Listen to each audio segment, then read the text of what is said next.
Cool. All right, we are live. And okay, let me just listen to the playback real quick.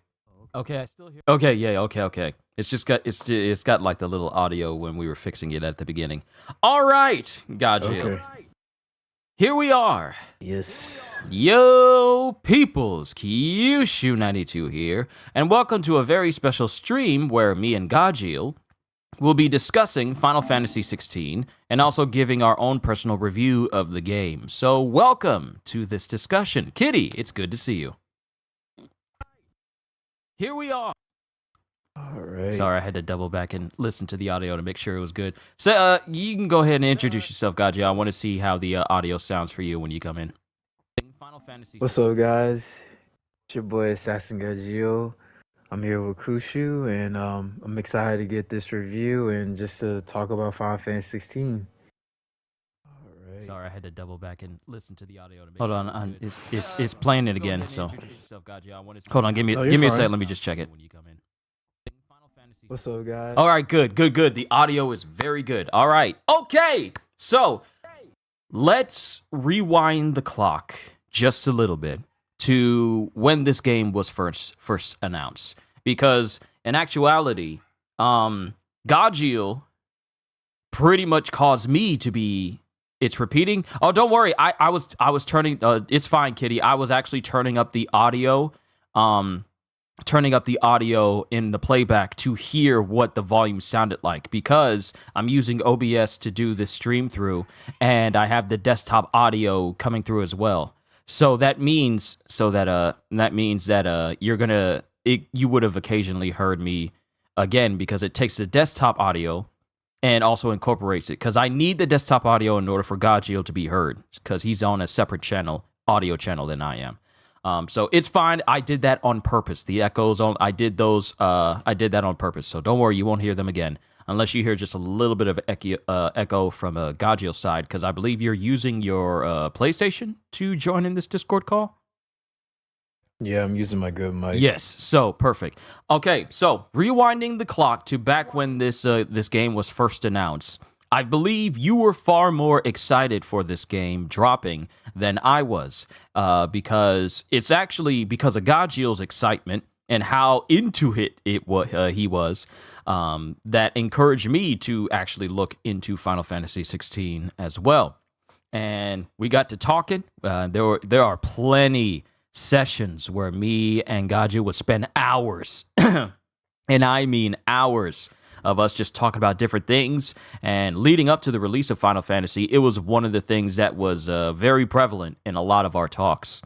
And seeing all the promotional material for this game, seeing so much material. I mean, promos in like Times Square?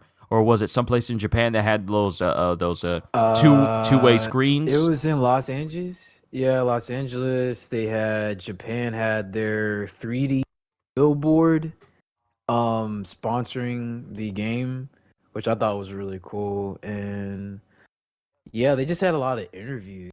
Like they really they put a lot of effort in promoting this game, which paid off. So the game sold 3 million not in a week, but like the first 6 days. It sold 3 million to about the PS5, which is amazing. It is success. Yeah, it was just a great experience. I recently I just finished the game yesterday. So I'm coming off of like fresh, like, even after like 24 hours, like I'm currently on New Game Plus, trying to 100% the game.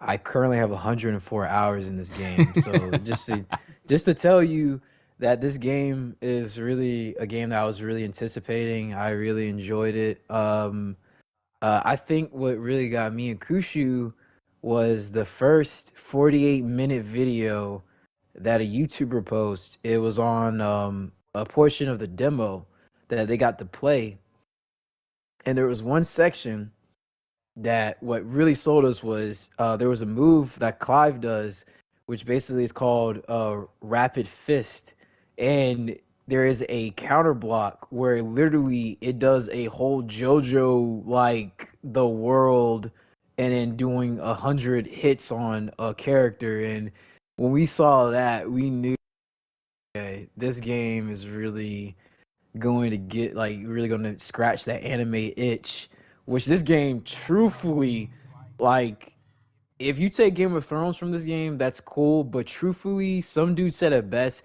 it is DBZ like medieval. Like, there's just so much anime stuff going on, especially with the boss fights and stuff. But yeah, it was that clip, and then um it was also PAX East that got us too. Mm-hmm. Really got us excited. And then we got the state of play with Final Fantasy 16, which really, like, it just like each promotion they kept doing, because we kind of stopped. I think we stopped like after the party event they did. Yes. And we kind of just said like, okay, that's it, like, after that. But then, because right then they announced the demo, so we were like, okay, demo's coming out like literally a week after this. Okay, we're playing it. The demo was amazing, which actually got more people to buy the game a lot more, and actually got to, like, that demo was trending on YouTube a ton. I saw many like big streamers, YouTubers, playing this game, and they were like, "Yeah, I'm buying it." And I was like, "There you go." So Yoshida, Creative Business Unit 3, Koji Fox, um, Square Enix, I think they did an excellent job with this game. Just It was just a great experience, and also, I mean, this is a huge 180 from what I'm used to, from what the entire um basis of what Final Fantasy is. So I can't wait to get real deep into this, because it's really a good game. It's the It story really is is. actually really, really good. Oh The yeah. characters, and this is the first time I've ever played a Final Fantasy game, and I wanted to do everything. And in actuality, this is just part of my review, but I'm not going to do the whole review just yet. But I didn't really Mhm. have any issues with this game. I never encountered a single bug. Never encountered a Mm-mm. glitch that hindered my progress. I never encountered anything technical or performance wise that greatly hampered my entire experience. And both me and Gajeel have played games exactly like that. Some of those games we were both playing together at the same time and we encountered it. And it's just crazy how in this year, where there are games that are being released with a bigger budget than ever before, with a bigger price tag than ever before, that there are so very few games that release and they're solid on release. Now, Yoshi did say at first, like, hey, we're very confident in how the game is at launch, but then he had to go back on it just a little bit just to make sure that it was even better than before. And my thing is, the game released and it got a day one patch, and there was not a single problem I ever went through. So I'm just thinking, like, okay, they were already confident that their game was solid. So what little did they change for that one patch? But long story short, my overall experience with this game has been nothing short of phenomenal in a year that's already had some games that were just like majorly iffy at release, such as Lords of the Rings Gollum, and then you have Jedi Survivor, which, mind you, was a very good game, Yeah. but it had performance issues, and for me, that's a big thing. I don't. Hmm. If you can make your game look good, yeah, that's nice. But I prefer a game that runs well.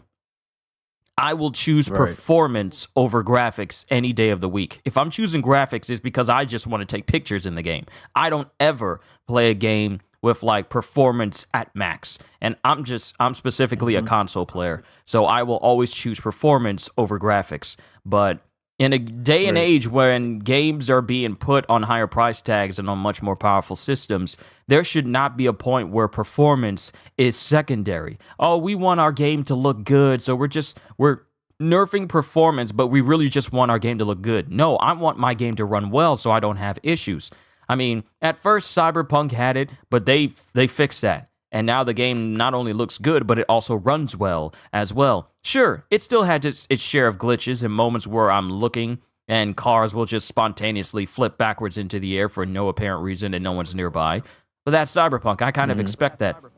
But for games that are not Cyberpunk and that are really pushing promotional-wise for them to be, you know, for people to buy them day one, I really feel like for video games, you should make sure your game is completely stable before you start boasting about how good your game looks. It should be about how well your game runs, because no one cares about graphics if they're hampered by performance issues and glitches and stuff that hinders your overall experience. The only reason why I really don't play a couple of my Muso games on my Nintendo Switch is simply because those games are unoptimized for the system that they're built for. I would be playing Age of Calamity right now if it didn't believe in running lower than 15 frames a second.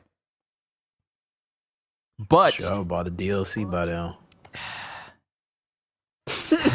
We'll talk about that later, Gajeel. But going back to Final Fantasy 16, my overall experience with Final Fantasy has been nothing short of smooth. Every single moment. And the thing is, this game has been causing problems for people's systems. Some people's systems have been overheating because it demands that much power from it. Now, for me, I made sure that I cleaned out my fan for my system before I started playing Final Fantasy 16, and I got like a mini fan that was pointing at it at all times just to make sure that it stayed cool at all times, because I didn't want to run into that issue. And thankfully, I never ran into any issues with this game. But from a technical standpoint, this is by far one of the most stable games I've played thus far this year. And another thing to note is that I'm saying this while the game has like two different modes in which it operates for performance.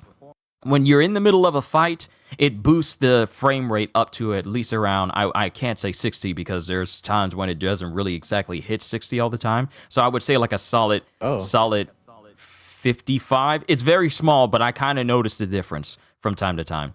Oh, mine's run 60 all the time when I hit combat. Maybe I'm just I'm just thinking of the frame rate when you're not in combat, because the frame rate does dip when you go outside of combat. Like when you're exploring and everything, the frame rate does dip in order to keep the fidelity and the quality, and there's no option to switch from that. But combat, like Gajeel says, he is right though. The combat is always smooth. There was never a single moment in combat where anything was hampered by slowdown or anything of that nature. So that was solid. And granted, combat is where a lot of people are going to be using their moves and everything, and where a lot of the action is going to be very, very heavy. And for them to have that switch to 60 FPS when you're only fighting to ensure that the fights were always smooth, very smart idea. Very smart. Yeah. So leading up to this game, we played the demo. And we were already sold on the game simply because of the promotions for this game, the live streams, the videos. We were already pretty sold on it. And any other new video we saw, any new piece of art, there were sessions where we would just be talking about the history of Final Fantasy 16. What were the icons? What was that strange figure in the tapestry? These different about the characters themselves, and it was really like one of the most in-depth I went into looking forward to a game in a while. And when it got to a demo, we both played it, we both enjoyed it, and we all came to the conclusion that we do not like Annabella at all. Nope. Kill her. Oh no, we're gonna get to that. We're gonna get to it, but leading up, the game itself already set a precedent that we were going to enjoy ourselves with it, because it did exactly what me and Gajeel look for in video games, for us to be even remotely interested in them and for us to purchase them full price and to play them. They looked entertaining. It has exactly what we look for in video games, such as combat, RPG elements. For me, my Achilles heel for video games is skill trees and whatnot. So if you have those in your video games, I'm looking at you.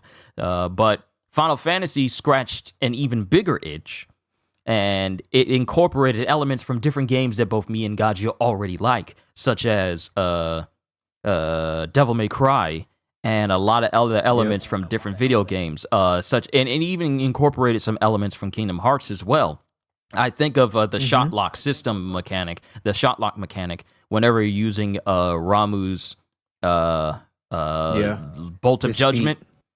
Feet. No, not Bolt of Judgment. It was Ramu's feet. his feet, which allows you to lock onto different enemies and attach lightning orbs to them, which can then explode. Right. Elements from Kingdom Hearts, Devil May Cry, and pretty much every other facet of the combat. I mean, Clive's lunge is basically a stinger. And there's elements from even different animes in there as well. Like certain boss fights had straight up, like, okay, first of all, it's just, let me just say this because we need to get into the story.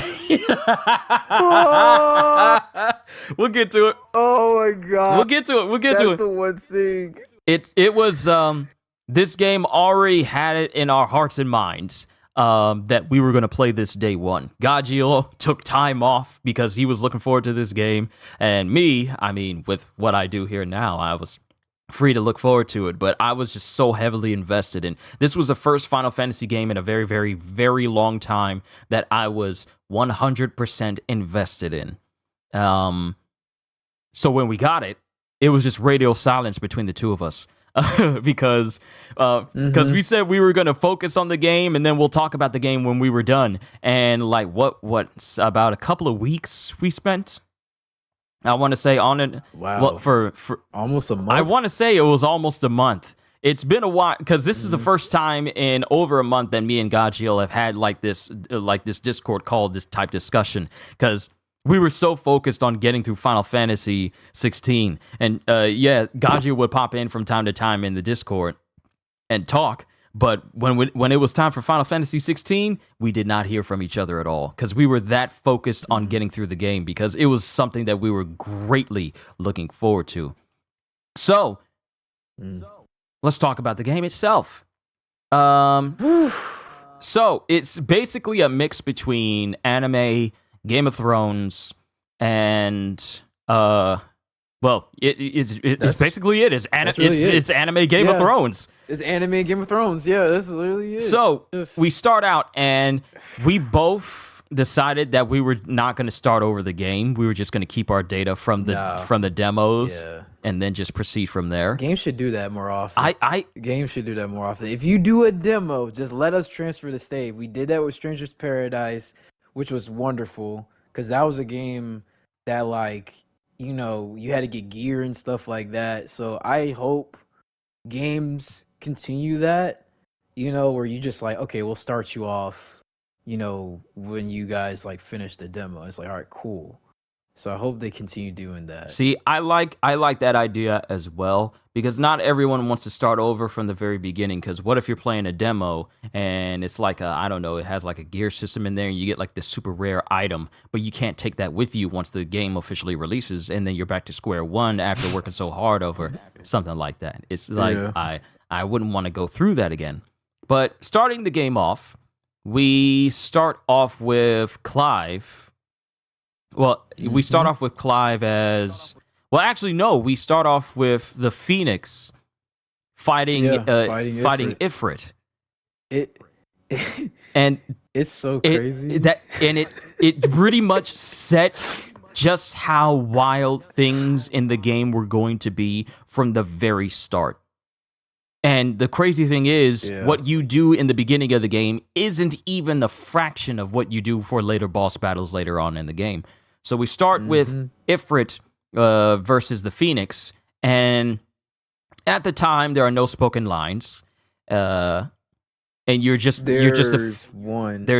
wait, where is it? Because you remember Clive, you know, he says something about Moss the Chronicler. And then, you know, it cuts to Phoenix, you know, going up in the air. Oh, right. He starts the story. Being said. He starts the story off with some audio, and then it starts with the Phoenix versus Ifrit. and we're just fighting Ifrit, and it's just this crazy on rails battle, but you also got to dodge as Ifrit is trying to kill you, and it's just insanity from the get-go. It's a beautiful spectacle, playing as the Phoenix. And I love the fact that even though the Phoenix and Ifrit are both clothed in fire, their elements and color grading when it comes to their models, you never confuse the two because Phoenix has a more reddish hue with hints of like shimmering rainbowish type colors on the ends of its wings, while Ifrit is just like this solid flame. Dark charcoal. Yeah, it's like looking at Shin Godzilla if Shin Godzilla was also burning Godzilla at the same time. So it reminded me of that. Yeah. But you got Ifrit versus Phoenix. Then the battle pretty much winds up being like this finishing, and I'm going to probably be paraphrasing. You'll probably remember a lot more than me because it's been a minute since I've seen the beginning. It ends with Phoenix dive bombing Ifrit, and there's this just titanic explosion. Yeah. And right there, that's when I realized, we're about to see some straight up destruction. Power. Aren't we? Just power. Pure destruction. And then we have later on in life, we go to like a flashback where Clive is younger. He's like, what, 15, 17? How old is he? We go to when Clive is in his 20s. Oh, right. First. That's when because he's staring at the flames. Because he's like, he's reminiscing about that. I forgot this was a flashback. This is when Clive is older and he's already been branded, and he's on a mission to find the dominant Shiva that's in the hands of the Iron Kingdom. And he's called Wyvern by his commanding officer. And you first start off, and it's really great how the environment looks like you're in this big mountainous region. And in a lot of games, you tend to come across a lot of mountainous regions where it just looks bland, but here in this game, I don't know, for me, it just felt like it was kind of unique in the way of like, this isn't like your average mountainous area. There's like crags that stick up out of the ground as if they're knives or spears or whatever. They're in weird shapes, and there's already a war going on. And it gets to a point where we see afterwards. We get to a point where we see like these big wigs, like these big officials, these nobles sitting in a room talking to each other. Two individuals we recognize immediately in this meeting. One is new, one called Hugo Kupka, and another is called Benedicta Harmon. Benedicta we are already familiar with due to us finding her in the demo. Hugo, however, is a person that we saw in promotional arts throughout the promotional campaign. And he is the dominant of Titan, which is this. And we also saw the king himself. Yes, we saw Barnabas Thamir, who is the dominant of Odin. And we see another individual next to him, which we come to find out is not an actual human being at all. His name is Sleipnir. And he is the steed that Odin rides into battle all the time. But we'll get more to that later on.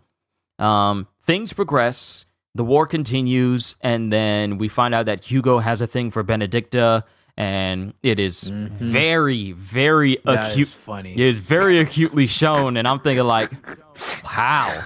Hey, snitch, snitch. Seasons for the streets. It's like, bro. Because that was wild. I didn't expect that. When Benedicta was saying hi to him, I thought like, oh, she's just gonna talk down to him. But no, he picks her up and pushes her up against the wall. And since he's like 8'9", she's only like 5'7". Yeah. It's like picking up like a life-size body pillow, and she's just like, oh, you're my lion. And I'm thinking to myself, okay, that's interesting. What Gajeel said about her being he's chasing the hair. What Gajeel said about her being from the streets, we gonna get to that because Hugo ain't the only person that she was with. So Lord have mercy. Going forward, we see the war happen, and then the Iron Kingdom fighting the Dhalmekia Republic, I believe, and it's the Dhalmekia Republic versus the Iron Blood. Ironbloods, or I think it was the something? Ironbloods. Yeah, I think. Yeah, and then so like basically with this is that their wyvern, which is Clive, Tiamat, which if you guys don't know, Tiamat is a actual boss in the older Final Fantasy games. But he's more of kind of like an abomination dragon, um, who actually like in some ways is kind of against Bahamut in some ways in the older games, but they are basically a part of the Sambrek Holy Empire. So their job is basically to kind of be like assassins, do the dirty work. And the best way for them to do their job is to, you know, get in, get out, but like find the point of like access. So they're using the war that these two nations are fighting in to basically see if they can slip in, get Shiva, which they're not even trying to kidnap her, they're trying to take her head. So they're trying to kill her. So which I didn't really know that. I from what me and Kushu thought, they thought they were just gonna like, oh, she's gonna probably get kidnapped, sell her off, or she's gonna probably work for the Holy Empire. But no, they're the way the world views dominance in such a way, which is I'm gonna just do a lightly before we get real deep into it. The dominants are either used as weapons, politicians, or somewhat just downright kings, or they're used as like saviors. So you know the way how this world views things is entirely different from what I'm completely used to in my past of playing Final Fantasy games. So um I do like this change, but it gets rough. It gets real rough. So but yeah, that's really how it goes. And that's why, like, when you see, like, there's one funny scene where Kupka's I forgot the guy's name. He's the head of like the military of division of Dhalmekia, and he basically got angry because of the agreement between Odin and which is Barnabas and Dhalmekia I Republic, think you're talking about where Havel. they're yeah, Havel. Yep, that's his name. And he's supposedly mad because, basically Barnabas is like, yeah, I'm not really trying to like unite the nations and help you out or something like that. And Havel's really upset about that because he said, you pledged your sword to our cause. Benedicta was like, like basically lofting, like saying like, oh well, why is it not the mighty Titan going in there to save your people and stuff like that? And Havel's like, well, Titan doesn't, we don't reuse our sources and stuff like that. They're, basically they're keeping Titan, as a backup plan. But Kupka being, in love with Benedicta, it's like any man who like sees a hot girl, like, if they woo you to be like, why you not doing, you got big strong muscles, why you not handling the fight? I bet you can end it. And he's like, you know what, Shotty, you right. So he puts down his big cigar. He said he pushes down Havel in his chair. Mind you, Kuka is about 9'7", probably a good 300, full of muscle. Joker's big. Imagine like him pressuring your shoulder. It got to the point where he pushed him down. Havel was like literally holding his shoulder, and he was like in agony. And I had to like rewatch that. I'm like, wow, whatever he did, like I don't know how much weight that one arm did, but it hurt Havel. And but there's a funny part where like Barnabas, he doesn't even speak. He's just like, and Sleipnir's like, well, there you have it. He's not pleased. He ain't doing nothing. So there, it's just like a cute little banter because it's just like you think with Barnabas, and we'll get more into him later, but you know, Odin, he's more like, when you think of Odin, you're thinking of like the god of like, the Vikings and stuff like that. He's just like very like ready for battle and stuff like that. But in this one, he's like very nonchalant. He's laid back. He's not like, I'm not trying to hear all this mess. Like, I'm tired of this politics stuff.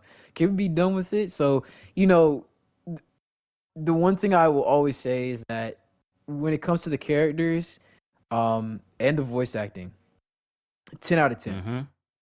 Truthfully, 10 out of 10. And we'll get to one voice actor that me and Kushu are like, his voice, bro.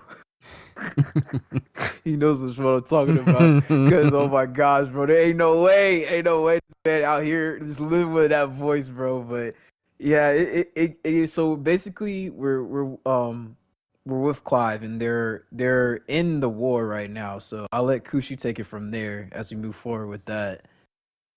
So going forward from the introduction scene, things take a turn for the worse for Clive and his crew as they're making their way to find this dominant for the Ironbloods.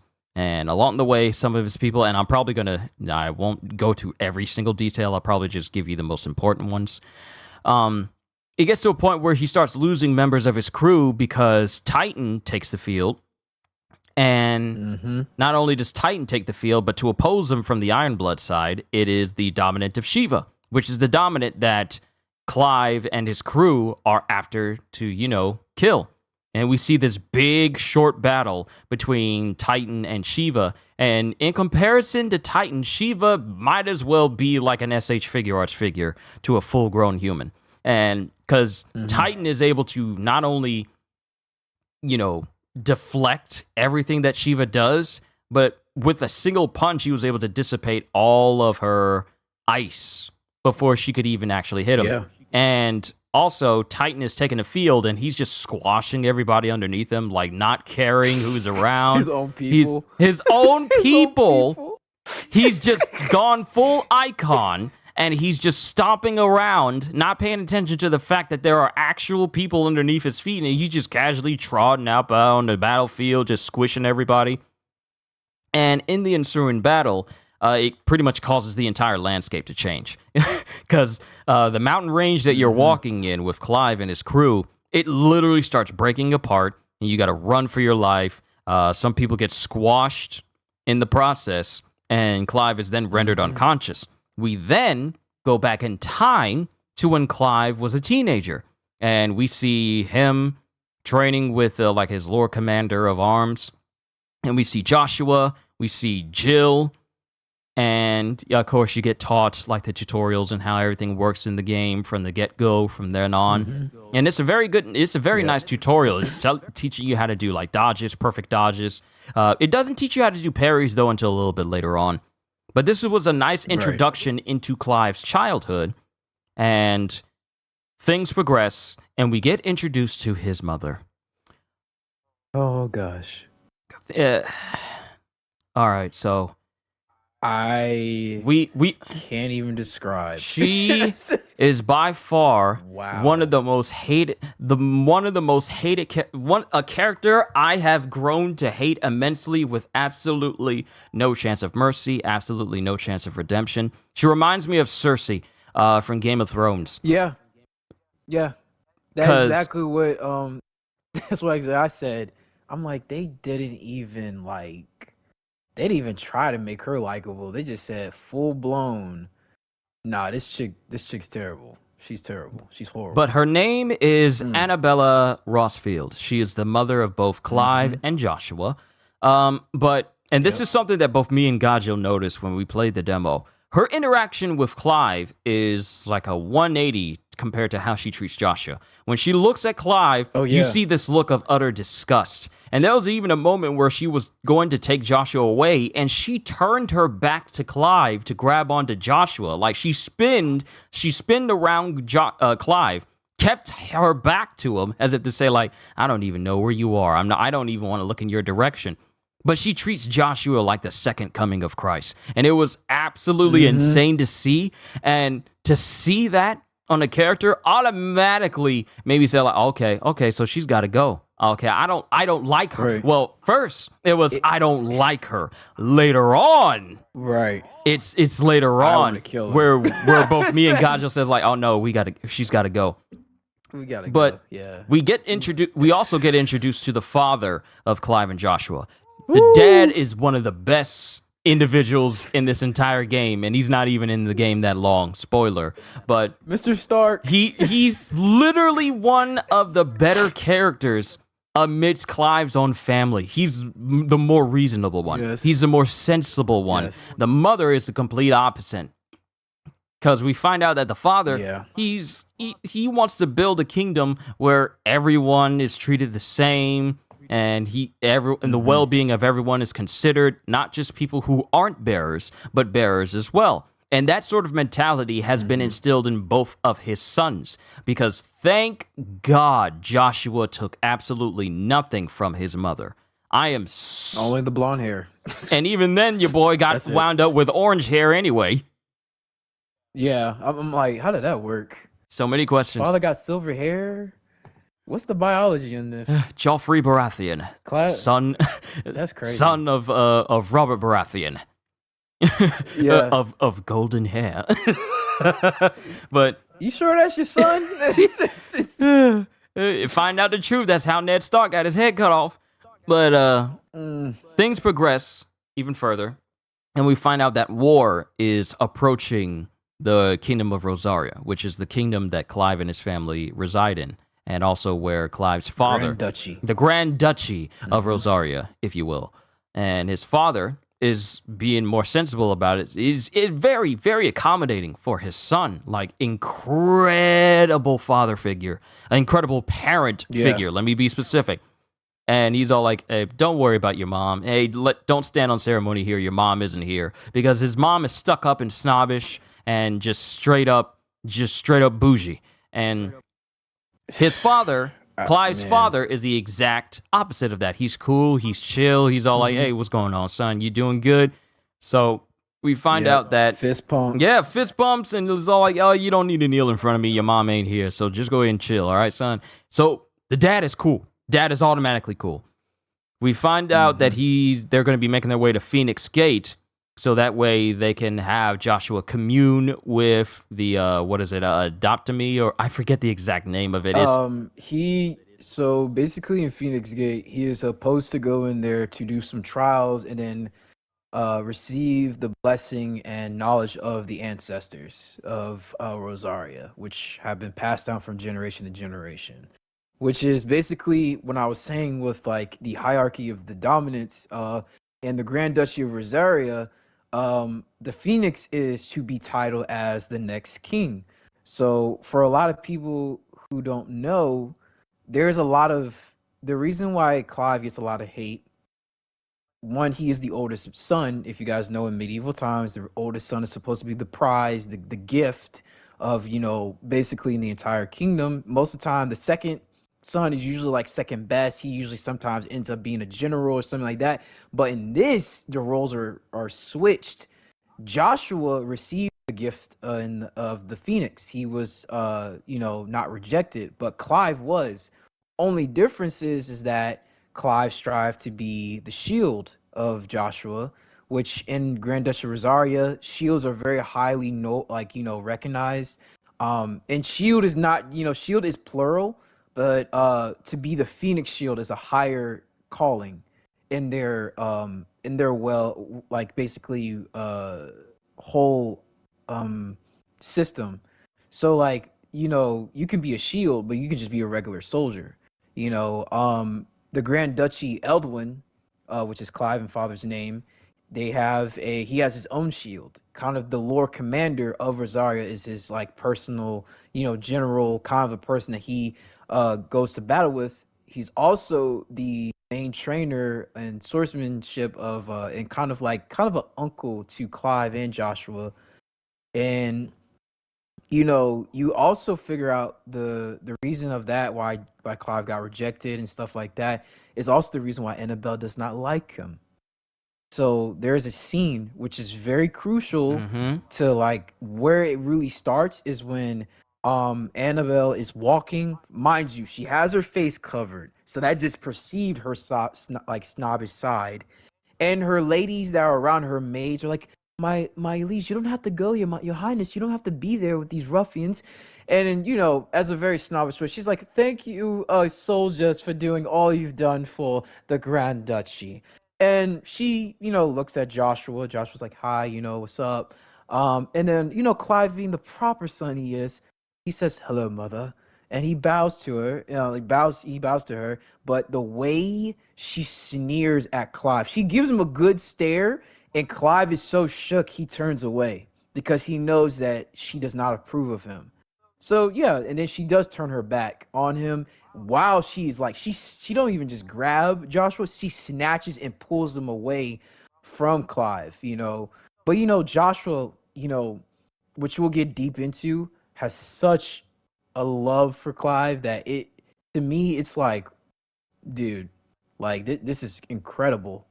Like yeah, it's just certain things about like how I don't know I forget the writer's name of the story, but the way he planted the seeds in Rosaria, you know, these characters and how they are basically characterized, he did an excellent job. Just like how Eldwin, because you see, like it's literally like Kushi said, it is polar opposites. Eldwin is like to me, he's like a model father. Someone you are like, I would love to be like your son. Can you adopt me? Like the way he comes and presents himself, he doesn't like disregard anyone. He comes and greets them. He has like he has open arms. Literally comes in and he's like, you know, fist bumps Clive in the chest. He says like, you know, what's up, man? Like, how's the training going? You know, you are all right. And it's only when they get into closed doors, because like Clive, he says like, oh, welcome. I mean, welcome you, you're my king. Where you really wanted to say father, you know, because like, but that's just like how much of like respect and love Clive and even Joshua have for Eldwin, King Eldwin. And when Eldwin sits on his throne, like Kushi said, they are at war, but there's also another big issue, which we'll get into a little bit more deeper, but it's called the blight. Mm-hmm. And it's another problem that comes up along with warring with the nations, and it's a huge problem. So like along with Eldwin trying to figure out a reason to kind of end the war, he's also trying to figure out like how do we handle this blight issue, because it's just like it's a very like, you know, it's a very like needle in the haystack situation. It's like at one point something's got to break. So yeah, it's a wonderful thing to like see how these characters like really like view each other, and you also get to see a little bit of kind of a little bit like where Eldwin really stands upon not only just the kingdom, but really how he values his sons. And it really does show. That's why, like, you know, Kuz was saying like, you know, when Eldwin was like saying like, oh, you know, okay, you can stop licking my boot, son, your mother's not around. And you know, because you see like how tense Clive gets. His body language tells you like when his mother's there, it's crazy, because like before you even go into like the kingdom, you see like how Rosaria like treats itself. Like the soldiers even know, like, you know, Clive, like, you know, it's like, wow, like, you know, poor sap, you know, to be treated like that by your own mother. You know, they know, the entire kingdom knows how Clive's been treated, and the entire kingdom don't even care about Annabelle either. They're just like, yeah, we don't like her either, bro, but we cool with you, Clive. You one of us, bro.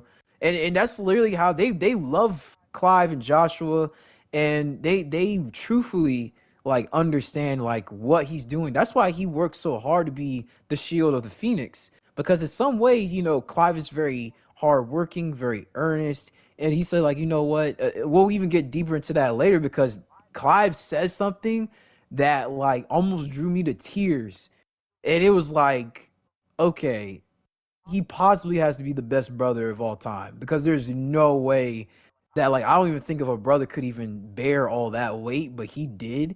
So yeah, it does they do a great job. I can't even, God, I the first part of this game, it just does a great job of just pulling you in. Oh, you want something to hate on? Oh, we got this chick Annabella. You gonna like her? Not really. Oh, you want someone to love? We got Eldwin. Eldwin's like, it's just like, who are you? It's okay. You're nice. I want to help you out. So, but yeah, I don't want to take over, so I'm gonna let Kushu go Oh, no, ahead. no, you're perfectly all right. This is what this stream is for us to get it all out. So, going from there, from that point, from where Gajeel left off, we have to go to Phoenix Gate, which is where Gajeel mentioned earlier that Joshua has to go there, do the trials in order to, you know, what did you say? Better attune himself to the phoenix and get the Um, blessings for the phoenix. better basically to learn the history of the ancestors, to receive their blessing, to receive knowledge, and basically everything else.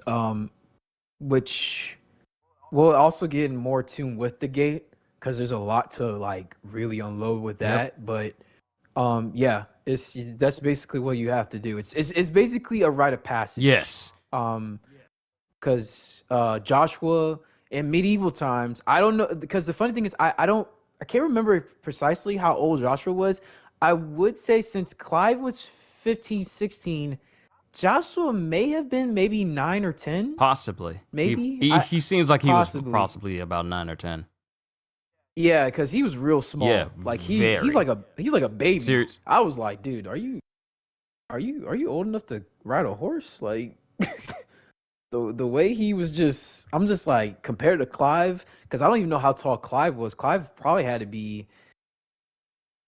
5 something. So yeah, Joshua was mad small. So but yeah, he has to do all that, basically become a man. Because like I said before, the in the Grand Duchy, the way how they view their icon, the Phoenix, is that he is going to be the next line, basically the next king. So it would make sense of why he would do that. So we move on to there, but before we get there, there's a little tidbit with Eldwin that I want to talk about Go ahead. with Annabella. So with Joshua, Oh, a lot of right, people right, don't right, know right, right, Joshua's right. actually sick. He's a very ill kid. Which is also kind of the parallels between Clive and Joshua. Clive is a very strong-bodied, willed, very like, fitted. He is the first one there, but and he has a lot of courage. Uh Joshua's very shy. He does not like carrots. He doesn't like his vegetables, but he's also very sickly. I don't know what type of disease it is, but I'm gonna really just say it's a long-term chronic illness. Which he has to take temporary medicine to make sure that he doesn't necessarily overexert himself. But being the phoenix is in some way kind of causes him to kind of exert his body a little bit too much, so he kind of has to like calm it down a little bit. But there is a scene where but before Elwin even goes through the whole plan, he tells Clive, "Hey, you want to prove yourself before we go to Phoenix Gate? I have a mission for you." So, Clive is very excited. He's like, "Oh my gosh, my first mission," and he tells the Lord Commander, tell him like, "Okay, well, you're supposed to meet us at Phoenix Gate." He said, "Yes." And he's like, "Okay, but you will not right now. Before you meet us at Phoenix Gate, there is some goblins I need you to handle that are really in the deep riches of Rosaria, and I need you to go handle them, see what's going on in the state of like basically the kingdom and like really around the area of Rosaria." So Clive agrees, and then Owen tells Clive to come here. He said, "If you do good in this mission, it will also get your mom off your back." So, Clive is like, finally, I can prove myself, maybe get some acceptance from my mom. And, basically, that is what really goes on and stuff like that. So he's really excited. So, um, but before, after that, Elrond has a conversation with Annabelle, basically telling her, like, how long will you be? He said maybe 4 or 5 days while we do the ritual of the Phoenix Gate. And Joshua has to go through it. He is the Phoenix. So Annabelle is telling him like, to hell with your ritual, to hell with your just culture. And she says the boy is ill. And Elwin looking at her like, chick, you don't think I know that? Like, but he's the Phoenix. He has to do it. Even if it does kind of wear him a little bit thin, he has to do it. He basically went over the culture that the Phoenix, whoever bears the Phoenix, is the next line for king.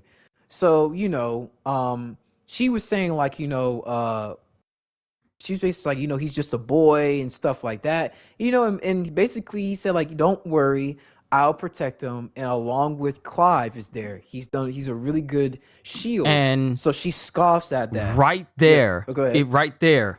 Right there. As soon as he mentions Clive, her whole countenance changes because it's in the same discussion that her true colors really show and how she views Clive. Because at first, when you see her, you already know that something's off with her. And she always gives off this massive stank attitude. But here, in this discussion with Elwyn, it finally shows what she truly thinks of Clive. And we come to find out that she views Clive as inferior simply because he wasn't he didn't become the dominant of the Phoenix. It doesn't matter what Clive does. It does, and the thing also about it is that Clive is a firstborn. And she views the fact that he wasn't made the dominant of the Phoenix as a whole reason to just treat him like trash. Because the only thing that matters to her is royalty and prestige, and we gotta keep our bloodline pure. And this whole notion that if our firstborn son is incapable of becoming the dominant, then our son is worthless overall.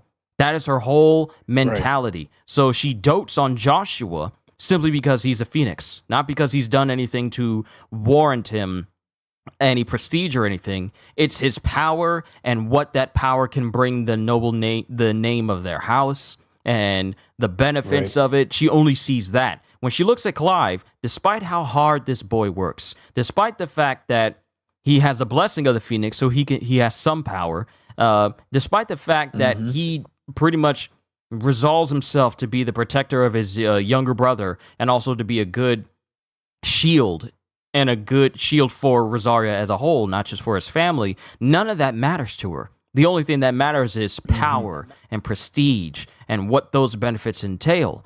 And it's right here where Elwyn, who's a real one, sees his wife and is all like, yeah, you're saying all this stuff, but if it wasn't for people like Clive, then your noble bloodline would have ended a very long time ago. So I was all like, this man is a straight up G, and I love him. And she was even trying to seduce him at the same time and trying to let him, and like trying to seduce him and trying to make him see things the way he was. And he was all like, "Nah, I got a headache. I ain't trying to deal with it." Get off of me. Get off of me. I'm sick of this. Hey, I don't even want it. Look, I ain't got time for this. You know what? I got work in the morning. I got stuff in the morning. I got work in the morning. I was like, oh God. And I'm just thinking like, oh, okay, Elwyn, you already got another tally for why you're one of the best characters of this game, because the way because it's very easy to see characters like Elwyn and they give way to their wives simply because either one, they're beautiful, or because other elements of the marriage is very good. But for Elwyn, he sees things genuinely. So when he sees Clive working his butt off to be like not only just a good shield, but also a good brother to Joshua, he is that makes him proud. He's not hung up on the whole nobility thing. He's not hung up on it. Sure, he's noble himself because he's the king of his whole kingdom, and he wants the kingdom to be secure, but also to be safe, and also for its citizens, because he cares about the citizens as well, both royal and those who are not royal. And this automatically puts him at odds at Annabelle, and she doesn't like it. She does not like the fact that Elwyn does not see things her way. So that's when the seeds get sown. The seeds get sown during that night, because in the next day, everyone is setting out for Phoenix Gate, which is where Joshua's supposed to go. But Clive doesn't go with them because, as Gajeel said, he has to go off with a different detachment with two other shields, two dudes who are like really cool. Really cool. Oh yeah. I thought they were going to be called Biggs and Wedge, but they were like Wade and Wade. One is Wade, and I forget the other name. The guy, I forget the name of the other guy. It draws. I forget his name, man. I forgot what it was. But Clive gets sent off on another detachment to take out some goblins, and this is where you Tyler, Wade and Tyler. Thank you. He gets sent off on an assignment to get rid of some goblins that have made their way too far into Rosaria.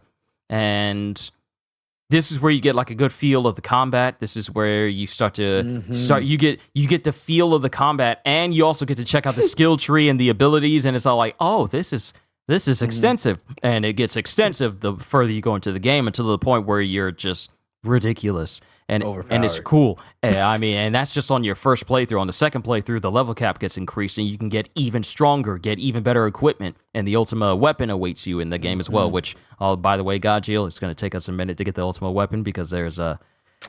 Yeah, I know. I looked. Yeah, we literally. They really want us. We really have to play through the game all over again with an increased level cap in order to get our hands on the ultimate weapon. We gotta beat. There's a trophy. We gotta beat all of the bosses again on Final Fantasy mode in order to get our hands on the ultimate weapon. Yep.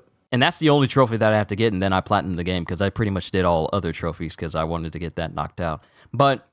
Me too. But Wade, Tyler, and Clive go and do this bounty where they go out and take out some goblins. I have to say also, because I wanted to say this earlier, the creature designs in this game is phenomenal. Like, every single enemy you fight in this game is like, and I say this not just specifically for the humans, because there's a couple of human type enemies that are very cool, like the dragoons and then the Anbu Black Op ninja types. But the creatures from the Waterloo. Yeah, the ones that basically can, like throw out lightning, throw out fire, and are using dual blades. I think they're from there's different variations, because they have different variations for all the countries, but they're just the ninja types.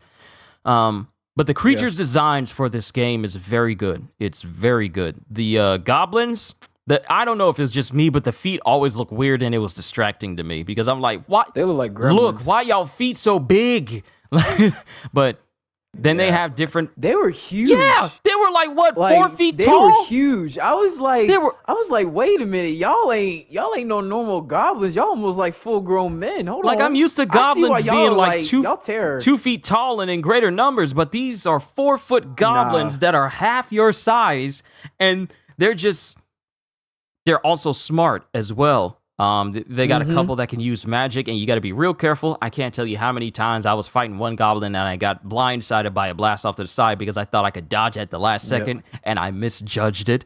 That happened way too many times. You take out some goblins, and then you run into the final goblin, which is the ringleader, and he ends up getting eaten by a Morble, which is basically a Marlboro from the Final Fantasy series. And this is a big boss. So, like, it's your first real big boss where you get taught. Well, actually, we had like a bigger, greater goblin, and we get taught the stagger elements as well, and that's before the Morble. We get taught about the stagger gauge, how much in the stagger state in which enemies are in, and these cinematic clashes and stuff like that. Oh yeah, there's a lot of good cinematic clashes in here as well, and it really does help with a lot of the scenes because it makes it more impactful because you actually have a part in it. After you fight that thing, you have to fight a Morble because it ends up eating the goblin you're trying to go after, and then you fight it, you kill it, and we all come to the conclusion that the Blight, which is this massive environmental worldwide thing, this disease, I want to say it's like a disease. It's like a earthbound miasma that's spreading out. What is a good word to call it? Because I don't want to call it just a disease. It's like a worldwide, like, it's like, I hate to say this, it's like global warming. It's like an equivalent of that. Like, it's like, hey, bro, ice caps melting type of situation. It's like the world is physically like dying. It's like the world itself is being drained of life, where anything left behind by the Blight is just charred and destroyed and just black. Like, even the mountains themselves are being affected by it, because you can't even, when you go to a place that's affected by the Blight, even the stone itself can crumble in your hands. That's how effective, and that's how effective this worldly condition is. And we find out why that is much later on. But continuing on, we get back to Phoenix Gate, and it's nighttime, and everyone's enjoying themselves. Everyone's cheering on how Clive took on a Morble. Everyone's singing praises. Elwyn is, palling around with his own men, telling them, sing louder, Yeah, sing louder. singing. Like that Yeah. type, that's a type of commander, that's a type of king you actually want to go into the battlefield and fight for. Because he's not like, looking all this stuff, or he's not in a separate room. He's eating with his men, having a presence with his men, a reassuring element so with is his men. And Joshua. so is Joshua, who still ain't eating his carrots, by the way. And his carrots. Yeah, he dodging it. He's like, oh God, even when I leave, find me. So he just gets up and goes to hang out with Clive, and Clive is like hanging out on his own. I think he's cleaning his sword, I think. Was he? Was he cleaning? No. He was doing something else. He was doing something else. I forgot what. Clive was actually So before we even get to that, there's a little bit with the blight. So not only does it affect the world, but it affects also the wildlife. Which was the reason they were so shocked about a Morble being there, because they were saying like Morbles don't come this close to civilization like this. So it's not just the humans, it's like really like all of life has been affected by the blight, which causing monsters and all other forms of life to basically try to feed and trying to figure out like they're trying to adapt the same situation. So that's also like a thing that's like very interesting. Also, there's like a funny moment where they're trying to sneak up on the goblins, but then Wayne steps on a branch, and then like Tyler and Clive look at him, and they're like, "Really?" And then the goblins are like, hey, hey, bro, somebody over here, bro. So they were like, oh my gosh, like we gotta go fight them. Our cover's blown. But yeah, like while they're singing the praises of basically of like Clive and stuff like that, Elwyn has like a heart to heart with Joshua. Joshua's very scared. He's like, I'm not sure if I can do this and stuff like that. And he's like, and he basically tells him like, why is it that the Rosario family gets chosen to be icons? It doesn't seem fair. And basically Elwyn tells him like, it's a blessing, Joshua. It's a gift from the Mother Crystal. We basically use the Mother Crystal to receive its blessing, which makes you become a dominant, and we use that for the greater good. So, as Elwyn gives him a little speech, being the great father he is, basically trying to encourage, Joshua, like, you're doing a good thing. It's basically telling him, like, it's not a curse, it's a gift. So while he's singing he goes off and it's like Kushi said, goes off and sings with his men. Clive is actually kind of having kind of a heart to heart with himself. And, we'll just go ahead. There is a good boy in this story. He's the bestest of boys. I don't care what anybody says. In his little baby cute form, named Torgal, and he is basically the family pet. And he's basically just talking to Torgal, and Torgal, being the good boy, even as a little puppy, he is there listening. Clive, basically saying like, I've done a good job. Hopefully I can still prove myself and stuff like that. And yeah, Joshua comes up and meets him. I don't think he necessarily cleans his sword. I think he just sits there and monologues, because Clive is not very he's not a very he's very humble. He's not the talkative type. He doesn't bravado. Yeah, he's not the talkative type. He's very, even though he's very courageous, and he's not like he's antisocial, because he will talk. He'll express himself very much, but as far as like being like, oh, sing my praise, I'm like being the cocky type, that's not really him. He kind of separates himself from the crowd, and kind of like, clear his thoughts, looking at the moon and night sky. And this is one of the moments where it really does get you really see where Clive and Joshua stand with each other. Where Joshua and Clive have the most beautiful heart-to-heart conversation I think I've ever seen in any media at all. Like it's not even like Itachi and Sasuke cannot even touch this. I'm sorry to say that. They can't even touch this brotherly love. Like it's ridiculous how well they written like these lines for these characters. So basically, like how Joshua was basically questioning like the whole Phoenix thing with his father. he did the same thing with Clive, and Clive was saying like, my younger brother's the Phoenix, about to be king of Rosaria, and he, basically said, I'm jealous, and where Josh was saying like, you're jealous, I'm jealous of you, I'm not strong like you, I'm not, bravado, I'm weak, I'm shy, basically, I don't know if I can face the challenge, and basically Joshua said it should have been you, not me. I basically saying like, I didn't want to be the Phoenix, but Clive being a really good brother. And one thing I will always say I love about this game, it tells you straight up how it is, bro. It don't sugarcoat nothing. It doesn't care if you're a child. It just gives you the real point of life. It's like, look, I'm sorry. Like Clive basically said, like, look, I know that it's a lot of weight to bear to become king, but it is a burden that you have to hold on to and do it and hold it with pride. And he said, my job is to make sure that I got your back and make sure that you don't falter. So I'll do my part if you do your part. And they both have like an agreement. And that's just me versely like going a little bit in depth and paraphrasing, but the way they deliver the lines and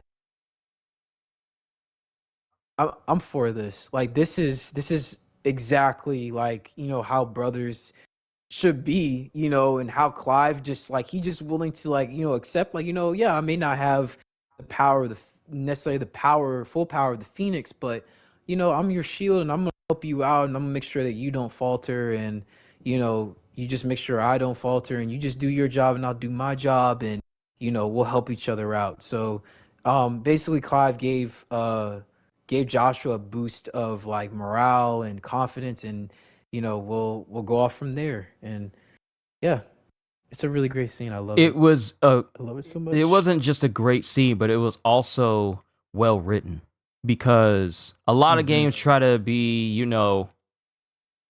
overly emotional sometimes, and they don't allow you to spend time with characters in order for them to for it to feel natural. But the relationship between Clive and Joshua feels very well written, very, very natural, and it felt believable. It didn't come off as like, oh, they're just trying to tug on heartstrings for the sake of it. No, what I like about this game is how it allows you to spend time with these characters, so you can say that you've grown attached to them, so that when they have this conversation, you really are invested in their relationship.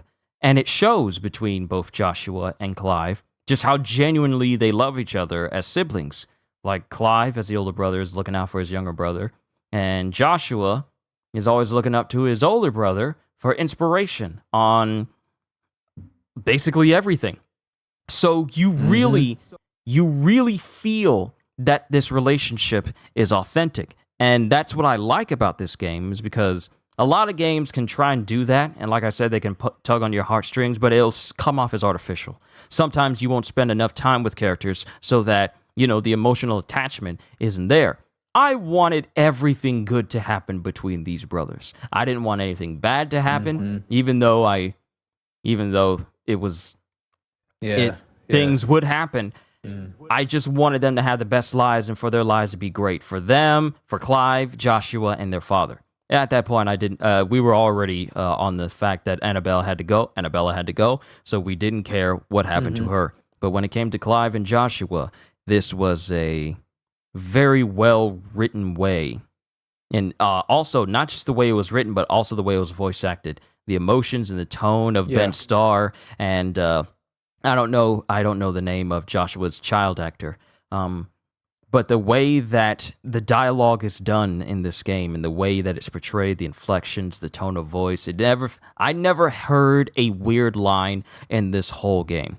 Like, I thought, like, maybe they should take, like, another take of that. Everything felt like it was a genuine, actual, good take, and they used the best versions. If there were different takes for different lines, I think they used the best possible versions, because there wasn't a single moment where I thought that line sounded weird. There was never a moment like that. So the dialogue and everything was just actually top-notch. But everything starts to change at night. When everything starts to change later that night, when it looks like some merchants are making their way to Phoenix Gate, and they turn out to be assassins sent in to get a hold of the Phoenix, but kill everybody else.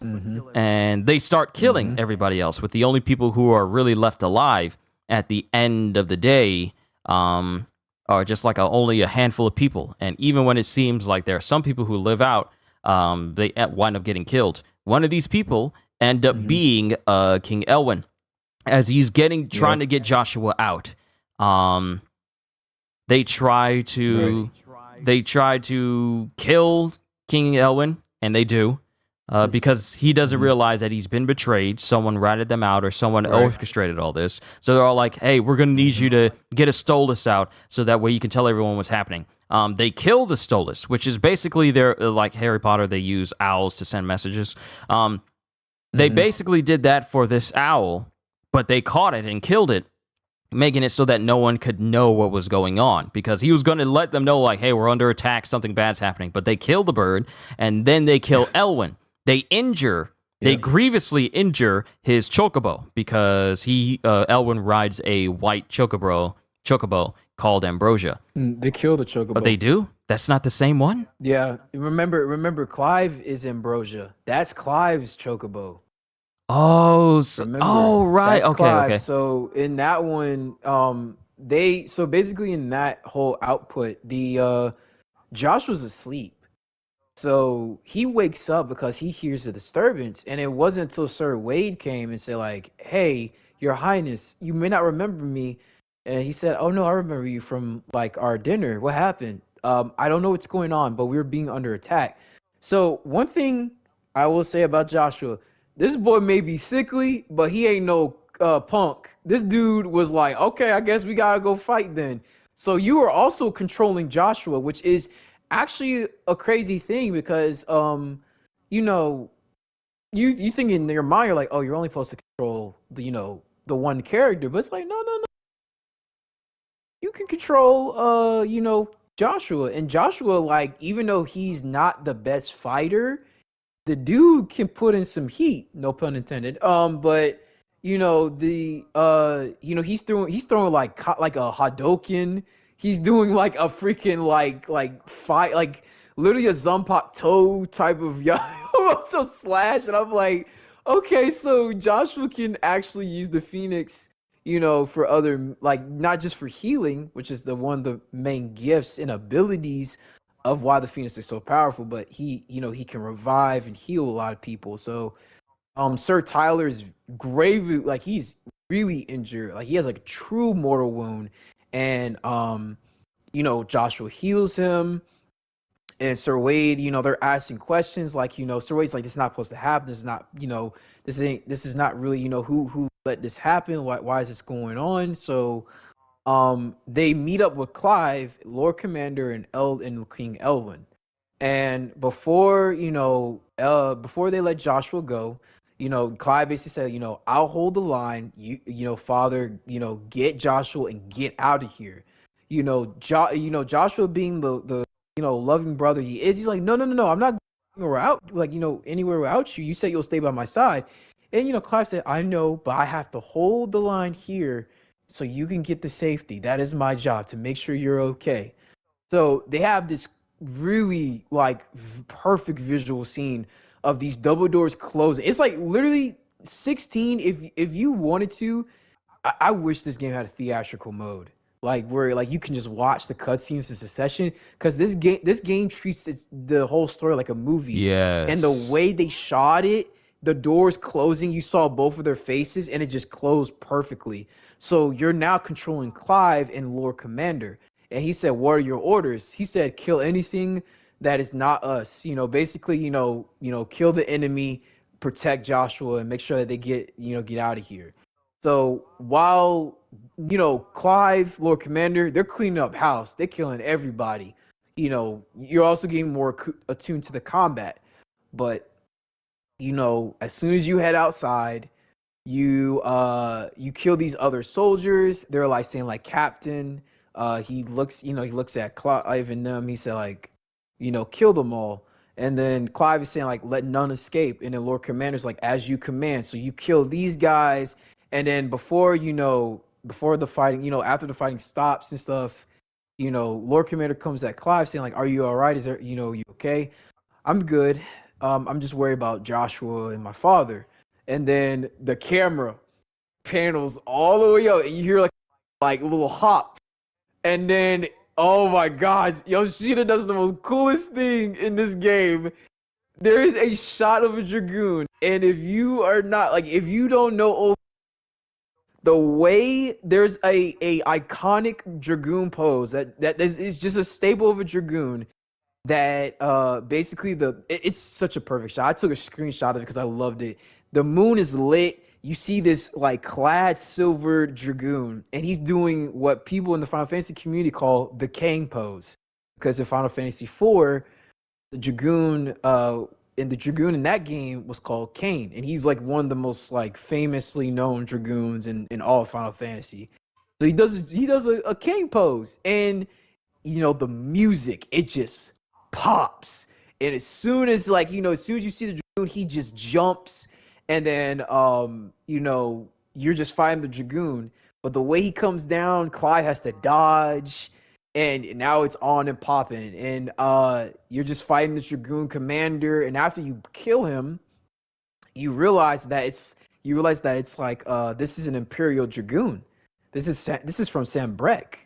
So he's wondering, like, do they mean to invade us? Which a lot of people didn't know, that Sambrek and Rosaria had a treaty. They were not supposed to attack each other. They were neutral. They were like, they were companions with each other. But Lord Commander found a handkerchief that had the Rosarian symbol.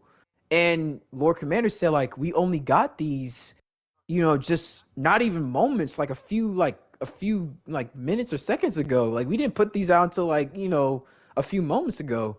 So they start realizing that someone from the inside, like Kushi said, betrayed them. So you cut to Eldwin and everything. They're trying to get everybody out. Dude, as soon as Eldwin put Joshua up on that chocobo, it was a golden chocobo. Bam, one shots. You see some Imperial soldiers come in. They toss the Stolus owl, and so as Eldon was pushing Joshua, because Joshua was saying, like, he wanted to fight. He wanted to, say, like, you dare betray us and stuff like that. And Eldon was like, no, Joshua, stay back. And then in one clean, smooth movement, Eldon gets killed and got his head chopped off. And while that was going on, Sir Wade and Tyler are trying to defend Joshua, which one thing I do appreciate is that everyone is conscious. No one's stupid.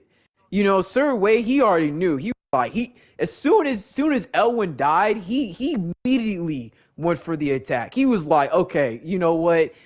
King Elwin's dead. I gotta defend Joshua. And then Sir Tyler, mind you, he is mortally wounded. Even though Joshua did heal him, this dude is army crawling to Joshua, basically saying, like, look, if I'm gonna die, I'm gonna die protecting this child. So I have to give props in the visualization, because even if these characters didn't talk, you could learn the story just by looking at it. Just by seeing the movement. There was very good body language in this game, where if you were good at reading body language, it was storytelling through body language, which is very effective in this game, because not everything that's said in this game is said through words. Sometimes there's a lot of things conveyed in this game through subtle gestures, the way people look at each other, the way people's tones of voice are, the way the body moves, which is a compliment to how well written the game is, because even despite the fact that sure you have written dialogue, a lot of the greatest moments are when characters are not talking at all, and it's just the body language that's doing the talking, and you still can get the crux of the story just from that alone, which is very well done. Kind of reminds me of the way of how Dark Souls or the Souls game can convey their story. Elden Ring is a very good example of how you can convey the story through dialogue from certain characters, stuff you can piece together with items you find in the game, And there's literal compendiums about the history of Elden Ring and this From Software games, and like there's a lot of deep history you can get, and not all of it comes from people telling you stuff. Not like a exposition dump. You got to find this stuff and then piece it together. Like Vadi Video is a great example of how you can take information that's just scattered and sporadic, piece it all together, and you can get like hours worth of lore from that one instance. So, like Gajeel said, what I like about this game is that there are no, when it comes to the good guys, or at least the people who are on the side of Clive and his people, there are no stupid people who do stupid stuff. There are people who are able to read the situation very quickly and then get accustomed to the situation and then be prepared to take on that situation with whatever they have. So going back to Wade, he's a good example of like, oh no, the king is dead. All right, got to protect the son. In the fraction of a second, there's no character who's all like, oh no, what do we do? We're all dead. Or they're frozen in fear or anything of that nature. There's no one like that on the side of Clive and his crew. So that was a good, refreshing thing to see, because so many different types of medias just portray people in a super stupid way, and they're written to be stupid, even though they've shown to be smart in other examples. But going forward from there... Oh, wait, go ahead. Mm-hmm. No, I was saying, and the funny thing is, Wade is the goofy one. Yeah, and yet he's still sensible. Wade is the goofy one, and he was like, oh, nah, bro. Bro was like, he saw the situation, oh, no, you need to die. Joshua, stand back. I got this. Because, the way they portray Wade is supposed to be the happy-go-lucky, I'm the jokester. But, the funny thing I love about it, because this is such a human thing, it's when you were your friends, you're goofy. As soon as you're at work, his entire demeanor changes. When it got serious, he was like, bro, it's ABC. We got plan A, plan B, plan C. If these plans don't work, I also got a plan D. I got a plan, F. We can Wade cut the silliness down to such a minimum because his friend was hurt. He said, this is not a joke. We need to move. And I love it. I love that the Shields of Rosario are not idiots. They just assess the situation, and they knew, if I die fighting. And I'm like, thank you. Do not be a spineless person. That's why, when you see Tyler crawling, he already knows, bro, if it's my time to go, it's my time to go. But I'm gonna take somebody with me, even if I'm on the ground crawling and writhing in pain. And it's such a moving thing, because Tyler's not even talking. He's just grunting, trying to make haste. His eyes are you see his eyes of desperation. I have to get to Joshua, because Joshua right now, he is spattered in his father's blood. He is in complete and literal shock. He is completely frozen. If anyone should be frozen, it's Joshua, because that boy's only 9. He just saw his entire it's literally he saw his entire world just crumble right before his eyes when his father got killed. And the way they shot it was horrifying. Because the way Eldon's head turned, his eyes was still open while they cut his head off. It was just you just saw it roll, and I was just like, wow, they're not holding anything back. Which I will, as disclosure, this is an M-rated Final Fantasy. This is the first M-rated Final Fantasy that has ever happened in its entire 30 years. This is the very first one. Well, technically second one, if you don't include Tactics, which Tactics didn't give a crap either. That's another M-rated one, but that was only in Japan, so it's kind of a spin-off game. But as a main line, this is the very first mainline mature Final Fantasy, and they didn't hold anything back. They did not hold anything back. So Josh was in complete shock. But I love how everyone just understood. And Sir Wade was doing his thing. The funny thing is, Sir Wade had a great weapon. He had an axe. He had a big, long staff axe. I think Tyler had a sword. But Wade was holding at least 3 people by himself. So yeah, it gets crazy. And then Joshua, he's hyperventilating. he's going to complete shock. He is like listening to like what his brother said. You got to defend the nation. You got to do your duty. You got to protect everyone. Protect the family, protect all this stuff. And it's going back and forth. And the way they visualize a person going to literally go in berserk mode, he just loses it. And then all of a sudden, a burst of flames come, and they're trying to, because like the guy that's coming forward is one of the commanders of the Holy Empire, and he's one of the assassins, so he's trying to kill Joshua, but it's already too late. So there's a thing that before they turn into the actual icons, they do a thing called semi-priming. So it's kind of like Dante's Devil Trigger. So he's semi-primed. He's got the little talon wings. He's on fire. So the soldiers, they're like, freak, like, oh crap, and they're like, okay, but they still try to attack him. Joshua don't even flinch. As soon as they got close to him, they burnt. They were dead instantly. And then after that, it went from that point on to like he just went full blown like Phoenix. Just went full blown Phoenix.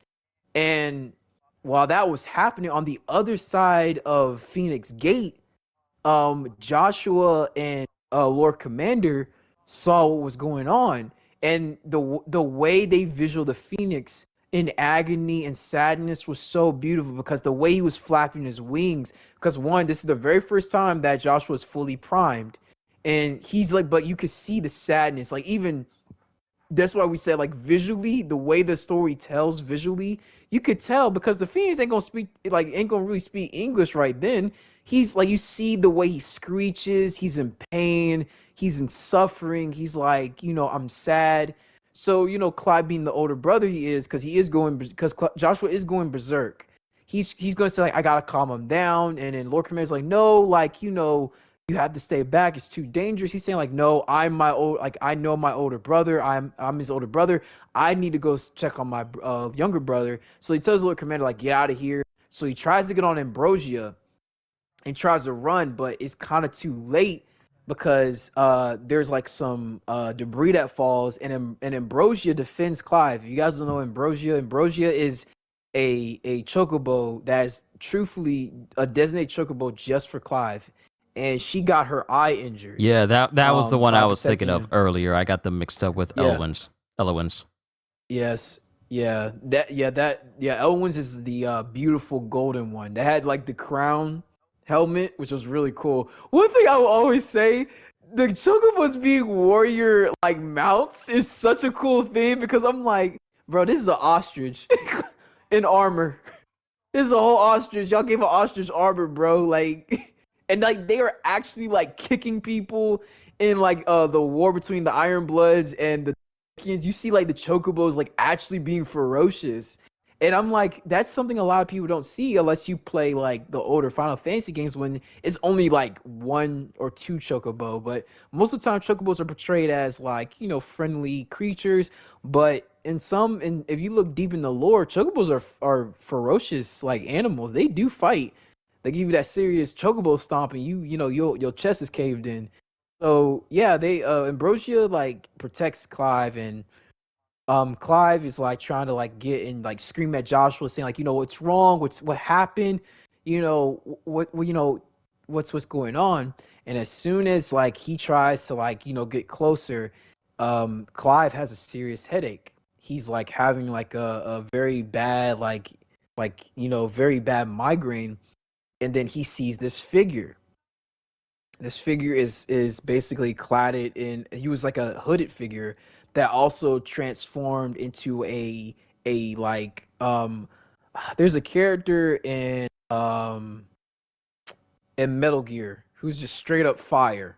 I The forgot his Burning name, but Man? he looks just like, yeah, the Burning Man. He looks just like him, just full blown like flames. And then immediately, Clive like blacks out, and then this big giant flame comes out, and Lord Commander's on the floor. He's trying to figure out what's going on, and then Lord and behold, the boy himself, Ifrit, comes out. Now, we also got to And touch on another yeah, major thing as well. When the flames go up, it superheats the entire area, and the Lord Commander, who is yeah, nearby, he gets incinerated and disintegrated on the spot. Like he's wondering, yeah, immediately. like he's wondering what's going on. But at the same time, you see his whole body just get singed, burned, and then he's just turned to dust from the intense heat.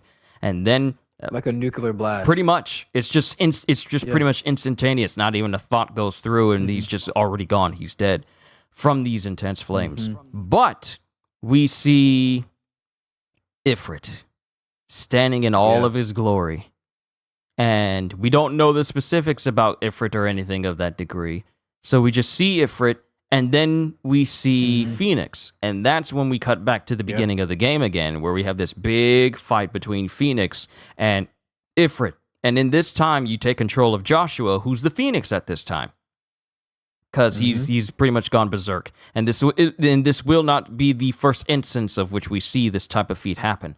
But we get Phoenix versus Ifrit, and this time we actually get dialogue, because during the fight initially it was just the Phoenix going up against Ifrit. But at this point where we see the event actually transpire, we get Joshua trying to in his mind try and figure out everything, and he's all like, leave me alone, what's going on, stuff like this. And you're fighting Ifrit, and then you're deep underground. I'll kill you. And like it's just a big intense battle. Then we get Ifrit fighting Phoenix, and he tries to kill Phoenix with this big massive tail beast bomb. I know it's called Hellfire, but it's basically like this gigantic fiery blast. Oh my And you gosh. have to take out Ifrit in a certain amount of time, but it's already scripted where you can't succeed. But given that Joshua's a Phoenix, he comes back to life, and he keeps fighting Ifrit, and then they go back up to the surface where Ifrit is dropped, and Phoenix tries to unleash blasts all over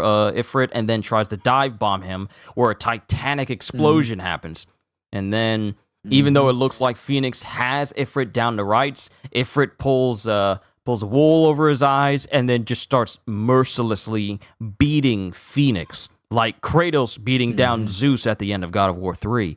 And we get Clive in the background seeing Ifrit and Phoenix, and he's seeing Ifrit beat down Phoenix, and Ben Starr, he did a phenomenal performance here, where he's screaming for the Phoenix to go like, stop it, Joshua, that's my brother, stop it. And then it gets to a point where all the screaming continues, and then Ifrit winds up stabbing Phoenix straight through the chest. And then because of that, another explosion happens that pretty much destroys all of Phoenix Gate, leaving absolutely no survivors. And that's when everything goes black after seeing this. And this was a bigger explosion than the one that Phoenix hit Ifrit with earlier on. It was as if it was a bigger explosion than the one Ifrit tried to use against Phoenix down underground. But it just envelops the entire area in light. And then it cuts to the next. Wait, go on. Yeah, no, it's funny because like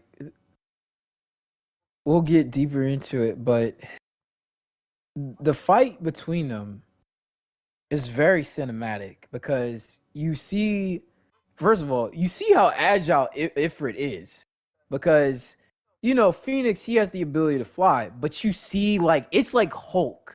It is literally like if Hulk was chasing you and you're airborne, he's just hopping around, he's trying to find the high point, and he's just tanking the fire. Because the funny thing is, even though you are dwindling his health, Ifrit's not slowing down. He is trying to kill you. He is trying to get to you. So like there's one point where you're going through like the ground, and Ifrit is literally like he's holding onto the ground, but he's sliding, and he's just like dodging.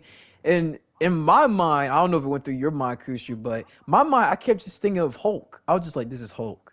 This is Hulk. This is Hulk. This is Hulk. I'm like, this is literally Hulk. If Hulk was like literally in a battle with someone who had the ability to fly, like whether it was Iron Man or something like that, this movement reminds me of Hulk. Like he is just hopping around because because like you're thinking like in your mind the way that Ifrit walks, he walks like he has like 300 tons of muscle like just on him. But when he truly wants to move, it is terrifying. It's terrifying. So like, wow, it's crazy. Okay, so here's the thing. I've seen this example of a big lumbering type character that moves with frightening speed, and I have to go back to this game as much as we don't like it. In Marvel's Avengers, it reminds I know, but hear me out.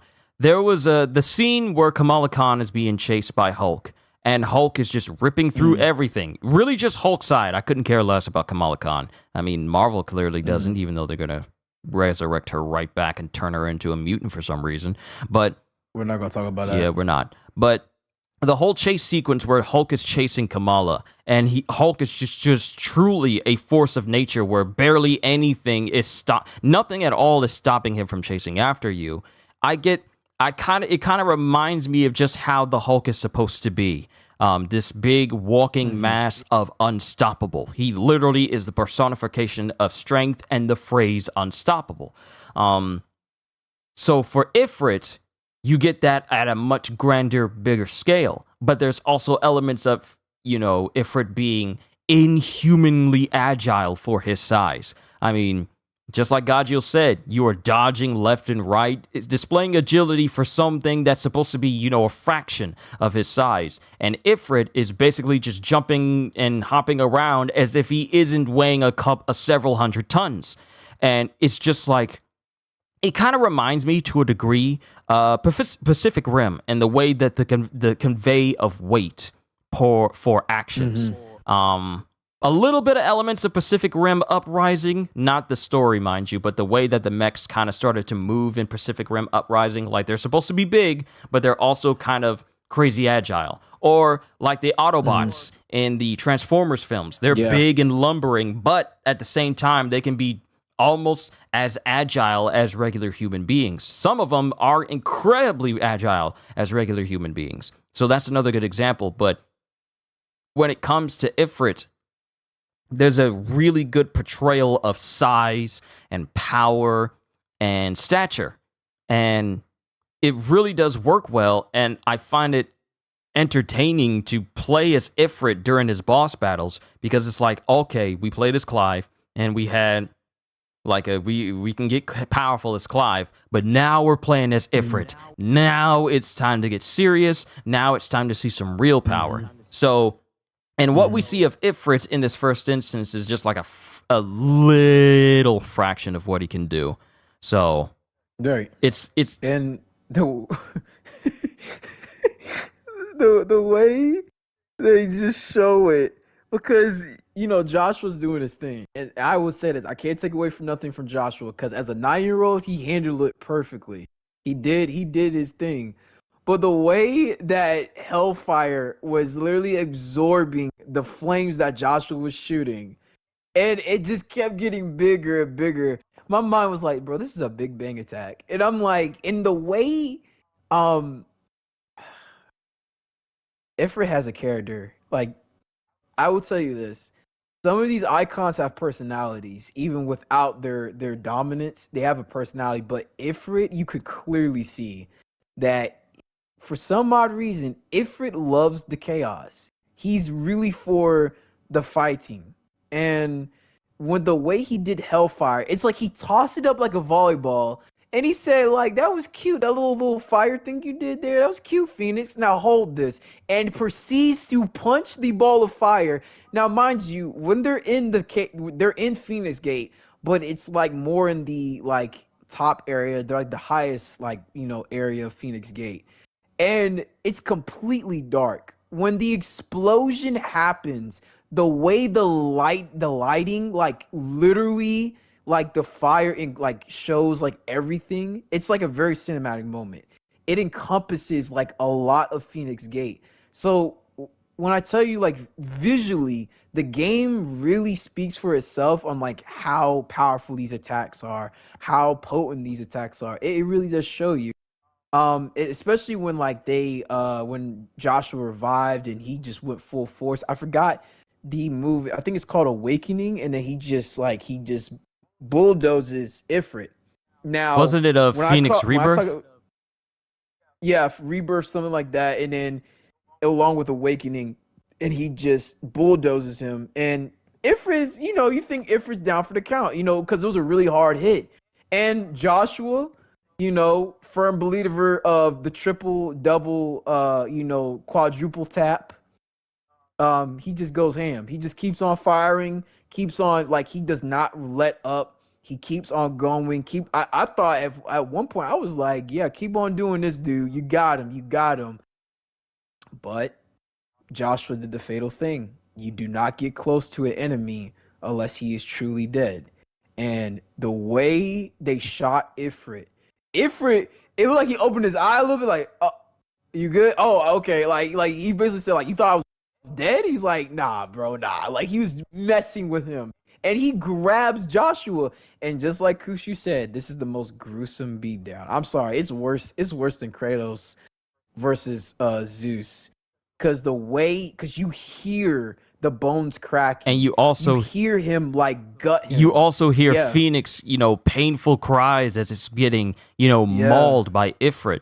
And another thing to add on to yeah. what you're saying, Gajeel, and I'll let you continue, is how, unlike how Kratos was just beating Zeus to death in God of War 3, you get Clive, the brother of Joshua, who Mm-hmm. we've already grown used to and have already grown attached to, painfully and sorrowfully crying for Ifrit to stop, trying to kill his brother over and over, and Ifrit's not listening. You're just watching this beatdown happen, and Clive can do nothing. That's what makes it even worse, Mm-hmm. because you're already attached to these characters. You already feel for Clive about what's happening to his brother. Mm-hmm. So, Yeah, and yeah, it's bad. It doesn't, and it gets worse when you hear Joshua's voice when he says, "Clive, help me," and it's like, oh god, like like I'm like, you gonna make me cry. This is a demo. I'm like, why would you do this to me? Why, Yoshida? Why? You could have just ended up in the sunset. No, the way the demo, which is, it's really just the first part of the game, but the way the demo leaves you is such a, like, oh yeah, go ahead and buy the game. Like, did you enjoy it? Thank you for playing. And I'm just like, you gonna. I was like, yo, I was about to, like, just be on my knees and just cradle, because I was like, the way it left you was such a hole in your chest, and it just like, wow, like, the I've there's a lot of games where I've felt hopeless. There's only two there. There's only one other game I felt hopeless, and that was Asura's Wrath.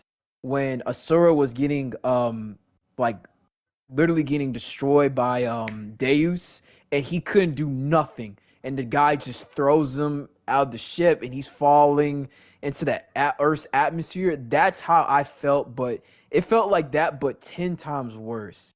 And a little bit of a feature that I don't know if a lot of people kept, but I mentioned this to Kushu before, is Phoenix doesn't let this, like, happen for so long. He actually tries to fight back. Joshua tries to fight back at Ifrit, but Ifrit, being having that dog, Black Air Force energy in him, he literally bites Ifrit's mouth, absorbs his flames, and does a literally a one shot strike to the chest move. And it's like he punches his chest, and the way he lets out the flames, the explosion, it's like, I had all this power inside me from just absorbing your power.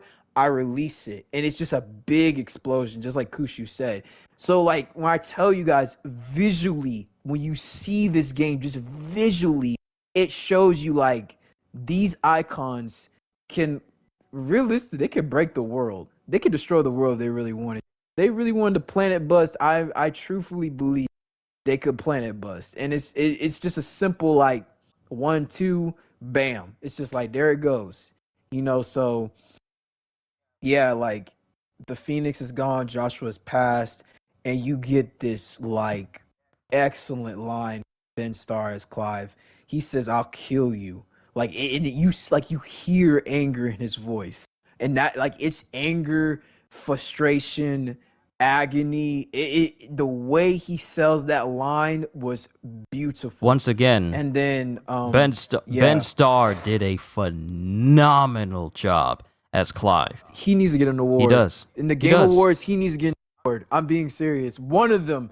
And I'm not just saying Ben Starr, but the entire cast. One of those casts need to get an award because before we even move on, in my personal opinion, this is Game of the Year. I can't even refute it. I love Tears of the Kingdom. I do. But it's never this, but that story didn't bring me like how this story did. This story had got me screaming, hollering. I was like I had this, like I got off my seat to literally just experience it more, to get engaged, and I love Zelda. I love it. I love Breath of the Wild. I love Tears of the Kingdom. But Final Fantasy 16 to me dethroned that is Tears of the Kingdom Game of the Year. It's like it's a contender, don't get me wrong. And if it does win, that's great. But we cannot ignore Final Fantasy 16. If anything, Final Fantasy 16, it deserves an award for music. It deserves an award for music. Soken did his job in music. I don't care what anybody says. It deserves an award for voice acting. I don't care which actor gets it, but it does deserve an award for voice acting. And maybe combat. I would even say combat too. It deserves a lot of awards. So I pray that Ben Starr gets one, or any of the cast members gets one. And if the game does win the year, I'm probably gonna do a backflip. I ain't gonna lie. But yeah, this man, the voice acting it's like I'm listening to like an Oscar worthy performance. Like they put their heart and soul in. And for a lot of people who don't know, this is the very first Final Fantasy where they chose to prioritize English instead of Japanese. So the Japanese actually had to follow what the English voice lines, the English actors did, which is very unheard of because most of the time it's usually with Square Enix, they usually do the sub with the Japanese sub first, and then they dub it later on for the Americas. So I thought that was a smart decision because you really hear the authenticity, accents, because there are different accents in this world, and you hear them clearly. Not everyone has the very same like British accent. There's different levels to it, and you hear them clear as day. So yeah, I truly enjoy that. Which basically, if you play the entire first half, it's 2 hours. So that's 2 hours worth of game you just played.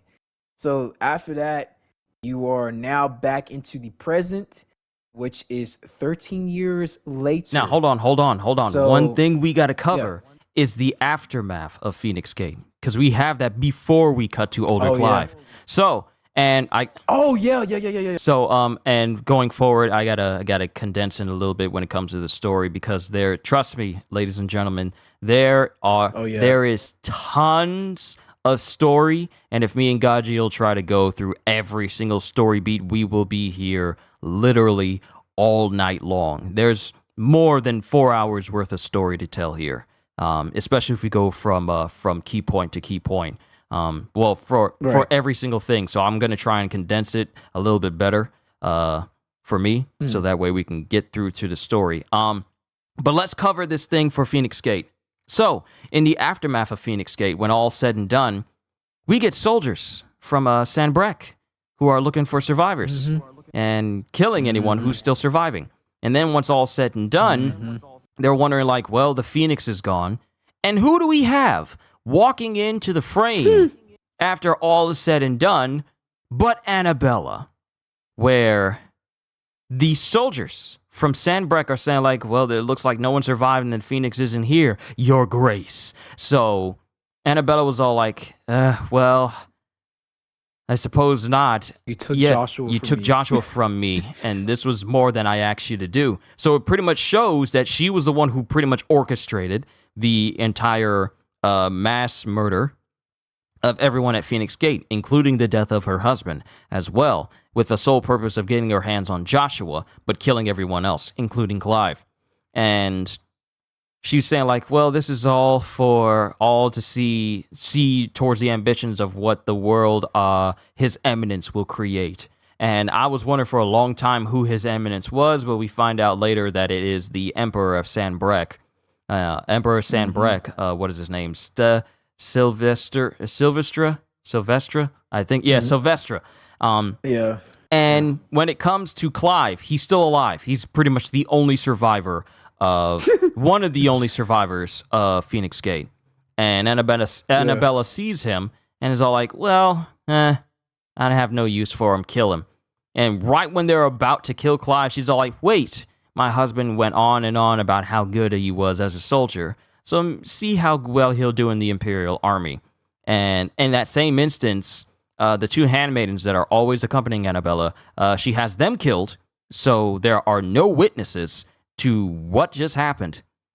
And then Clive is taken by these soldiers to be put in the Imperial Army, and that is when he is officially branded with the tattoo on his mark to let everyone know that he's a bearer, which in the world of this game is seen less than human and like a point of slavery or like elements of slavery. And I got to say this about this element in the game. It's actually a good thing that there aren't any black people in it, because let me tell you,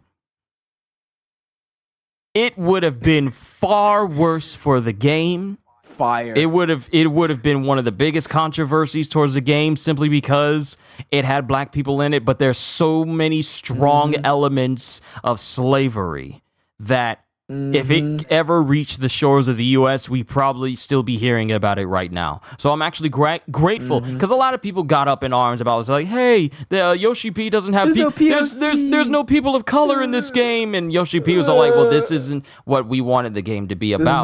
But I also feel like Yoshi P was kind of conscientious, because if he put a single black person in there that what happened to be branded and they were treated like a slave, that would have brought back hundreds of years of bad memories for a whole bunch of people here in the United States, and that probably would have left a bad image on Final Fantasy 16. So it's like, and on Yoshida. Yeah, and on Yoshida as well. People wouldn't be looking at Final Fantasy the same way again. People wouldn't be looking at Yoshi P the same way again. So he took the best route he could take, because not only does it fit the story, but it also makes it so that it doesn't point to any real world elements that, you know, still carry elements of like influence in the world today. Because imagine just one black person that was branded, treated like a slave, beaten up, called less than human. That's all it takes. All it takes. And don't let that happen to Twitter. Don't let it be seen on Twitter, and then everyone is just gonna be like, cancel Yoshi P and cancel Final Fantasy, cancel Square Enix. It would have gone off the rails. But in the world of Final Fantasy 16, those who are bearers, which is essentially people who are freely able to manipulate magic, such as dominants and people born as bearers, they are ostracized simply because they have the ability to manipulate magic without a crystal. And in one of the side quests for the game, you find out that in the beginning, bears, and I'm just going to be jumping around to very important matters here. In the beginning, bears were seen as, you know, had the ability to have office and nobility and prestige. But people started to get jealous and started to resent people who, the bearers, who could wield magic, and thus started to orchestrate elements to make it so that the bearers would forever be ostracized. Simply because bearers are seen as lower than human life, yet if you play through the game, you see them as, you know, they have far greater capacities to live much more and do more than just regular humans. The only caveat to this is that bearers who continuously use their power eventually run afoul of this petrification curse that is on every bearer. So after a while of using magic over and over and over again, the body will start to petrify. And this affects all individuals who are capable of using magic. And that goes for dominance as well. But the difference is dominance don't get affected as much by it compared to regular bearers. So Right. that's the give and take. Having the ability to freely use magic without a crystal, but the drawback is that over time you will start to petrify the more and more you use your abilities and use your powers. The crystal's curse. Yeah, it's the crystal's curse. So we cut to the present day where Clive is with his people, with his fellow branded, because they're called branded when they have the tattoo on their face. Beast is dead. He's gone. Is a lot of the people that he ran with. They're all dead, and we get to the group where they have the dominant of Shiva, who we come to find out is Jill. One of Clive's childhood friends that grew up with them, along with Joshua. I don't know if we mentioned Jill during the childhood of Clive, did we? No, we did. We did. We were saving. Yeah, we were. Yeah. So Jill is one of the childhood friends of Joshua and Clive when they were growing up, and we find out that she is the dominant that the Iron Blood have in their ranks, forced against her will because she's being dragged around like an animal, and it's comes. It's a clash for Clive, a clash of ideals and a clash of interests, because he thought they were morals. He thought he was just going to be killing another random person, but it turns out to be a person he grew up with. So that automatically puts him at odds with his commanding officer, and he winds up fighting him because he can't bring himself to kill Jill, because Jill gets because you have to fight Jill at first. But then you defeat her, and then when it's time to kill her, Clive can't do it because Jill is his childhood friend, someone he hasn't seen in years. And his commanding officer is all like, "What are you doing? If you can't do it, I will." Then Clive starts fighting him, and you end up killing him. And then Clive goes back to take care of Jill, but he's, weak and tired. And before the Iron Blood can kill Clive, we get the main man. All the Iron Bloods get immediately zapped with lightning, and they're all killed. And then we get a familiar face. Well, one familiar face, and then another one. And first, it's Torgal. We automatically recognize Torgal. He's full grown. Wolf. He's basically a giant dire wolf, pretty much. Wolf. He's basically a big old dire wolf. He's there, and we get another individual named Sid, who is also a dominant as well. He saves Clive, and he also saves Jill. And he defends them from more Iron Blood, and they make their way out of the mountain range. We get another view of Benedicta, who's watching everything go down, and then some lightning is shown in the background, and then Benedicta recognizes who this is, and he calls himself Sid, but Benedicta calls him Sidolphus, which links to a much closer relationship between the two.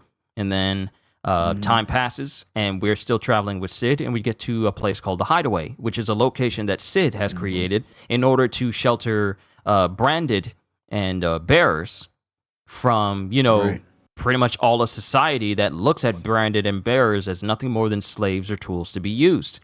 So we get accustomed to everything that's done here. You go in the game, you understand like doing jobs for people, side missions. All the side missions are good, mind you. Every single side mission in this whole game are absolutely great. And I highly suggest that you do all of them because they're incredibly beneficial, but also because there's a lot of lore in between them, which makes it very solid. It's not like, oh, just do this one thing, do that one thing, and then you're done, and then it's stupid. But it's not. All of the side missions are very well done. And hunts. Do the hunts. And yes, the hunts will help you. Bounty hunting missions are essential. Do them. And all of them are good as well, especially the S-rank ones. My goodness, the S-rank fights. They terrify me. The dragon. Look, okay, can we talk about the hunts real quick? The dragon. I might need to condense the story even more because I want to touch on some of the more very pivotal moments here because there's still because trust me, we could be here all day talking about everything this game has to offer, but there's just so much to go through. But the hunts for this game are very good. The S-rank hunts, however, those are your test. Those are the tests on how good you are in the game. Because when I tell you that dragon decided, you know what? All these attacks I was using one at a time, let me use them all at once. And yes, it was like I was fighting Smaug. Mm-hmm. Mm-hmm. or Fatalis from Monster Hunter World. Yeah. They were just Yeah. that damaging. It was Freaking. scary. It was scary fighting them. Yeah. For no reason. But going back to the For no reason. story, and I'm going to kind of streamline it just a little bit more. Yeah. Go ahead. You get recruited to work with Sid because Sid wants to create a world where bearers and branded are free and can choose to live and die however they want. So you go through the motions. You do missions with Sid. And it gets to a point where you run afoul of Benedicta, who once again shows that she has a close relationship with Sid. And I'm trying to remember what is the element after you see because Clive sees Benedicta first, and then Sid comes up behind him. Yeah, Sid comes up behind him, and she is basically saying like, it's funny that you're here, so tell me, so Dulcis, why did you leave the kingdom? And he's saying like, because I didn't want to like, basically he's like not answering, and she's saying like, I asked you a question, Lord Commander, meaning that Sidolphus was Lord Commander was the previous Lord Commander before Sleipnir for Barnabas In the Kingdom of and Walud. yeah, in the Kingdom of Walud, and so basically just tells you a little bit about Barnabas. Barnabas wanted to unite like all the dominants, which in a way that was a really, really good plan. Like to get as many dominants you can, because if you guys don't know, Barnabas is brother a little bit he kind of a little bit of OP.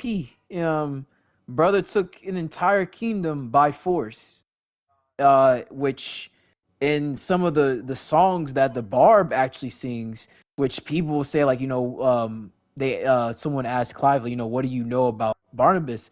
Only what the Barb said, that he won a kingdom because of his sword skills. So that just tells you of how lethal Barnabas is. But it also just shows to prove that like, Barnabas he kind of had an A team with him. He had Benedicta and Sidolphus, so he had Garuda. It was Garuda, Odin, and Rama. So you had someone controlling the skies with thunder, someone making winds, and you had someone who can literally like split the world in two with ease. So it's like, this is crazy. But um they go back and forth, and Sidolphus says like, I don't want to follow your crazy king's antics anymore. And so she in part of like Garuda's like in Benedicta's like abilities, Garuda has abilities where she can call on her sisters, and one of her sisters is called Charada, and Clive has to fight them. This is way before Sidolphus even um meets up with Sid and stuff, but you have to fight them, and you kind of get a taste of like how powerful Benedicta is. You also get to see how very sadistic she is, because there is a part where they're heading to Lost Wing, where they Sidolphus has a guy on the inside named Gav, and they're trying to get to him.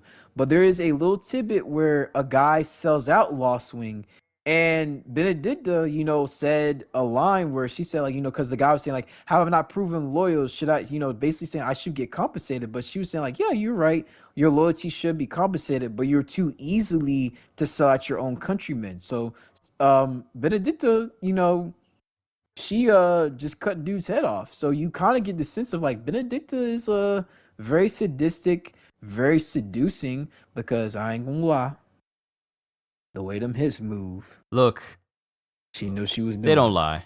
She knew what They she don't was lie. doing. Let's be honest They don't here. lie. She knew what she knew. She knew what she was doing. She knew what she was doing. And yeah, so you meet up with that, and um, you also get to know that there's a man in the hood that was haunting Clive at that very moment, because he's still on the quest for revenge. So he figures that there is a man with a hood-like figure near where Benedicta is, and he believes that Benedicta, knows what she does know, where the hooded man is. So Yeah, you basically because we're streamlining this, we're trying to like cut off some of the stuff. Because So they're heading over to the there's a castle. ton of There's a lot. story. There's a lot. This game is 80 hours worth of content. Dude, It is 80 hours worth of content. It's a it's lot. over Like, 80 hours worth of content. If you took your time and took everything in, it's over 80 hours. It's over 80 hours. It's 100. And It has to be 100 hours. YouTube only 100 allows hours. for 12 hours worth of streaming, and I'm not trying to hit that limit again and get my stuff cut off again. Yeah, so the streamline it, Sodolphus and Clive talk to the locals. They get the information. Boom. They head over, and Benedicta is also interrogating the man with the hood. And the man in the hood also has a maid named Yote. You will get to know them later. So as we are going through the castle, you're fighting, you're getting to understand like what's really going on. You are then you didn't encounter Benedicta again. And Benedicta is basically having a talk with Sid. And Sid, has a heart to heart with Benedicta. Benedicta saying like, come back to me, Sodolphus, the king needs you. And why do you why did you leave? Why'd you do all that? Sid was saying like, why the heck would I come back to a king that wants to use me like how he's using you? And basically Benedicta said a well thought out line, but she says, basically sacrifice, why you sacrifice, like basically says like, why are you sacrificing yourself for this guy? And she says sacrifice. She said, I use my talents to my advantage. And you're telling me there's shame in that. And Sodolphus is saying like, if there's no shame in what you do, why do you feel so sorry for yourself? And Benedicta said like, I don't feel sorry for myself. The only one I feel sorry for is you. And she kind of has like this like mental breakdown where she's like, I should have, I shouldn't believe that there was like, you would change. Basically, she was trying to woo him back. And, it didn't work out. And now you see kind of the most anime Dragon Ball Z. They are powering up. She's yelling. She's semi-primed. Sid told Clive, hey, bro, back up. I got this. He's semi-primes. And like, I'm gonna say it right now. There's only two people who have cool semi primes, and it's not Benedicta or Sodolphus. I'm sorry, but yeah, they fight it out. It's a really cool cutscene. They go in tit for tat, but you realize that Sodolphus is kind of tired. Now I don't know if that's because of old age, because Sodolphus doesn't really look that old. He doesn't have any gray hair. But you could tell he's a very older chap. I would say probably to his maybe early 40s, early mid 40s. And being the cheater that Garuda / Benedicta is, she sends off her sisters and blindsides Sodolphus and literally kicks this man onto a statue, and that statue falls on him. And so, I remember me and Kushu were like, man, the dude dead already. I was like, we just saw this man. Like, so Clive, he has to fight Benedicta's sisters. It's a 2v1 situation. Well, I mean, technically it's a 2v2 because you have Torgal, which is a thing. Torgal does not leave your side through the entirement of most of the story. Besides the last mission of the game, Torgal's with you like 99% of the time. So you beat the sisters, you check on Sodolphus. Sodolphus is all right. Basically tell him don't worry about him. So he goes up and Clive cleans up house in the small little castle they have, and he meets up with Benedicta. And Benedicta was like, that's the second time you've bested my sisters. And she's basically saying like trying to woo him, saying like, why would you cast yourself with sorry lot, And being I forgot what she said. If it's warmth you are yearning for, there's enough warmth under my wing. And the way she said that line, I was like, oh wow, okay. You really are for the streets. You are for the streets. And it's crazy. But the this is where kind of like where the 48-minute clip that we saw, me and Kushu saw, and you just fighting Garuda. And once you beat her, which is really cool, it's a great boss fight. There is a section where Torgal bites Benedicta's leg and does an entire 360 turn and throws her. First and foremost, Oh, it wasn't the leg. Torgal. It was the neck. Oh no, it was the throat. Yeah, it was the leg. Yeah, it was the throat. Like, bro, Torgal agile for that, bro. He really menace for that. First of all, Torgal is the best boy. This man, I don't know how the world, we know why he's him, but it's just like, bro, like you went from being a cute little puppy to like, yo, bro, I can handle my darn self. Like, bro, you pay the bills. Like, okay, man. And yeah, so like as you beat Benedicta, they're interrogating her, and she's like, why? Like Benedicta's like, why am I branded? Why did I lose to you? And Clive is like, enough games. Tell me what I want. So he reaches out his hand, and he realizes that he is absorbing not only the element of air, but he's absorbing Garuda. And it's a moment where the entire world just stops. And as he absorbs all of like Garuda, he's in agony, he's in pain, and basically when it's all over, after he's done having his, it really is like he's having a seizure. So when he's done having that, he gets up, he's like, what in the world, what happened? And Benedicta tries to use her powers, and she can't. She lost her powers. Clive stole Garuda from her. And it's like she can't even hear her. She can't feel Garuda. She just has a mental break. I hate to use the term, she kind of goes complete, almost semi-vegetable, because she just feels worthless. Like she just doesn't want to fight no more. She's hopeless. She feels nothing. And when I tell you the voice acting, the visuals of how the facial expressions are, she feels hopeless. She's worried about like what King Barnabas is gonna think of her. Like, like basically her worth is gone. So, they run away. And as they're running away, the castle is going up in flames. So the man in the hood is like causing havoc. And it's kind of hilarious because like homeboy like was very like contempt, and then he was like, nah, I'm like, now that Clive is here, he's like, oh, I'm gonna cause havoc, I'm gonna blow this whole thing up. So they run away, and Clive and Sid are trying to like get their bearings and stuff, which you also get a new ability with like Garuda, which in I'll tell you in gameplay terms, Garuda, her main ability is Deadly Grip, where she can pull down enemies who are bigger than her, but unless they're like until like they're like halfway staggered. And then if they're not really staggered enough, you basically can pull yourself up in the air.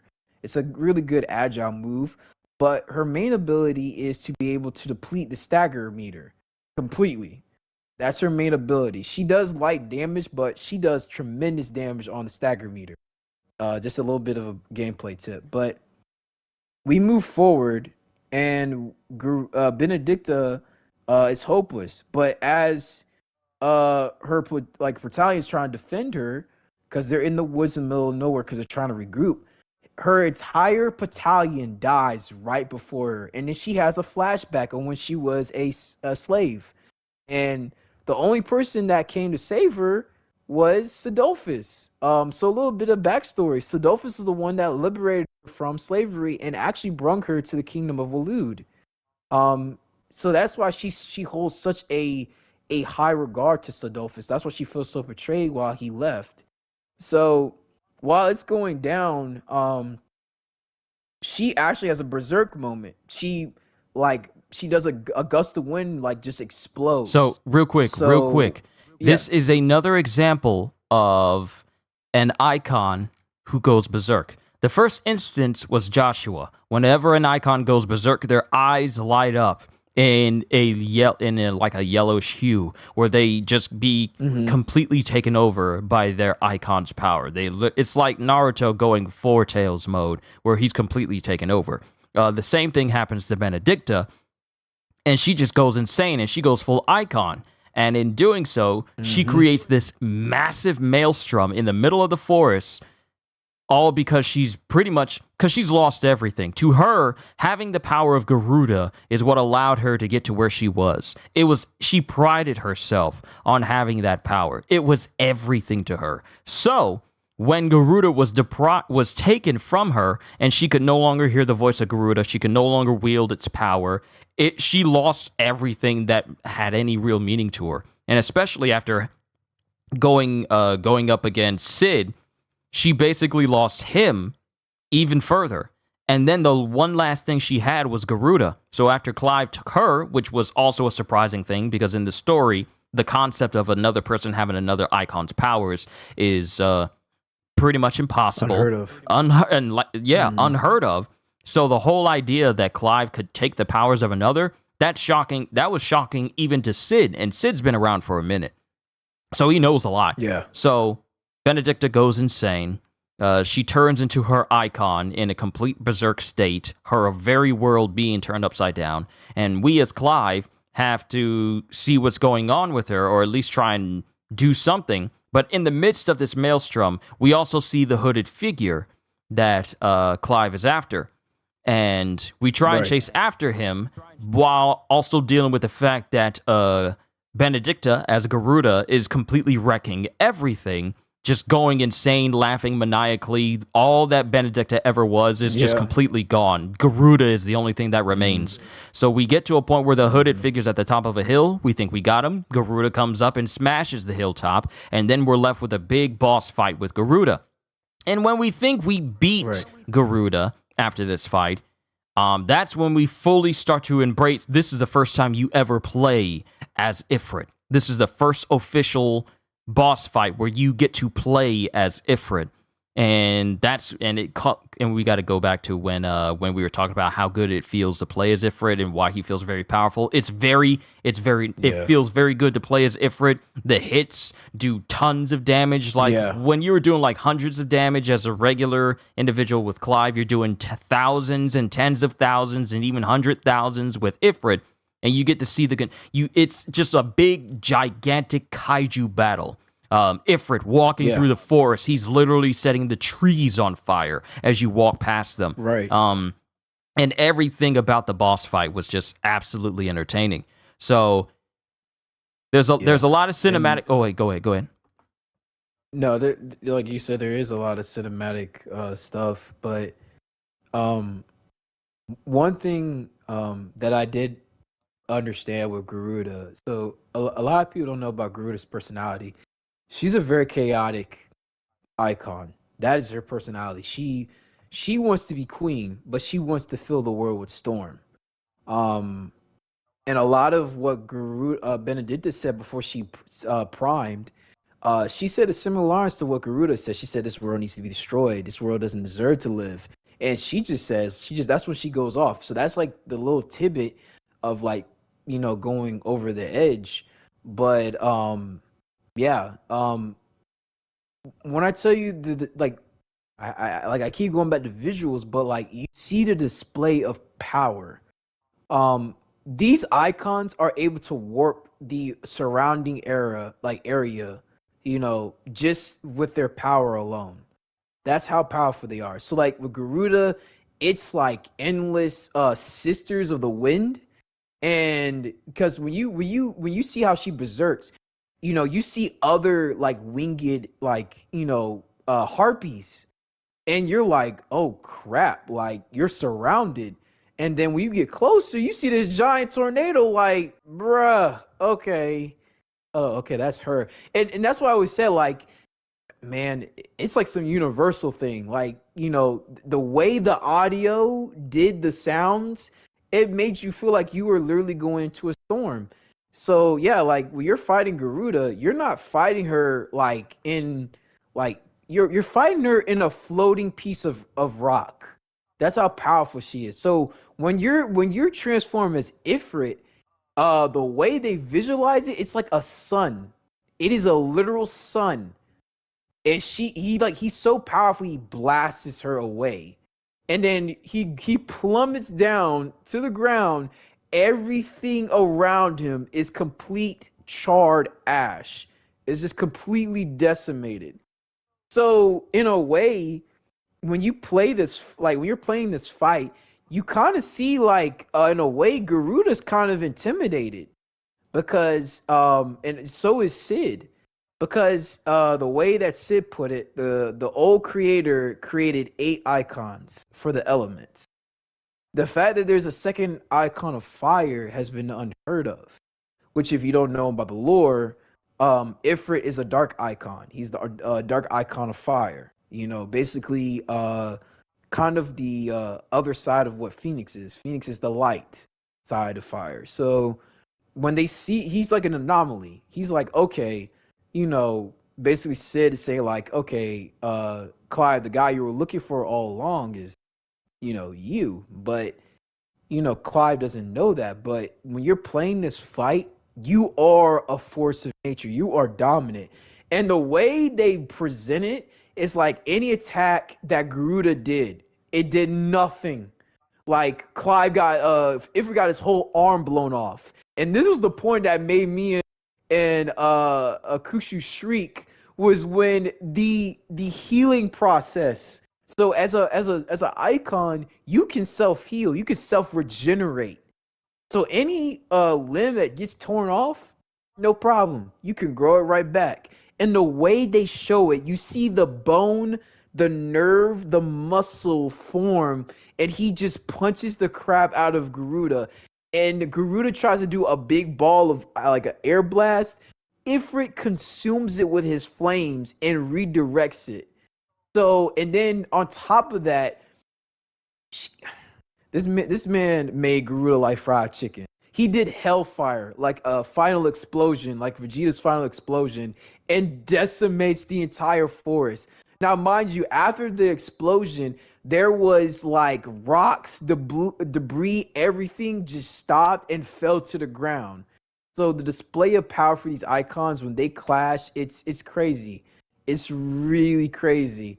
So yeah, Garuda got killed. She was fried chicken. And it's really sad. Like Benedict was a very tragic character.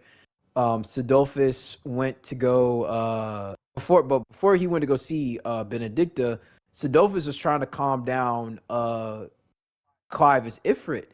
And it's such a Hulk, and me and Kushu said this is Hulk versus Thor, because the way that Sidolphus transformed to Rama, and Rama just called down lightning to stop Ifrit, because he, like, once he called down Judgment Bolts on he did Judgment Bolt on Ifrit. Ifrit was just like, okay, I'm gonna chill out, and he falls out. It just reminded me and Kushu, like, you know, why can't we have this in a Marvel game? But yeah, and Sid calms down Clive. He goes and consoles with Benedicta. He's also very sad because he really cared for her, but she passes away. So yeah, Garuda is gone along with Benedicta, and the Queen of the Winds has passed on. So Sid takes Clive and they head back to the hideaway. But it basically fades to black. But we also get another cutscene, which I'll let Kushi talk about, which is really cool. But it's also very funny, but it's really cool. Remind me which one that is, because I'm kind of sketchy on a certain amount.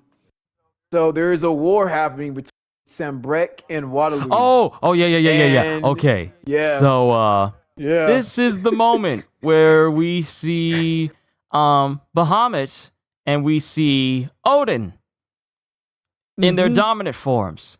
And we get Bahamut. Bahamut looks scary as a dragon, but we get Odin, who's just casually standing there. And we see Odin. We don't get to see the true strength of Odin in this moment. That's later on. But Odin clashes with Bahamut, and Bahamut is trying to take on Odin.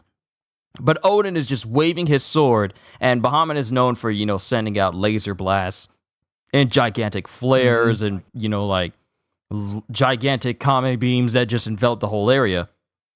Odin is just deflecting all of this easily with one hand, one sword, And he's also deflecting the blows away from him that's causing it to hit everyone else on the battlefield. And since Odin is on Sleipnir, he's able to fly in the air and contend with Bahamut. And we don't get like a big old conclusion to the fight. It's like they clash with each other and then they just go in opposite directions. And they just leave. They just leave.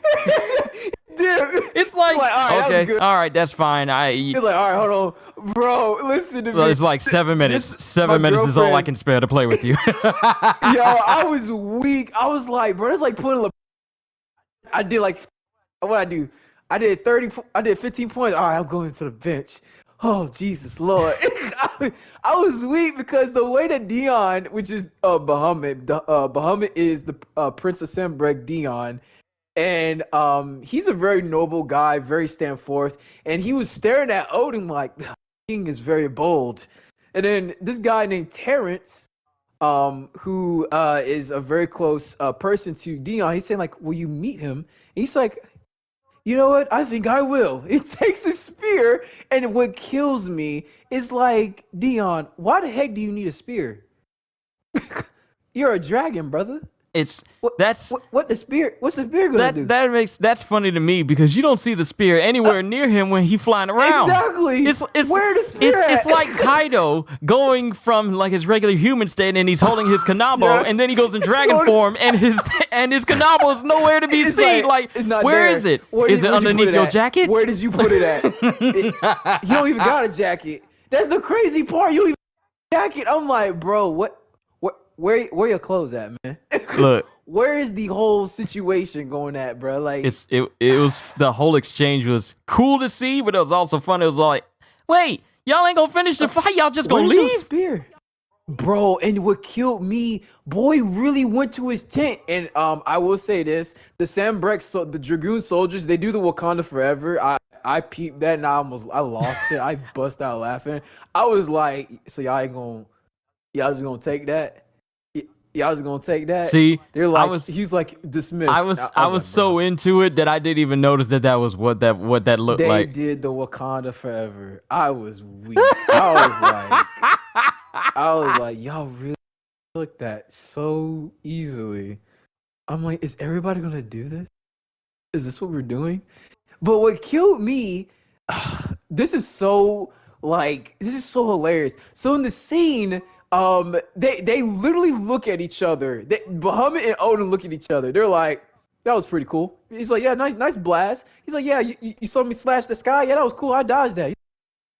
I'll see you later. All right.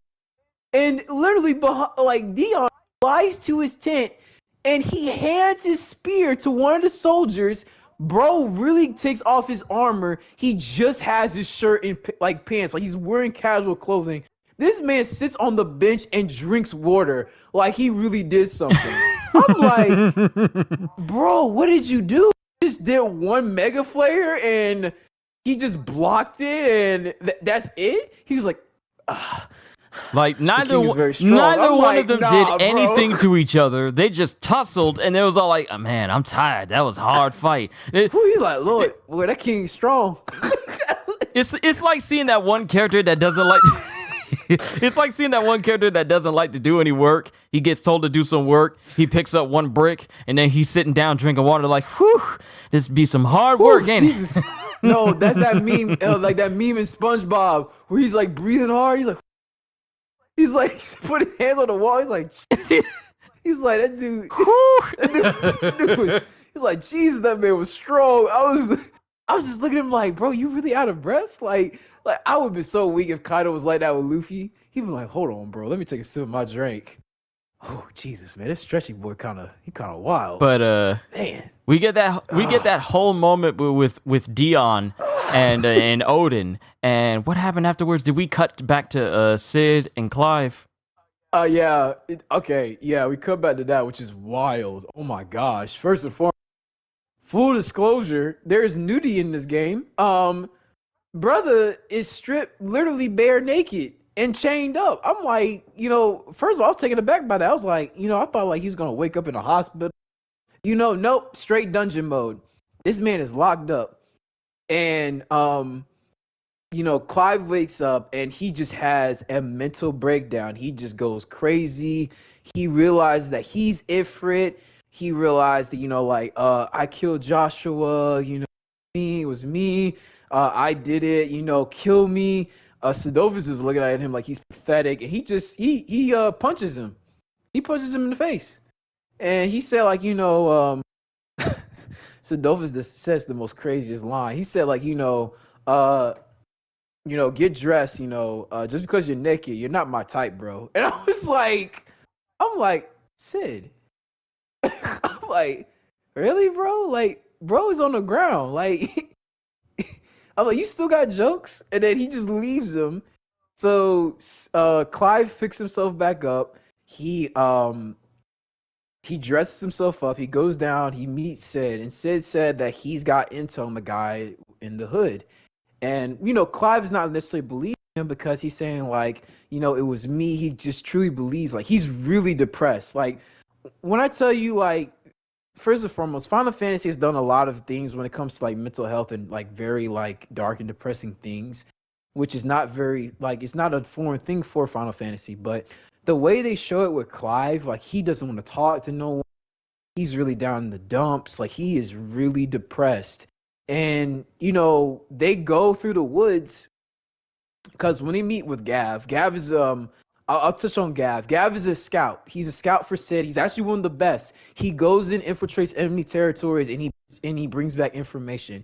He also is a very swell, really, really lovable guy. And when you compliment him, he gets very, like, blushes and stuff like that. It's a very cute like little thing he does, but he's a really cool guy. Like, best scout. So he goes out and searches for information. He said he got intel for Clive. So they go out to the forest, and they are going out, and basically Sid hears some noises. He sees some Imperials, so he's gonna go check it out and see what's going on. So as you're playing as Clive, you realize that Clive is really, like, monologuing. He's depressed. He's angry. He's frustrated. He doesn't want to do anymore. He basically just wants to end his life. Like, there was one point where, strong warning, there's a point where he was going to commit suicide. And Torgal literally, like, looked at him, and this is what I loved about this. Torgal was really convincing him, like, bro, chill, like don't do this, like bro, if the dog is telling you to chill, you're doing too much. Like, that was crazy. He told, like, Torgal was literally looking at him like, bro, chill. So Clive came to his senses. He said, like, I'm sorry, boy, but he sees Gav, and Gav is getting chased by Imperials. So Clive is rushing them down. They basically fight, and then Sid, he says, like, a really cool famous line because he joins up with Clive. He says, like, I'm here to even the odds. Any exceptions? So they fight, and they also, like, they fight a dragoon, and there was something else they fought too. It was a dragoon and something else. I think it was like a bunch of ads and stuff, but they take care of them, and then Gav is running for his life because, like, he's, like, very injured. He got his arm slashed, and as he was on the edge of the cliff fighting, he falls down. But Clive and Torgal and Sid, they rush and kill all the soldiers. And Sid, he sees Gav. Gav is holding on for dear life on a branch on the cliff, and he asks, like, Clive to save him. And then Clive kind of has a depressing, like, moment, but then he hears Joshua's voice, like, help me. So it motivates him to, like, help Gav, and he pulls him up along with the strength of Torgal and Sadolphus. So they help Gav, and Gav was able to tell him some information, basically telling him that they're about the hooded man. So Clive is like telling Gav, like, I don't know about this, to tell you the truth, I think I'm the person. And then Sadolphus told him, like, saying, like, Clive, I saw you transform into an icon with my very own eye. I also saw the man with the hood. There has to be a connection. So basically, Clive is saying, like, but who is he? He said, I don't know.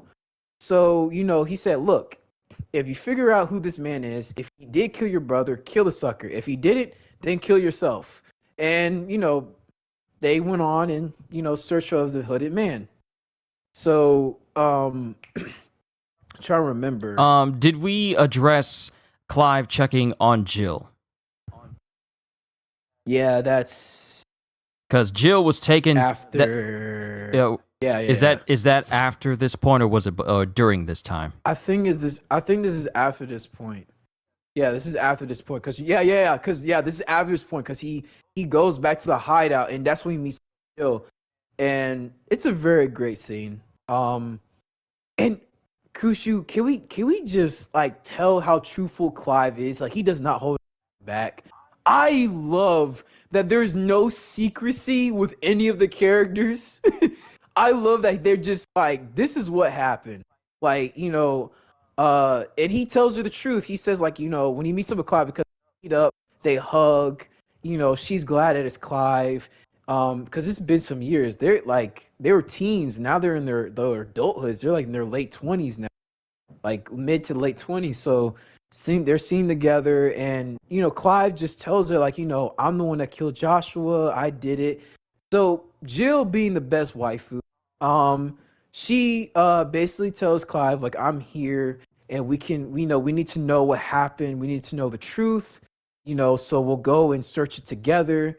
And basically she accepts what the truth is. If Clive did kill Joshua, it won't change her mind of who he is, because she knows that Clive really cared for Joshua, and that he would never like intentionally kill his brother. So she knows there has to be an explanation. So a little bit tidbit with Jill. After the fall of Phoenix Gate, when Jill was taken by the Iron Bloods, or sold off to the Iron Bloods, she awakened Shiva's powers through all the stress and anguish. So there's many things of like how basically chooses you. For Sid, it was a band of like very strong noble men, and Sid was chosen by Rama to I don't know for Barnabas. And I would assume Dion is the same way, how kind of Joshua accepted by, he wasn't necessarily rejected by Bahamut. He was Bahamut accepted him. So I would say it's kind of similar how Joshua was. But Shiva and Ifrit were like, as they in most lore are kind of a couple, they're kind of similar in a way, like how they bring out their dominance, through stress and anguish. So while that was going on, they told Sidolphus, like, goodbye. We're going to go to basically Rosaria. So they're going to Rosaria to Phoenix Gate. So I'll leave it to Kushu. Hopefully I didn't leave anything out. No, I think you covered all the more important moments. We still got a bunch more to go through, but I'm going to try and condense it as best I can. So Clive and Jill traveled to Phoenix Gate in order to, put things to rest and find out what truly happened there and what's going on, because Gav tells them that, hey, this is where we saw the hooded man last.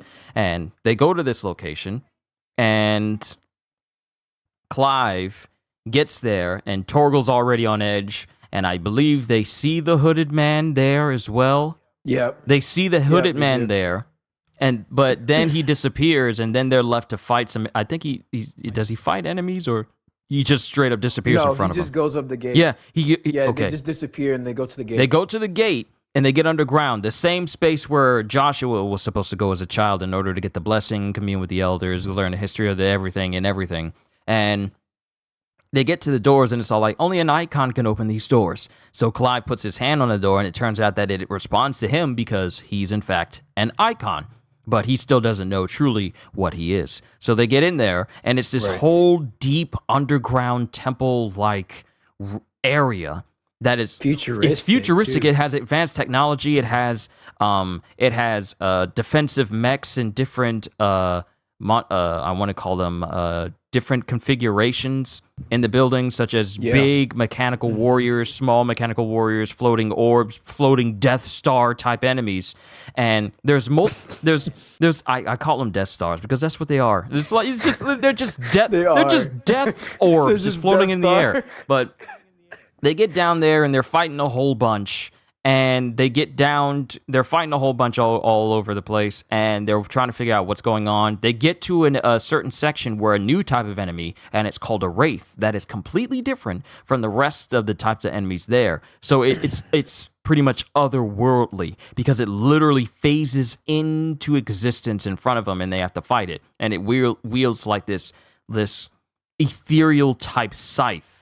And that it's the only one that you encounter in this place here at first. But they get to the end, and they get to this tapestry, or at least this artistry that's on the walls, and it depicts like this creature that's on this tapestry that they don't understand what it is, because they know of all the icons that exist in the world: Bahamut, Titan, Phoenix, Ramu, Garuda, and Shiva, all these different types of icons, and they can't figure out what this one is at the top of it. And then time stops, and Clive is... I'm trying to remember specifically what happens here. He's not pulled into the... Clive? He's not pulled into the... No. That's later on when they get to Sandbreck, isn't it? Yeah, he meets up with the hooded man, supposedly, and he asks, like, who you are, and it shows Clive's face. So, a little key thing with Phoenix Gate is that Phoenix Gate is also a test with your inner self. So, as they go, as he warps into a different plane of existence, like I tell you, the icons have incredible powers. So he's literally encompassed in a world of flames. And he is watching the events of how Ifrit killed his brother. And while this is all happening, he's saying stop, and he screams stop and puts out his hand, and he realizes, he truly accepts that, like, it was me. I killed Joshua. And his younger self appears saying, like, I killed him. I was supposed to protect him. I was supposed to be his shield. So basically, I tip my hat to Yoshida. We have a Naruto moment where basically Clive has to fight his inner self.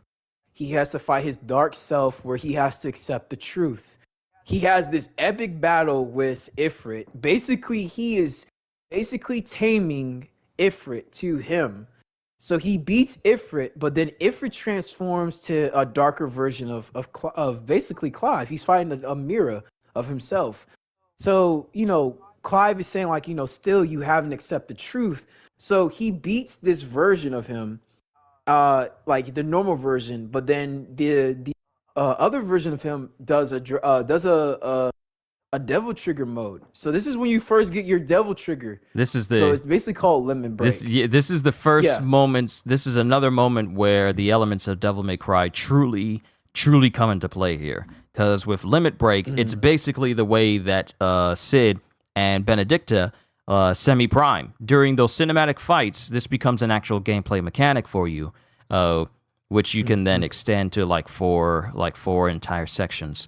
And it looks cool. It does. It looks really cool. It looks really cool. It doesn't last terribly long, but it's incredibly useful because the uses of Limit Break, it's really powerful. It's very powerful because it not only massively increases your damage, also completely changes up your entire basic moveset, but it also regenerates you while you're using it, akin to Devil Trigger from the Devil May Cry games.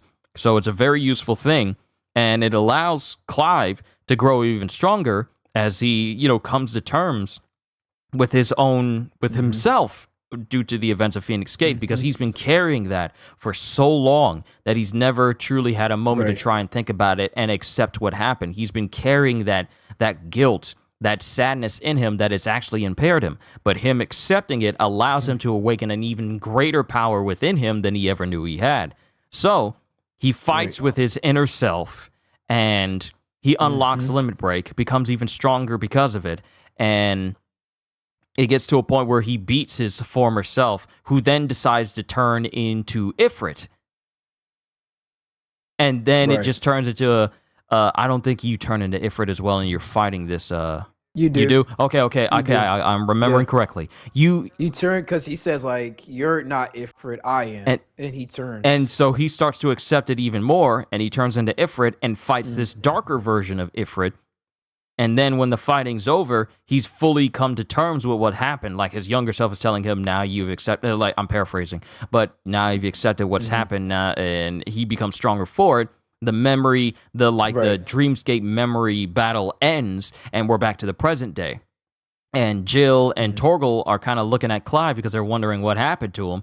But because it was pretty much Mm-hmm. like time froze In his in head. his head. Yeah, it It was like was mostly in his it head. was like Yeah. time froze in that fraction of a second. He had that whole big battle in his head. It's like his thought Yeah. process slowed down to the point where everything was sped up. It's actually, it didn't slow up. It sped up to the point where all that stuff that was happening, it was in a fraction of a second in real time. So Mm-hmm. he wakes back up. He realizes he comes to terms with everything that's happened, and then they leave, but still wondering what that tapestry meant because they have no idea.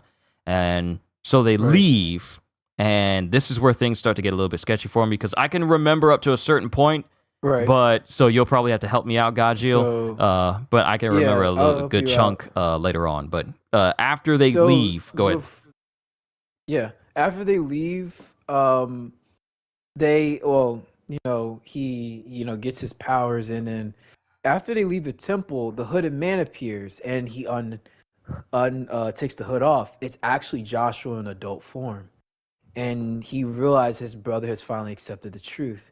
So he said, like, okay, now the pieces are moving. We must hasten because a darker force is still looming. So he kind of walks off and stuff like that, and takes care of some other business. Basically, say like, I will reunite with again. But first of all, when I first saw it, I was like, oh my gosh, like it's because a part of me was like, well, who the man, bro? Is it still an enemy? And then I'm like, oh, it's Joshua. That's crazy. But in my mind, I was like, oh, that makes sense because the Phoenix can revive itself. And I'm like, dang, that is OP. I'm like, bro, you get killed and you revive. I'm like, hey, man, that's the power of the Phoenix. I like it. And I like how it wasn't like he instantly revived. It took some years. So it's like, this is beautiful storytelling. So yeah, Joshua's back and he's handling stuff on kind of like on the behind the scenes. So while Clive is handling stuff, figuring stuff out, Joshua's handling stuff behind the scenes until he meets up with his brother again eventually. So as you leave the temple, because you head back to town, and now in this town it's called Eastpool. Eastpool is a town where a lot of the officials, like mayors and stuff like that, and people who really worked for the royal family of Rosaria was held up there, along with the um, Lord Commander's wife, Hannah. And she was so happy to see Jill and Clive. She literally wept. And she is a widow, basically by herself. But Clive and Jill have a heart to heart. They are saying like, because like Clive knows that he killed the Lord Commander, like unwilling. He didn't know. He wasn't able to control Ifrit, because in my mind I always said if he was able to control Ifrit, things would have been a lot more different. Uh, him and Joshua probably would have had a different outlook, and there would have been no fight. So in some way, Sid is like, he like after he realizes it, kind of has like a heart to heart with Jill. He tells her, Jill's saying like, I'm always with you. I'm always gonna be there with you no matter what. He receives a gift from Hannah, that his father gave to Lord Commander, along with Lord Commander went to give with to Clive, which was Clive's father's like old, like not necessarily old, but outfit that he used to wear when they were younger, along with the family sword, which is called Invictus. It is a family heirloom that was passed down. So he got like basically he got some stuff from kind of like a will, if you will, like gifts from a will. So he got, that's where you get your new fit from. You get your new fit from Eastpool.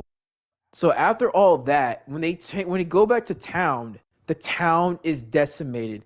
It is burnt. It is the blight has kind of like little bit like really taken over, And because there's a section where if you know in the blight you can't use magic, because the whole purpose of the blight is that it seeps out ether upon the land. Without ether, you can't prime, because in order for you to be able to prime or semi-prime, you need a large amount of ether.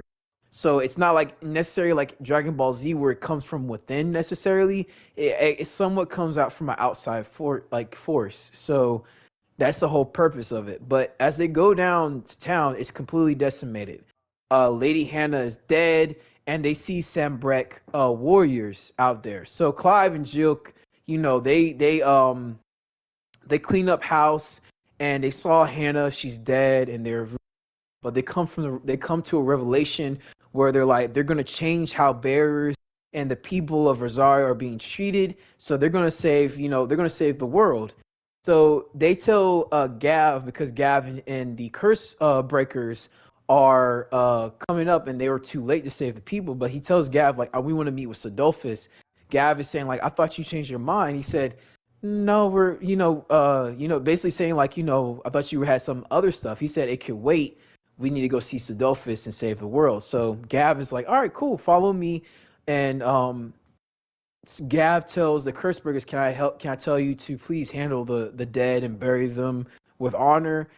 Clive tells them thank you, and the Cursebreakers are like, it's no problem. So they go back to Sidolphus, and you actually see a personality change with Clive. Clive's a little bit more chipper. He's not as depressing as he was, because he finally accepts the truth. So he's making a joke, like saying like, man, there's more people in the hideaway now than ever.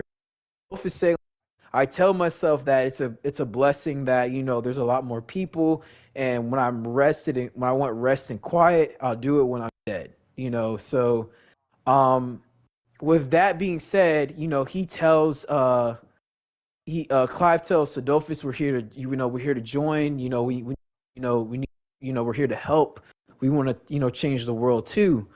So it cuts to Sambrek, and I'll let Kushi talk about Sambrek if you remember. Oh, I remember. Some of the I tidbits remember of this. Sambrek. Yeah. Okay, so we cut to Sambrek, and this is where we see the Emperor, his radiance, and he's having this big, massive council about everything that's going on in the world currently. And one of the things that stands out is how you have all these councilmen and all these big individuals from different countries, and Emperor Sylvestra is just casually taking everything in stride, but not to like a overly serious degree, because he's just so nonchalant about so many different things that's happening right now. So during this discussion, I was all like, what are we going to do about this? What are we going to do about that? And all this stuff. And the Emperor is so nonchalant with the events, and then talking about how Dion's going to do this and how Dion's going to do that. And we're all wondering, like, well, how does Dion feel about all this stuff that you want to do? Like, we're at a point right now where what's important is that we expand our nation. So he's literally talking about waging war with other nations so that they can claim more land, because the blight is literally affecting every single nation. So the Emperor of Sambrek sees this as an opportunity to, like, you know what, this could be seen as war, but it's necessary for the kingdom, because the kingdom is, we need to not focus on inward, but we need to focus outwards. We need to focus on expansion. So what he has in his mind is like, we're going to wage war so we can claim the other lands for ourselves. So already you see that the Emperor's not a good guy whatsoever. Right. And everyone is opposed to this. Like they say, this is a bad idea. Like, why? It's a terrible idea. And everyone is saying, like, well, everyone just says to Your Majesty, this is bad. And then the Emperor's looking like, excuse me, and everyone shuts up, because can't even talk. Because everyone shuts up because he's the Emperor, and they just reluctantly go along with it. And mind you, I'm saying that they reluctantly go along, but there's no one on this war council, like this council members, who actually thinks of the people over the concepts of the king and everyone. They are still nobles. They're basically like celestial dragons from One Piece. They really only think about how's it going to affect them directly and whatever they have going on. None of those people really care about the citizens whatsoever. So but it's the emperor who really has this idea, like, we need to focus on expansion in order to grow this great nation, and he has that whole idea in mind. And did he ever mention, I'm trying to remember specifically this one section of the story, did he mention Annabella at all, or if someone was giving him such suggestion? No, he didn't. I don't think he did, but he also mentioned that, like, okay, so Sylvester is not he is a terrible person, but he's thinking of his people in a way where he's saying, like, the more we take in, the more we have to feed and help. So we have to, like, as Kushu said, we have to think of outward, because if we take in more refugees, which there are a ton of refugees because of the blight, we have to expand our reaches to Dhalmekia. Now, Dhalmekia and Sambrek have an agreement. They are not to wage war with each other. Like I said, like what happened with Rosaria is happening the same way what he's doing with Dhalmekia. He is basically destroying and betraying the treaty that they have, which Dion knows about, because and we kind of forgot about this after we were busting out laughing about Bahamut like leaving, including Odin. But they sent a notice to Dion saying that I think they were under attack, but his radiance was protected. So basically, and I say to attack with huge quotation marks, because when you see Sylvester, like, there's nothing wrong with the Dominion. Like, the entire kingdom is fine. So, basically it told him, like, they're not going to be sending reinforcements. So it goes to show you how much he cares about Dion, like how the level of care he cares for him. But Dion, says, like, it doesn't matter, you're safe. So you also get to see that Dion does care for his father. So in a way, Sylvestus is a reverse Eldwin. He is very selfish. He doesn't really care for his his son, and he kind of just cares about his. Versus Elwyn was like, I care about my people, my family. I want to make sure everyone's safe. So you kind of as you see with Annabella and I would say even Jill. Jill is we're gonna say Jill because Jill's a very sweet, she's a very sweet lady. But you see the duality between the two. Like, one is very selfish, the one is very selfless. You also see with Eldwin and Sylvestus, it's really crazy how you see the duality between the two. So it just goes to show you where he lies with it. And first of all, Sylvestus does this really crazy weird thing where he's tells this servant to come, and he smells a flower, and I'm like, oh, aren't you a prick? He's like, Like, you guys figure it out. See, my thing is, he's so nonchalant about the gravity of the situation that he's hearing everyone give their grievances, and he's just like, servant, bring my flower, and it's just a soul flower on a bigger than it needs to be, a big metal dining plate. Like dining, it's not even a plate, it's a tray. The tray that you carry plates on. It's a whole tray with just one single flower just on it. And he's all like, what were you saying? Does it have anything to do with the further of the kingdom? My lord, we're on the verge of war. What you're suggesting would violate the treaty that we have with the Dhalmekia Republic. The Sanbrechian chrysanthemum is lovely. It doesn't matter. What we're going to do is expand the kingdom. I have spoken. Like, who are you? You are not Quill from The Mandalorian. We are going to do this, and that's it. Funny. I have spoken. That is not how that works. It's funny. But it's funny. It's like he's a king, but he's only seeing the end result and the current state of things. The current state and the end result of what he wants to happen. He doesn't see everything that's going on right now. So that's going on with the kingdom. Then we go back to the hideaway, right? Yeah, we go back to the hideaway, and we learn not only craziness, but the main plan that Sid wants to do that he's been wanting to do ever since he created the Hideaway, which is basically destroy the mother crystals. Because all right, to Sid, and mind you, just to give you a good view of perspective, the mother crystals are the gigantic, titanic, mountain-sized crystals that reside within every single major kingdom. And Sid's idea and his hypothesis, you gonna walk up there. His hypothesis is that they destroy the mother. His hypothesis is because the reason why the blight is happening is because of the mother crystals. Later on, we find out that is not the case, but we'll cross that bridge when we get to it. He surmises that the mother crystals themselves are the cause of the blight, and therefore, if we get rid of the mother crystals, we get rid of the blight. What we see is a massive montage of us going to different kingdoms and destroying these mother crystals. The first of which is in... it's in the Old Dominion. Yeah, it's in the old... That's when they go. They go to Sanbreque. Yeah, they go to Sanbreque. They go to Sanbreque, and that's actually... And what I find humorous is that the biggest empire in the entire game, and that's the first one we hit first.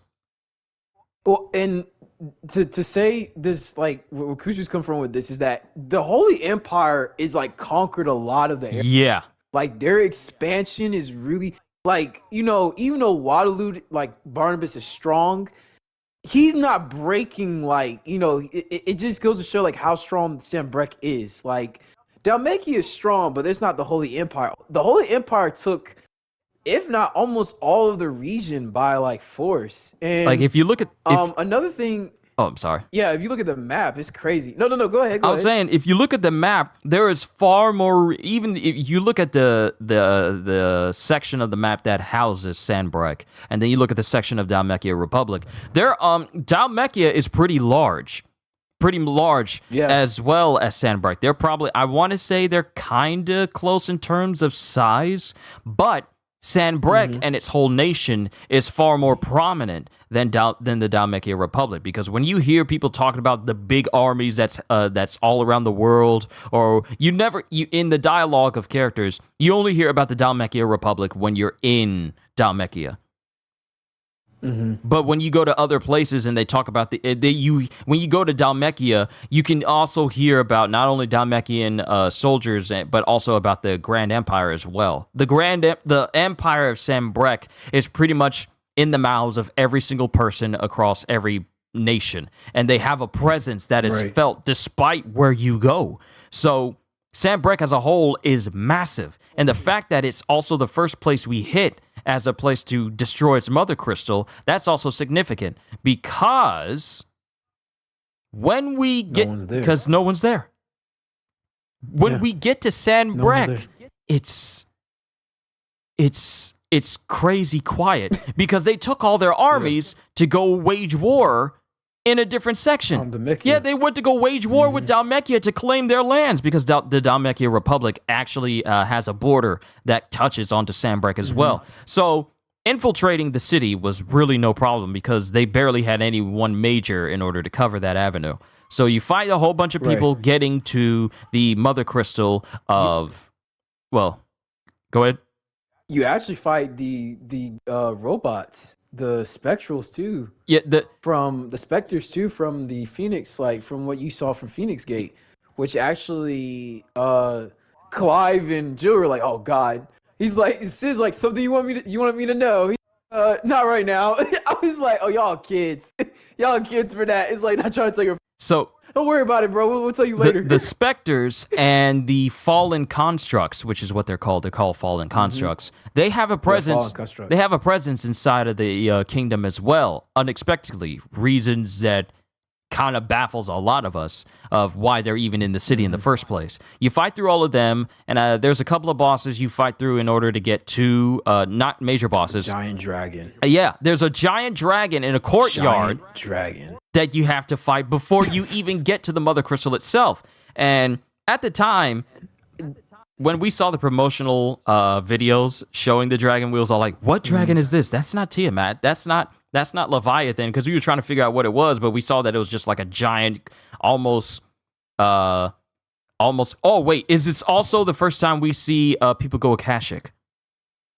Yeah, this is the Yes, first yes, time yes, you yes. see an Akashic creature, which so in the term Akashic comes from a just like a term of like ash. So like it makes it so basically when a bearer dies, when he's done and he's being petrified, he turns to complete dust, like ash. Basically that this is basically like how what happens to our body, we die and wither. Our body turns into dust and dirt. So but in this term, how the Akashic turn, like how people turn Akashic or creatures, is due to an ether flood. So only bearers can handle it to a certain degree, but they can't stay there too long. Only dominants are the only ones who can stay in the ether flood and not be affected by it at all. So for them, it was a very shock to see a dragon turn Akashic. Now to So be. it's a very Oh, I'm sorry. Oh yeah, go ahead. Go To ahead. be Sorry. more. No, I'm Oh no, sorry. You can go you're ahead. fine. To be more specific, Akashic is what happens is when a person is overexposed to the element, to ether itself. Ether being basically the entire energy source that powers magic and everything linked to magic. Overexposure to ether can cause a person to be overcome by this ether to take over their whole body, and everything that touches it that isn't, a dominant, to become zombified by overexposure to ether. All reasoning is lost, brain function is lost, except for the most animalistic and aggressive of tendencies. If you get affected by an ether flood, all elements of your humanity or what you once was is gone, and you're just turned into a zombie permanently with no way of being able to turn back. So this is one of the first instances where you see an animal get turned as Akashic, and it turns out to be a dragon. And the thing about people going Akashic is that they become slightly more aggressive and also more powerful because they are just literally surging with ether. So they become even more dangerous than before. So finding a dragon before we even get to the mother crystal is just an example of what happens when Akashic turns a big creature. But we kill the dragon, which was already a great battle. It was fun fighting the dragon. We get to the mother crystal. That was a big stage. It was. That was huge. It was like it was a giant bridge, and it was wide. For it to be a space where you're fighting a dragon, it was wider than I thought it was going to be. It was massive. Yeah. It's like you could fight a whole army on that bridge. You could fit a whole army onto that bridge, and I was just thinking, wow, this is a very. This is a Muso. Look, where's my Final Fantasy Muso at, man? Don't get me started. Don't get me started. It's like 300 enemies right there. But we take out the dragon, and we get access to taking out the mother crystal, and before that happens, like Clive tries to use his own sword to destroy it, and it turns out that his weapon is not strong enough to destroy it. So Clive's no, Sidolphus. Remember, Sidolphus, the one that he tries to slash it, and he said, "We need a sword." So Clive is like, "My sword's bigger." And he walks up to, he's like, "Clive, I don't mean literally." So it was Sid who tried to destroy it first, and it was all like what Gajeel said. So Sid goes full icon and turns into Ramu, and he destroys the mother crystal with all of his power. And of course, Sid is on the ground because he's tired, because using a full icon form for him is very tiring. Once it gets destroyed, however, something creates a portal in place of where the mother crystal is. Now, mind you, all this happens, and from the outside, the entire mountain mother crystal that's outside of Sandbright, it just instantly evaporates instantly. It doesn't it doesn't just crumble away. It just disintegrates on the spot. Yeah. So for me, when I saw that happen, I thought, wow, that was crazy fast for that to happen. Like, I thought it was just going to crumble or break, but no, it just just evaporates right then and there. It's a beautiful visual, though. I like it. It's like stars just leaving the world. I'm like, oh, that's pretty cool. So, I like it. So once that happens, we actually see a portal open up, and then some sort of figure peers its way through the portal and it tries to make its way out, and it tries to get towards like Clive and everyone else. But I believe Sid is the one who tries to blast it with lightning. Yeah. So, well, Sid turned to Rama, and he destroyed the crystal. Which, just to let people know, Sid is on the verge of being petrified. He's used Rama's power a little bit too much. So, Tara, which is one of the Hideaway's best healers, told him to knock it off. So he said oh, Tara's gonna be mad at me, but the only way to destroy the crystal is with a higher form of power. But as he destroyed the crystal, this figure that was popping out blasted Sidolphus in his Ramu form, and he went down, mortally wounding him. And while this figure was reaching out to Clive, because it was also causing Clive a migraine. Because remember, he was incapacitated. He couldn't move because Typhon was messing with his head. So I mean, the figure, which is Typhon, but he throws Judgment Bolt at the guy's chest, and pins him down. But he takes Clive with him. And he takes him to this. I still don't know what that place is, Kushu. I still don't know what that is. I've looked up numerous times. Is it the Edge of Creation? I'm gonna call it the Edge of Creation. It might just be an Edge of Creation type area, because it's kind of like a reverse version of the area underneath Phoenix Gate. Like, it's just pure light. Yeah. So it's like a reverse of the area under Phoenix Gate. Well, I still don't know the official name of that area where you fight Typhon, but Clive, to continue off where you left off, Clive gets pulled into this area, and we get like a little bit of knowledge, a little bit of lore during the fight, and Clive is like wondering what's going on. This figure is trying to talk to Clive, but Clive winds up fighting it, and it gets to a point where it's a cool boss fight, because Clive is fighting him in his normal human state, but then he has to resort to his Ifrit state, because this floating torso, because Typhon is basically just a floating torso with no legs. He ain't got no legs, just arms, and is throwing out magic all around to try and kill Clive.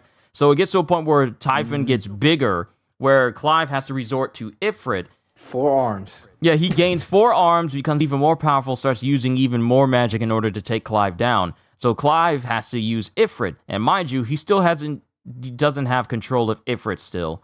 So right. It's basically just this big, massive, another kaiju fight, but this one's more unique because you're fighting an individual that can basically create walls of endless light against you, and you gotta dodge it. There's like plenty of moments where this thing is just constantly trying to hit you with all types of magic and blasts that you need to dodge in all directions. It's a very well done fight. I enjoyed it. Dude, it feels so good too. The dashing where you can hold it on circle, and you gain new abilities during this fight, which is I believe it's called ignition, which allows you to not only just simply dodge out of the way, but dash a long distance in one direction, which will allow you to dodge many of the attacks that Typhon uses against you. And you can do it in the air. And you can do it in the air. And there's lots of combo potential here, because there's many combos you can do, like mix up square and triangle to get different type moves that do tons of damage whenever Typhon gets in a staggered state. So it gets to a point where Clive beats Typhon, and then it's such an epic way. It's really cool. He beats Typhon, and then he finds himself back in the present world. But he's not back alone, because there's another figure standing in front of Clive, multiple arms, looking like he's not of this world, with the face of Mads Mikkelsen, but speaking like but the face of Mads Mikkelsen, but speaking like Lars Mikkelsen from Rebels. And he starts never understood, and he keeps calling Clive Mythos, and then says something about a vessel. But before this individual can make his way towards Clive, another individual steps up in between him, because Clive has lost consciousness at this point, and he's barely conscious at all. Sid is... Sid is very much hurt. Sid is very much hurt. Yeah. Actually, this happens beforehand. Sid is very much hurt after Clive gets done with his fight with Typhon. And Sid sees himself going. Like, this is the last time we see Sid. He dies in Clive's arms. But before that, he has Clive. He smokes a joint. He gets one last smoke in, and then before he dies, he allows Clive to take a portion of his power so he can have the power of Ramu in his arsenal. And then Clive has this very emotional, heartfelt moment where he cries for Sid as Sid dies.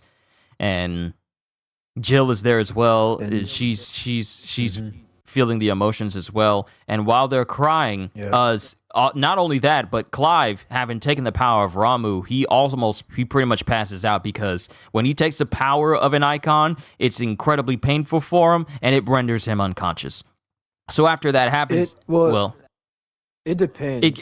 Because he starts to get a little bit more used to it the more he does it. Yeah. So it still affects him, but it still affects him at this point. It's only when he starts getting more and more that he actually starts to get used to it, and he's still able to remain conscious the more powers he gains. It's just here in the beginning where he still feels it, and he kind of passes out. But during this time, the individual that I spoke of, that this multi-armed individual that he apparently has a purpose for Clive, because he says he wants to take him, and then another person shows up in order to stand between Clive and this mysterious new foe. And it turns out to be Joshua, who fully shows himself to protect his brother. And Clive, before he fully passes out, he sees Joshua standing against this individual, because Joshua knows who this person is. Joshua has been searching for this person and wants to take him out.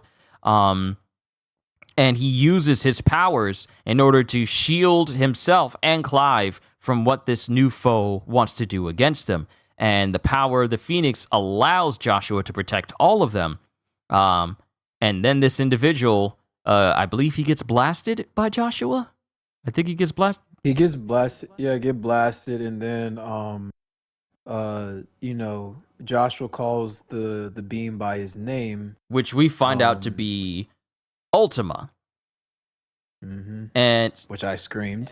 So, because I knew it. Because Ultima is the very big bad of the game.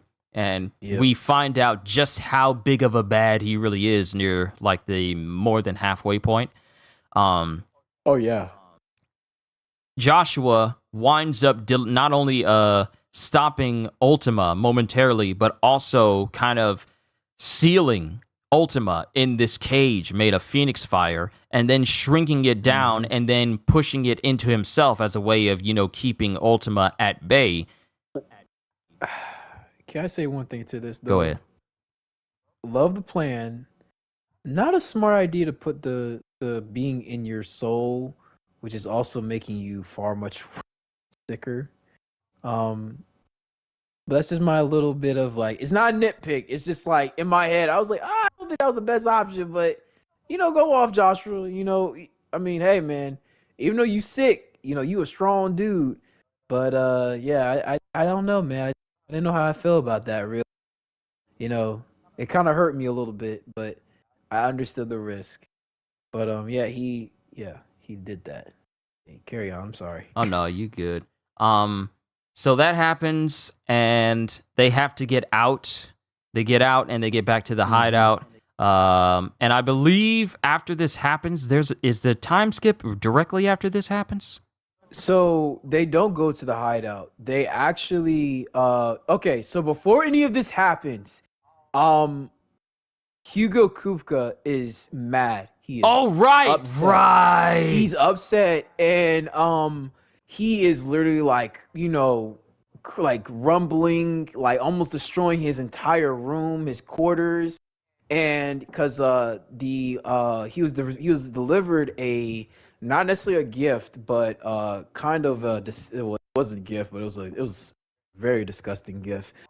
He was delivered Benedicta's head in a box. So, he's mourning, he's in anguish, and he believes that he asked the soldier, like, who, you better tell me who did this or you'll suffer the same fate.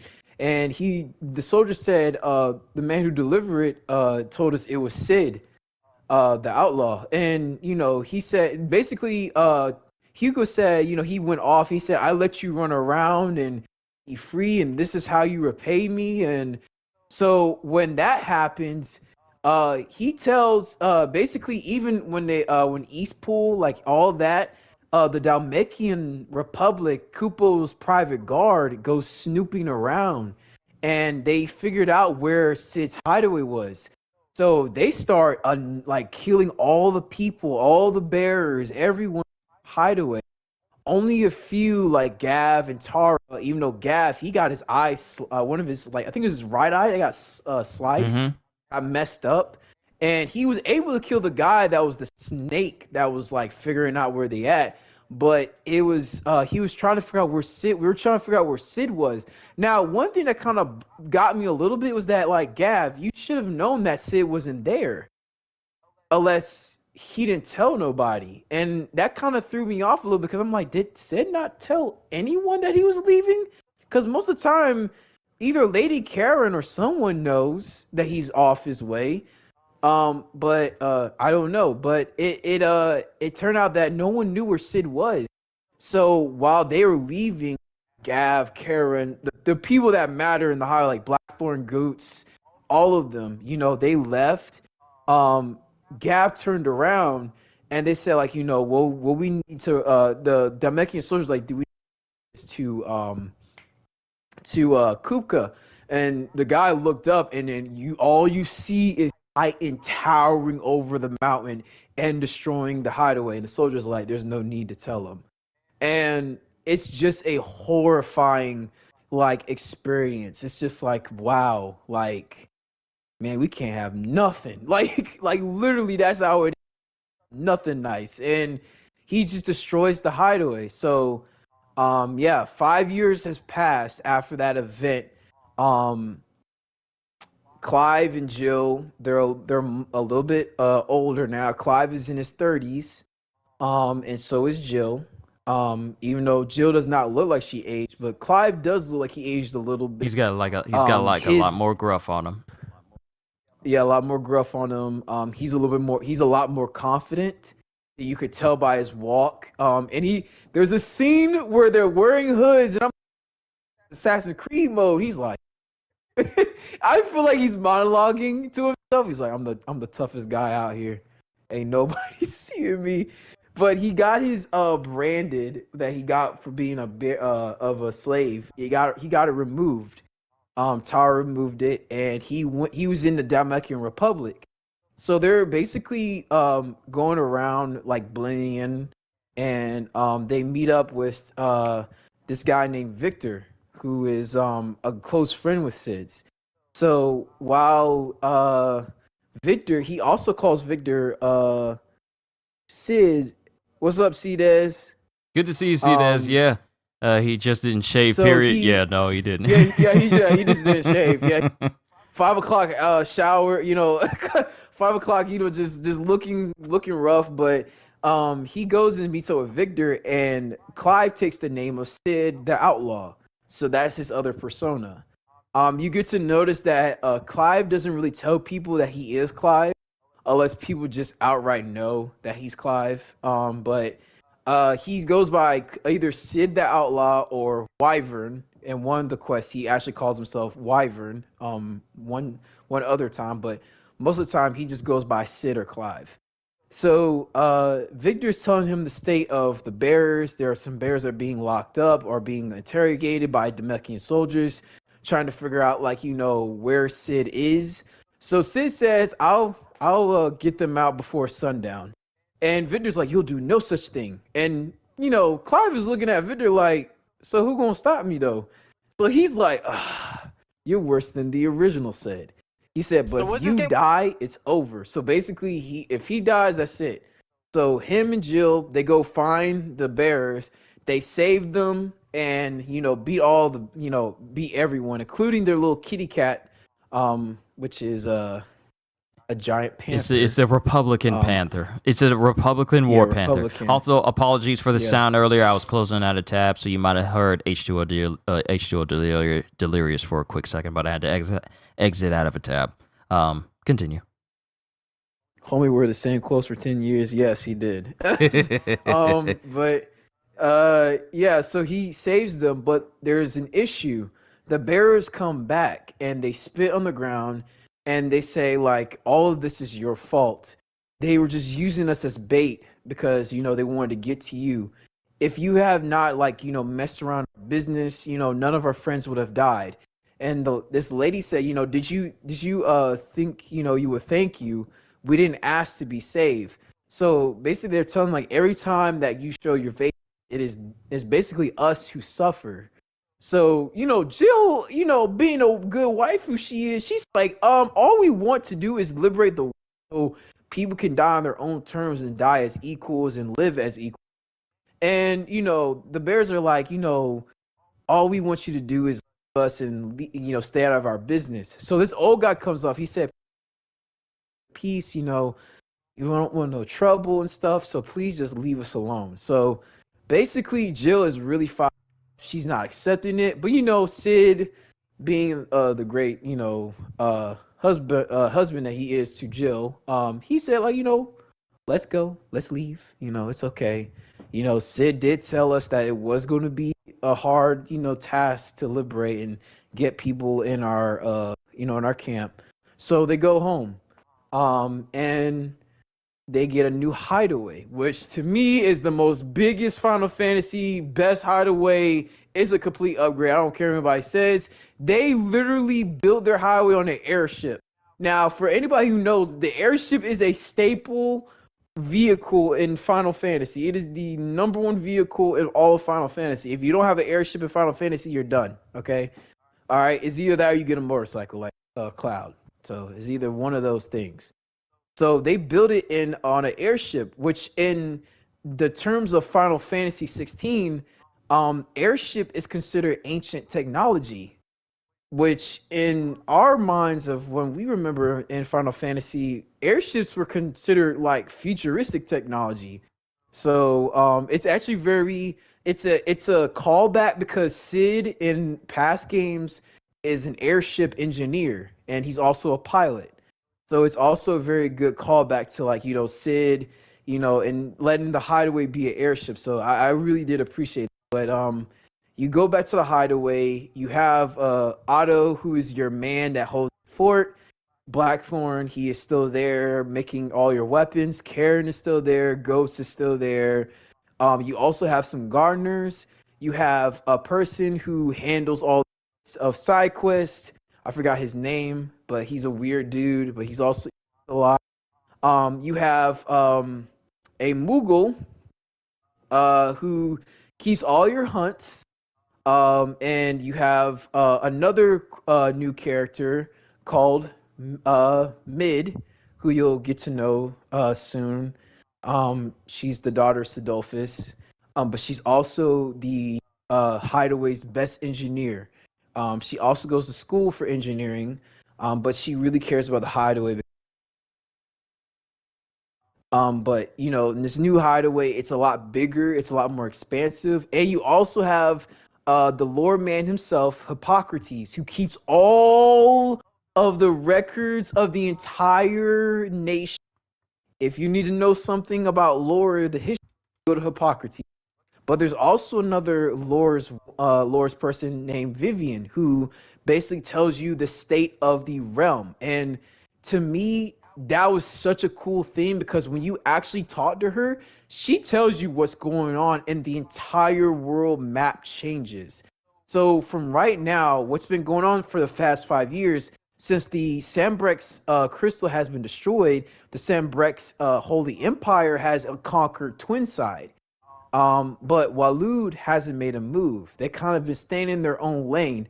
Dalmekia is kind of staying in their own lane too, but only the Holy Empire has expanded. But the Iron Bloods around the Crystal Dominion are still around. So everyone's kind of fine, but the blight is so ever creeping, still causing damage. So, and I kind of want to go back to the crystals. For anybody who doesn't know, the crystals are a huge part of Final Fantasy lore.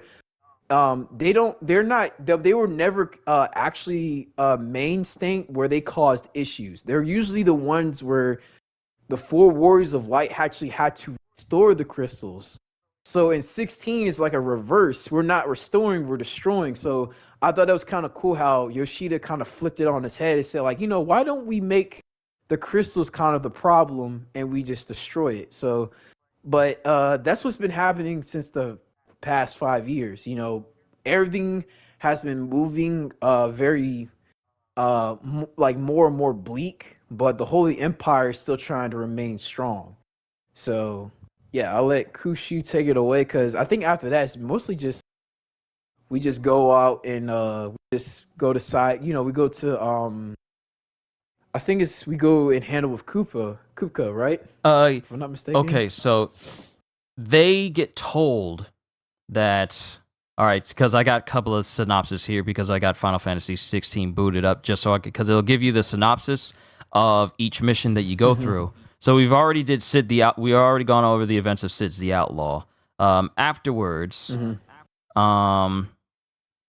all eyes with it's the Gathering Storm. With all eyes focused on the crystalline dominion, the fringes have begun to slowly fall into disarray as rumors of unspeakable atrocities abound. To make matters worse, trusted ally and friend to man and bear alike, Martha has gone missing from her inn. So that's one thing.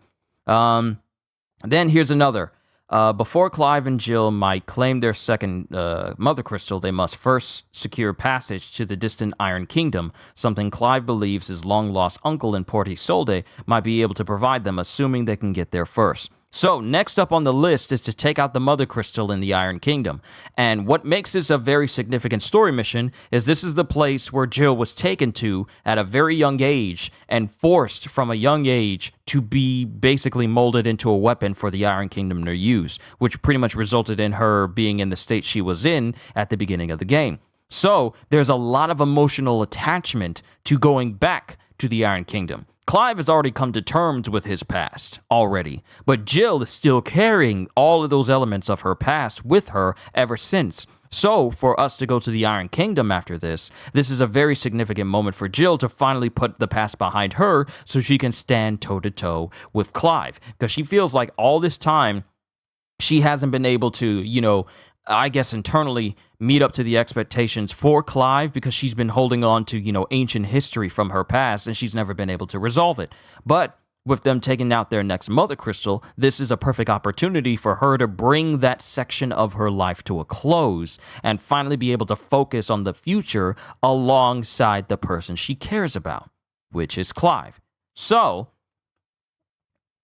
we basically have to go find and at this point, we basically have to go meet Clive's uncle, or at least try and get passage through that section of Rosaria, which we find out has been basically taken over and changed completely from how Rosaria used to be in the past, to the point where people are being tortured and killed just so easily under the guidance of Empress Annabella, because she's out here taking all these different bearers and corralling them, and even having them murdered, killed, and all sorts of different atrocities, where Rosaria is basically a polar opposite to what Elwyn had at the beginning.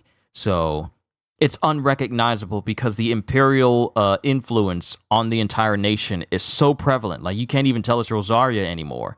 And it gets even worse where the Imperials are looking for both Clive and Jill. And anyone who knows any information will be rewarded. So people don't want to talk to anyone. People are like, don't talk to me or anything. And when they're trying to find information of the people they're trying to look, Clive and Jill are trying to look for, like, the head of the village is all like, hey, don't talk to them. You're only going to invite trouble here. We don't want anything from you, and we don't owe you anything. You're strangers. Now get out. So they leave, and they run into the Imperials who are trying to search for them. And of course, they kill them. But after that happens, we come across. You know what? I think this is what happens before. We come across these individuals called the Guardians of the Flame, which basically are the last vestiges of the shields of Rosaria that still exist. People who are still loyal to Elwyn and his way of thinking. There are these individuals who are not only fighting the Imperials, but are also helping bearers find new places and new homes to go to.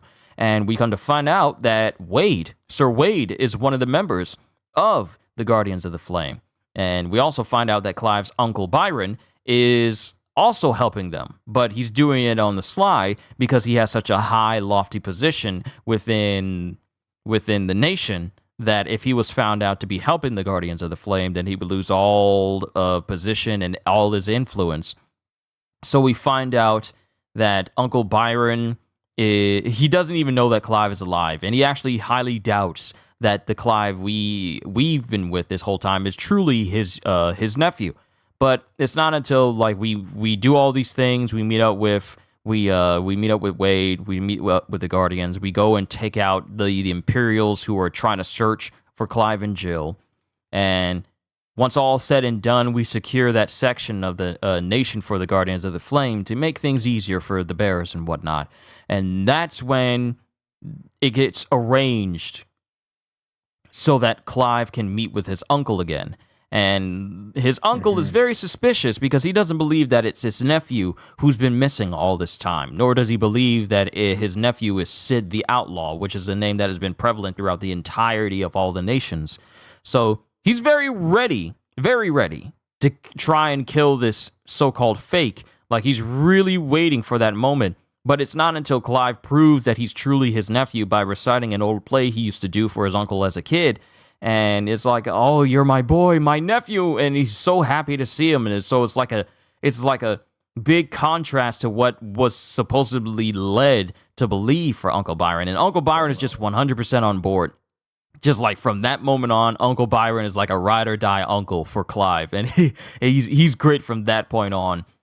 So, and that entails the black light burns, the taint of Empress Annabella's cruelty spreads without cease across the land Clive and Jill once called home. But there are those who would stand against the dark tide. Those such are the Guardians of Flame. And then we have another section. Here be monsters. The ship Clive secured from his Uncle Byron is moored safely in the harbor of Port Isolde, waiting to ferry him and Jill to the Isle of Drastanis, where Drake's breath rises from the boiling sea, because this is the next location that Clive and Jill need to get to in order to get to that Mother Crystal. The two return to the hideaway to complete their final preparations to bring down not only the Mother Crystal, but the Patriarch who saw Jill enslaved and forced to kill for his kingdom, which is the element of Jill coming along because this is a section of her life that she needs to draw to a close. So, Fire and Ice is the next mission for the game. Clive and Jill land their dinghy upon the stony shores of Drastanis. They make for the mountain and the oratory that lies within, where both the Mother Crystal and the Patriarch shall taste their blades. So we get there and we fight like this big. Was it living flame? Or was this one of those? No. Was this the big giant dragon creature? But it was in the lava. Oh yeah, the big giant lizard creature. There is a wyvern. There's a wyvern. 2 lizard creatures. You fight one in the Great Woods, in this volcanic area in the Crystal Dominion. Which in the Crystal Dominion, the people who were taking care of Jill, actually have some people who are really good to Jill, that she told them to get out and get to safety, because things are about to get crazy. So they kept their promise and did that. But there is some people who are called the priestesses that have a complete and utter faith into the crystal.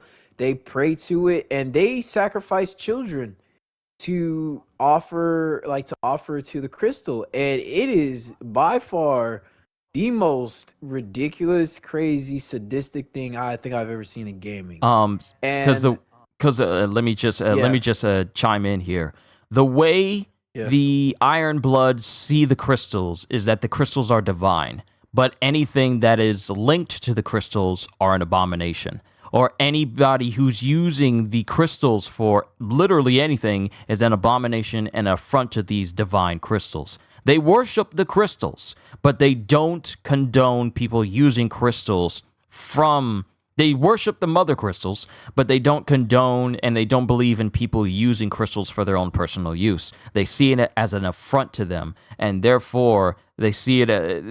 They're highly overly religious, and they see it as a sacrilege and heresy to use crystals for anything. They only see just like, oh, the crystals are to be worshipped, and that's all they see. So they have no problem just killing young children and sacrificing them for their crystals, and it's crazy because this is what Jill was brought up in at a young age, and I'm trying to find the spot here because I got Hippocrates on my console, so I can go over who this whole nation itself. But they took Jill and they forced her to become a weapon, and for years they treated her as nothing but less than less than human. And they sought her as something that they could just use for their own personal gain, but also in reverence to, because they're also hypocrites. Because one, they can't stand dominance and they see them as abominations, but they have no problem using them in elements of war. So it's crazy. It's kind of goes back and forth. Like, you either hate the crystals or love the crystals, or they love the mother crystals and they worship them, and they have an entire religion based on them, but they don't extend that feeling towards people who are linked to the mother crystals, such as dominants and icons. I don't think they even see the icons as human either. I'm trying to find this nation as a whole. I'm trying to find it. Lay of the land. The Apothecary. Where is it? The Undying. It's not the Undying. It says Hideaway. Night of Flames. I'm trying to find it. Gajeel, if you could, continue off real quick here concerning it, so that way. Where do we stop at? We stopped when we were just basically talking about the priests that exist here in the Iron Blood Kingdom here. I'm trying to find the page about them because I want to go over the synopsis of them. Because they're very they believe in just like Kushi said, they believe in the crystal for the as divine, but they also believe that bears are unholy. They believe them as monsters, so they try to use them for their advantages. This is why when they found Jill and took upon her, Jill didn't really want, but instead they use innocence to basically bait her. Because in the first scene where Clive sees Jill is not wanting to fight. So they put a child in front of her and put a sword around the child's neck, and the child said, "Please." And as soon as she was willing to fight, they drop kicked her to the ground and threw her sword. So she's been wanting to liberate this area and destroy it for a while. So she does an epic line where she tells the priestess, like, you're a monster, I didn't want to fight, I was forced to, you do it by choice.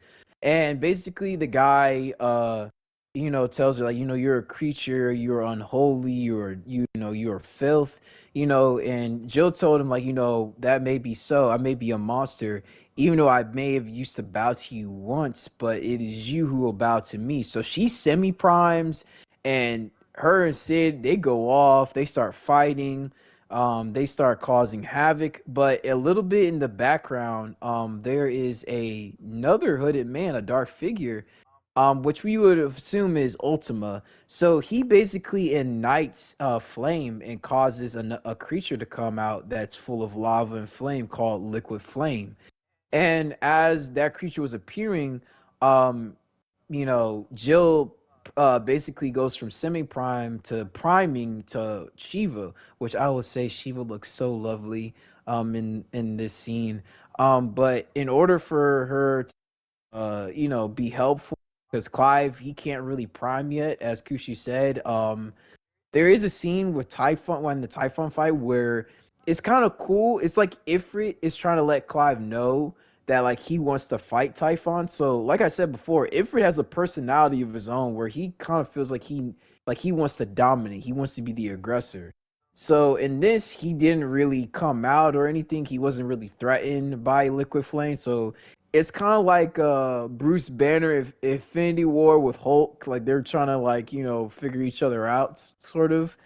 So you basically fight Liquid Flame as, like, just normal as, like, Clive. So as Liquid Flame is so hot, he's causing an issue around the climate, basically heating up the entire volcano. So Shiva uses diamond dust to, or basically like, yeah, basically diamond dust to like basically do a wall of ice, and basically surrounds you and Flame. And as you fight Flame, beat him, you know, I think it's either Shiva or Clyde that deals the final blow.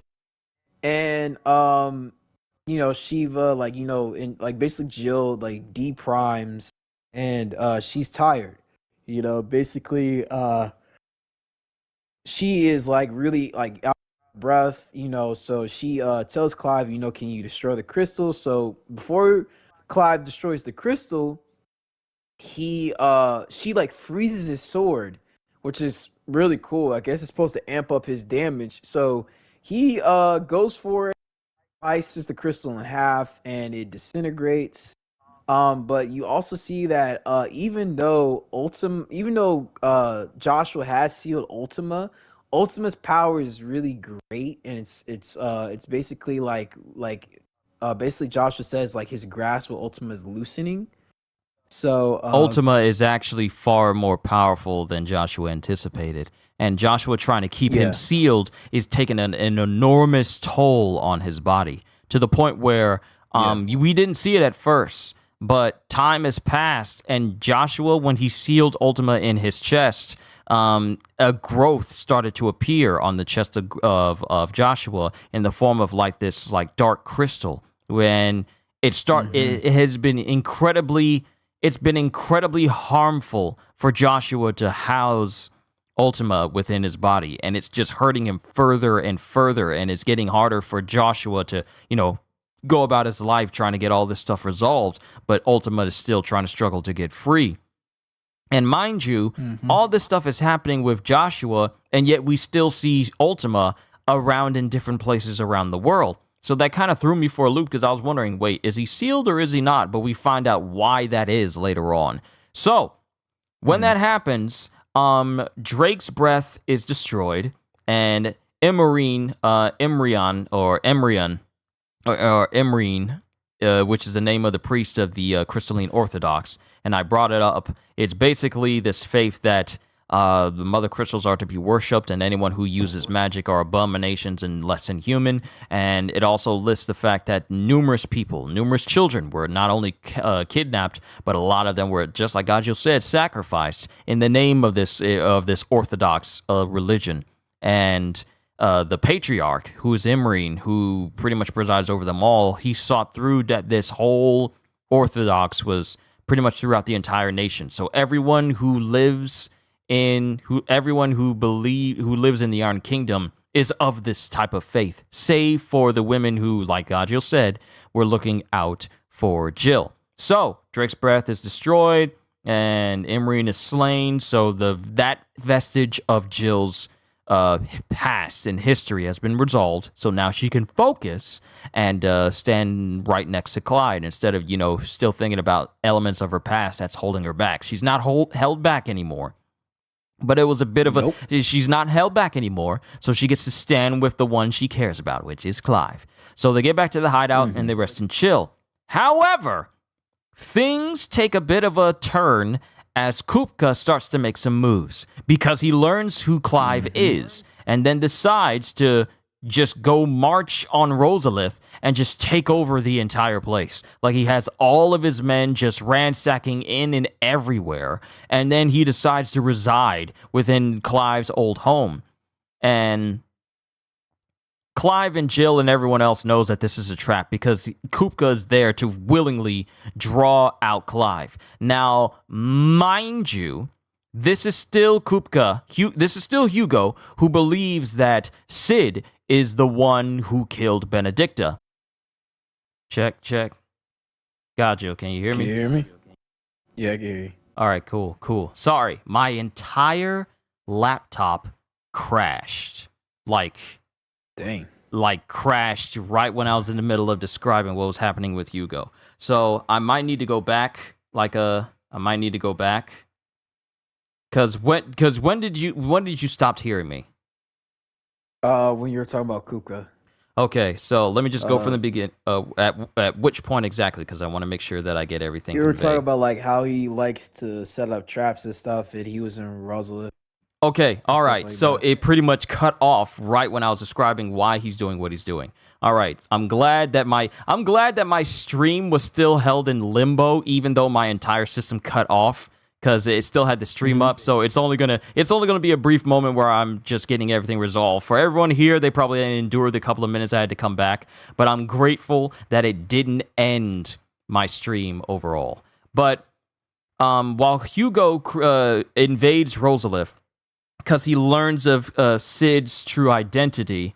He Hmm. takes over Rosalith and The gets his entire army to take over, and he right. resides inside of Clyde's castle. And Hmm. at this time, Hugo doesn't realize that Clive is the one who killed Benedicta because he just knows Sid and the name of Sid, and he just thinks that Sid is the one who did it. So all these years, he's just thought that Sid. He didn't even know that Sid died. So Right. he just knows that the name of Sid is the one he's going after. So he sees this as like, okay, so the true identity of Sid is Clive. So I'm going to take him out. Still wondering about Sid and everything. And they all know it's a trap because it's meant to lure Clive back to his home. And Clive sees this as a Right. chance to basically kill the nemesis that brought about the end of the last hideout, and also a thorn in their sides massively. So Jill and Gav go with him to infiltrate the capital, and Hmm. Clive battles all of Kupka's men, and it winds up where Clive meets face to face with Kupka, and Kupka is all like, "Well, I can't. Sid, where's Sid? I wasn't expecting to see you here. Where is he so I can kill him?" And that's when Clive drops the bombshell for Hugo, and so like Sid wasn't the one who killed her. I was the one who killed her. And so Right. Kupka is like taken aback by that, like the person he's been seeing as the one they're calling Sid the Outlaw. That's the individual that killed his beloved Benedicta. So he doesn't know what to think at first, but then he starts laughing because he's all like, "Oh, great. Now I get to kill the person who took my beloved Benedicta away with my own bare hands."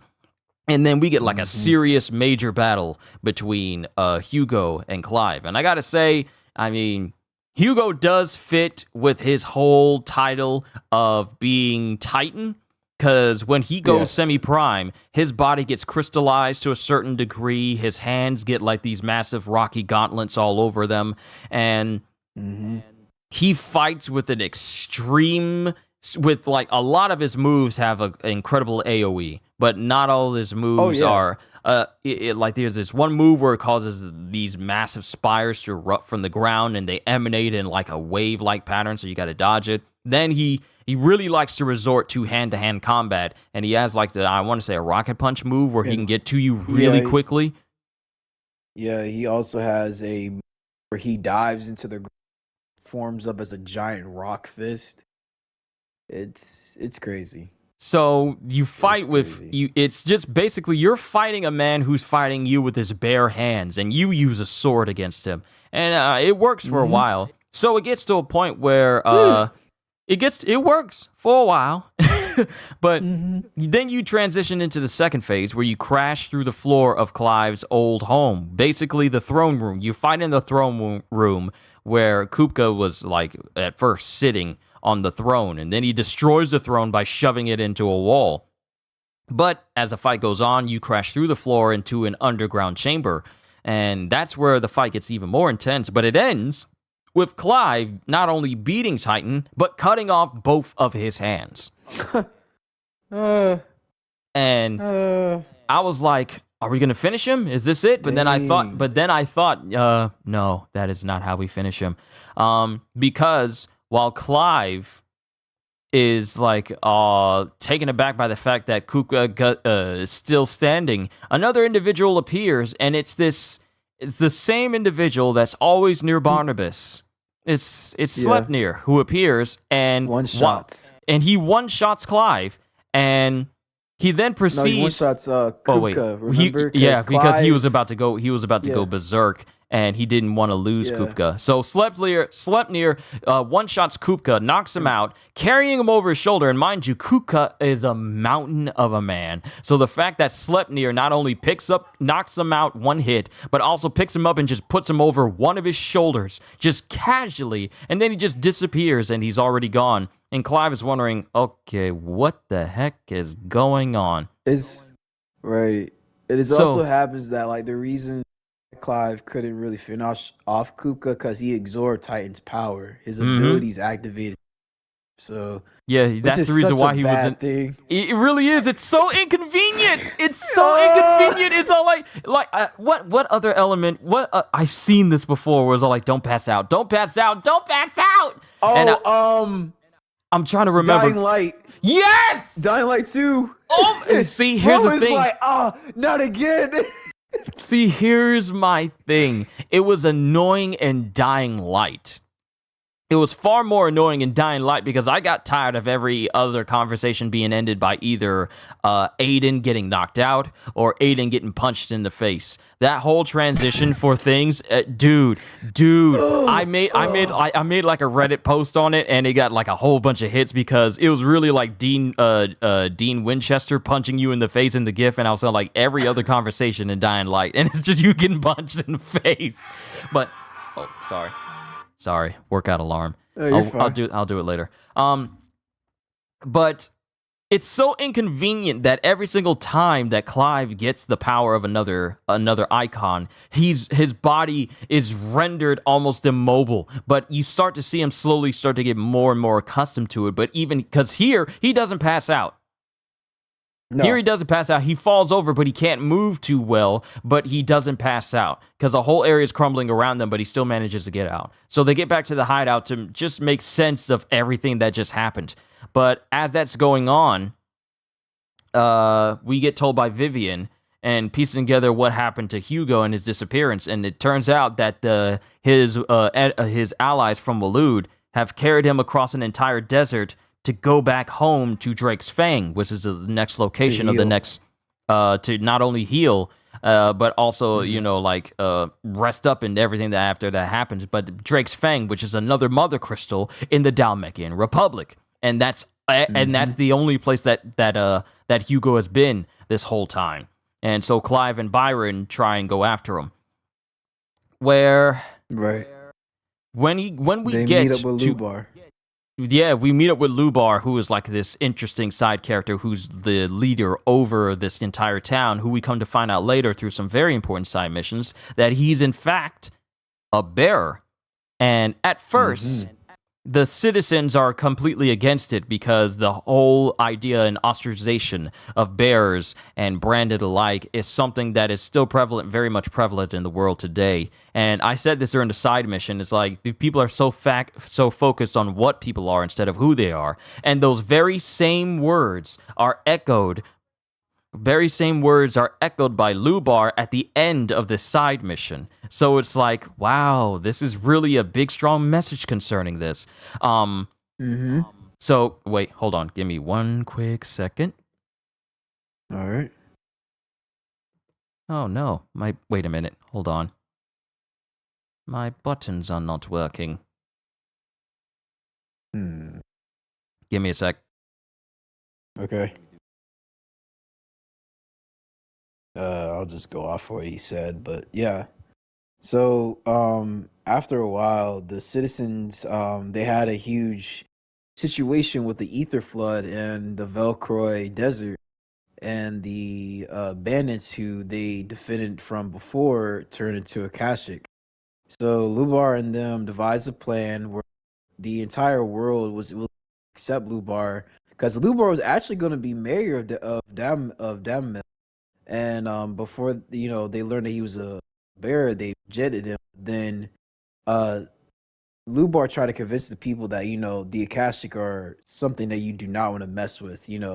They have no minds, they have no heart to kill.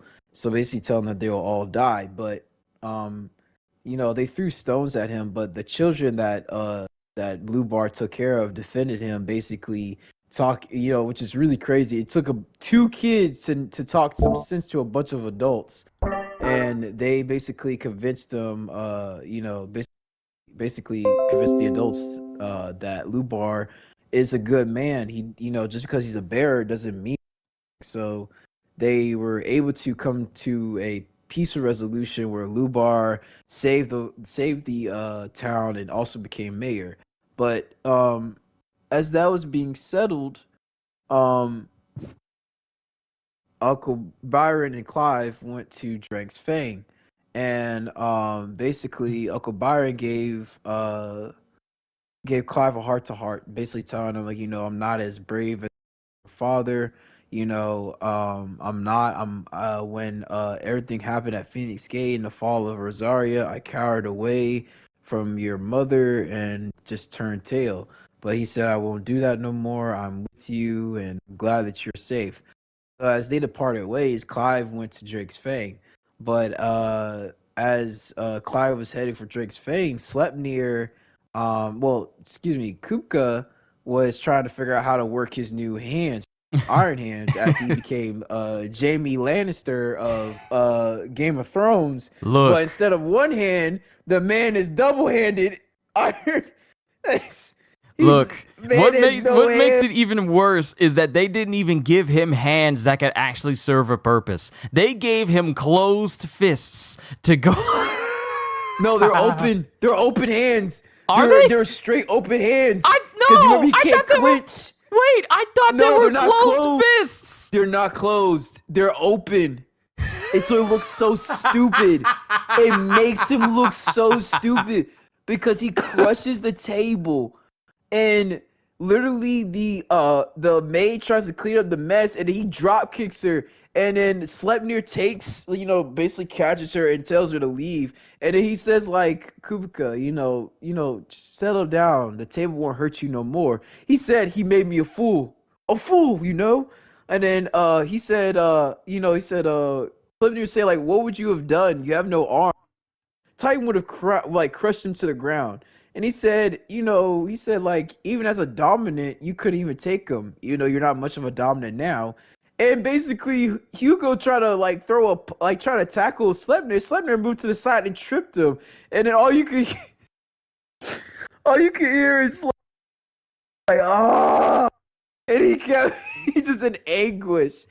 So basically, Sleipnir warped Koopa's mind and basically told him of the power of the Mother Crystal, which could help him to, gain back his powers and, basically tell him, like, you could have more power than anyone can imagine, just like your sweet Benedicta did. So his mind just went crazy. He broke.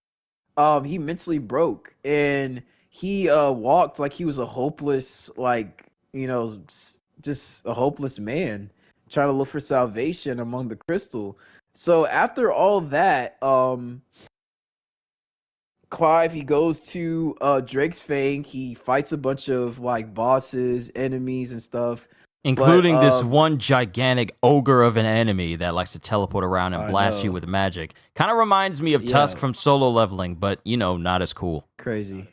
It's crazy, man. He's a big giant rock creature that has a gaping hole of a Kamehameha blast. Oh no, not that one. I'm talking about the other one. I'm talking about the other one in the Dhalmekia Republic. Oh, yeah. That one. The one where before you even get to Kupka. Oh yeah, because there's orcs. Yeah, there's orcs in the Dhalmekia. There's orcs in this Dhalmekia Republic. Yeah, there's orcs there, which I was like not Game of Thrones, but Lord of the Rings. There's a lot of Lord of the Rings I was pulling from. I was like, wow, this is crazy. But they have orcs, and so they turn to Kashyyyk too and stuff like that, and it's wild. It's just really one wild fight after another, because they not only propagate throughout all of the Dhalmekia Republic, but also in the major city that even leads to Drake Fang itself. So you not only have to defend yourself against the Dhalmekia Republic, but also against a whole bunch of orcs who, pretty much want you dead, and a whole bunch of Akashic as well. So, and then we get there, and we get to Drake's Fang, and Kupka is already gone. He is already getting towards the Mother Crystal because he just sees the light of the Mother Crystal. And he's such in a daze that he's seeing Benedicta, who's just standing there naked in front of the Mother Crystal. Because this is down bad. Yeah, he's really, all he sees is just Benedicta in front of him, and she ain't got no clothes on. I'm thinking, like, of all the things, this is what gives you peace. Hey, man. All right, you do you. Hey, man. So it's like Clive gets there, and he wants to take out Kupka right now. And he even tries to go Ifrit, but it doesn't work. But then Kupka decides to go full Icon because he's just completely lost it. And he's semi. He semi-prime. He semi-primes. But then it leads to when Clive is trying to go all out from the very start. He's not trying to semi-prime. He's trying to go to Ifrit in order to end this. Like, he wants to end this right now. And what happens is a gigantic explosion that sends Ifrit flying away from the Mother Crystal itself, and we see into a whole different area that you don't even see during gameplay. It just flies to a whole big giant section where you as Ifrit is fighting Titan. And you truly see the size of Titan because I took a picture of me against Titan. Titan is huge. I mean huge. You are hitting Titan and you're only hitting on him on his shin. That's how big Ifrit is in comparison to Titan. His big toe. And Titan... He's 495 feet tall. That's how tall he is. And he's... compared to Ifrit. And he's trying to hit you as Ifrit, and he's dodging around the battlefield, drifting like he goes in like a full-on armored Titan type run, but when he wants to turn around real quickly, he literally digs into the ground and drifts in order to hit you. He's doing flying stomps. He's sending out waves of rock against you. It's a big, for lack of better term, a titanic battle between Ifrit and Titan. But it gets to a point where some cinematic stuff happens. It's really cool. And Titan looks like he can't push himself any further. So he decides to take the heart of the Mother Crystal itself. Oh, he learns a new ability. Oh, yeah. In the middle of the fight, Ifrit, I forgot about that. Thank you. In the middle of the fight, Ifrit learns a new move called Brimstone, which is essentially... when Ifrit tried to attack a Titan at one point, Titan protected himself with a shield. So Titan takes a big old massive chunk of rock to throw it at Clive. Stone throw. It basically stone throw. Just basically stone throw. Just like the most basic names for the attack of Titan is like stomp, oh god, smash, it's so hilarious. Stone throw, Smash, chuck. Stone throw.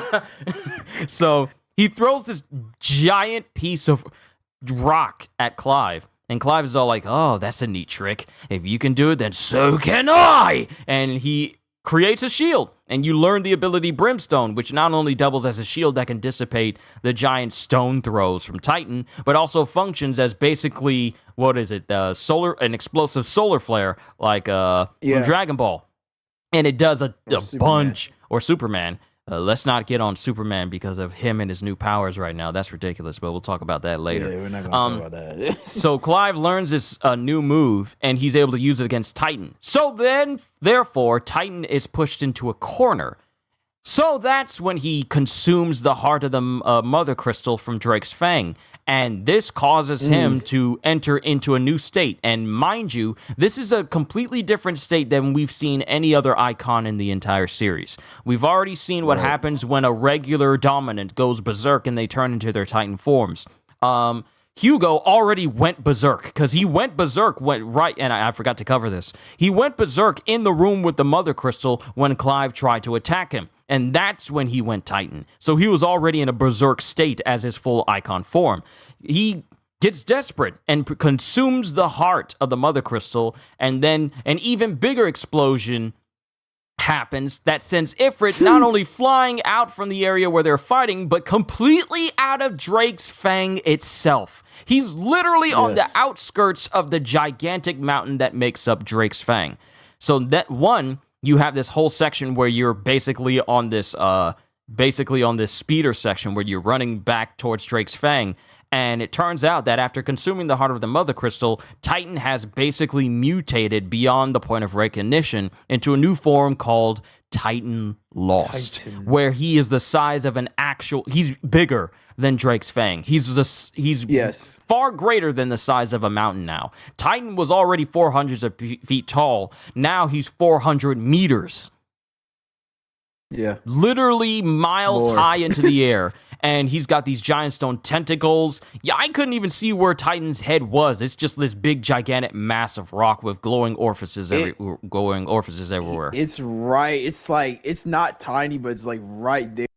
Big, broad shoulders. Man got no legs. But the crazy thing that happens is that as like Clive is like blown back, the music completely changes. Yeah, And it goes Clive from is just like this is the moment where the music goes full on rock, and you just get all this electric guitars. It's like not even rock. It's like hip hop rock. Like it just goes crazy. It's like music from the first season of Attack on Titan. It's an attack. I just realized it's an Attack on Titan section. Yes. Yes, this is crazy. And it's crazy because Clive is like he's like the founder. He's like, this is do or die, and he just bolts straight towards Titan Lost, and it's an incredible Asura's Wrath moment. You are really literally running towards this big behemoth. And he's like, this is what I'm talking about. His agility is literally tested because Clive as Ifrit is dodging the tentacles, and he's like just like climbing, and you also see a speed feat with like Ifrit. Like he is like running like an anime character, like like trying to get to like Ifrit as much as possible. And it's a cool segment. You get to fight him, but like you also get to see like first and foremost. Just to give you a synopsis of how big Titan lost, Titan literally threw his fist at Clive, and literally you see his fist. Clive is just a speck compared to Titan Lost. He's nothing compared to Titan Lost. So he's like a little firefly. He's literally a little firefly. An ant in comparison to an actual human being.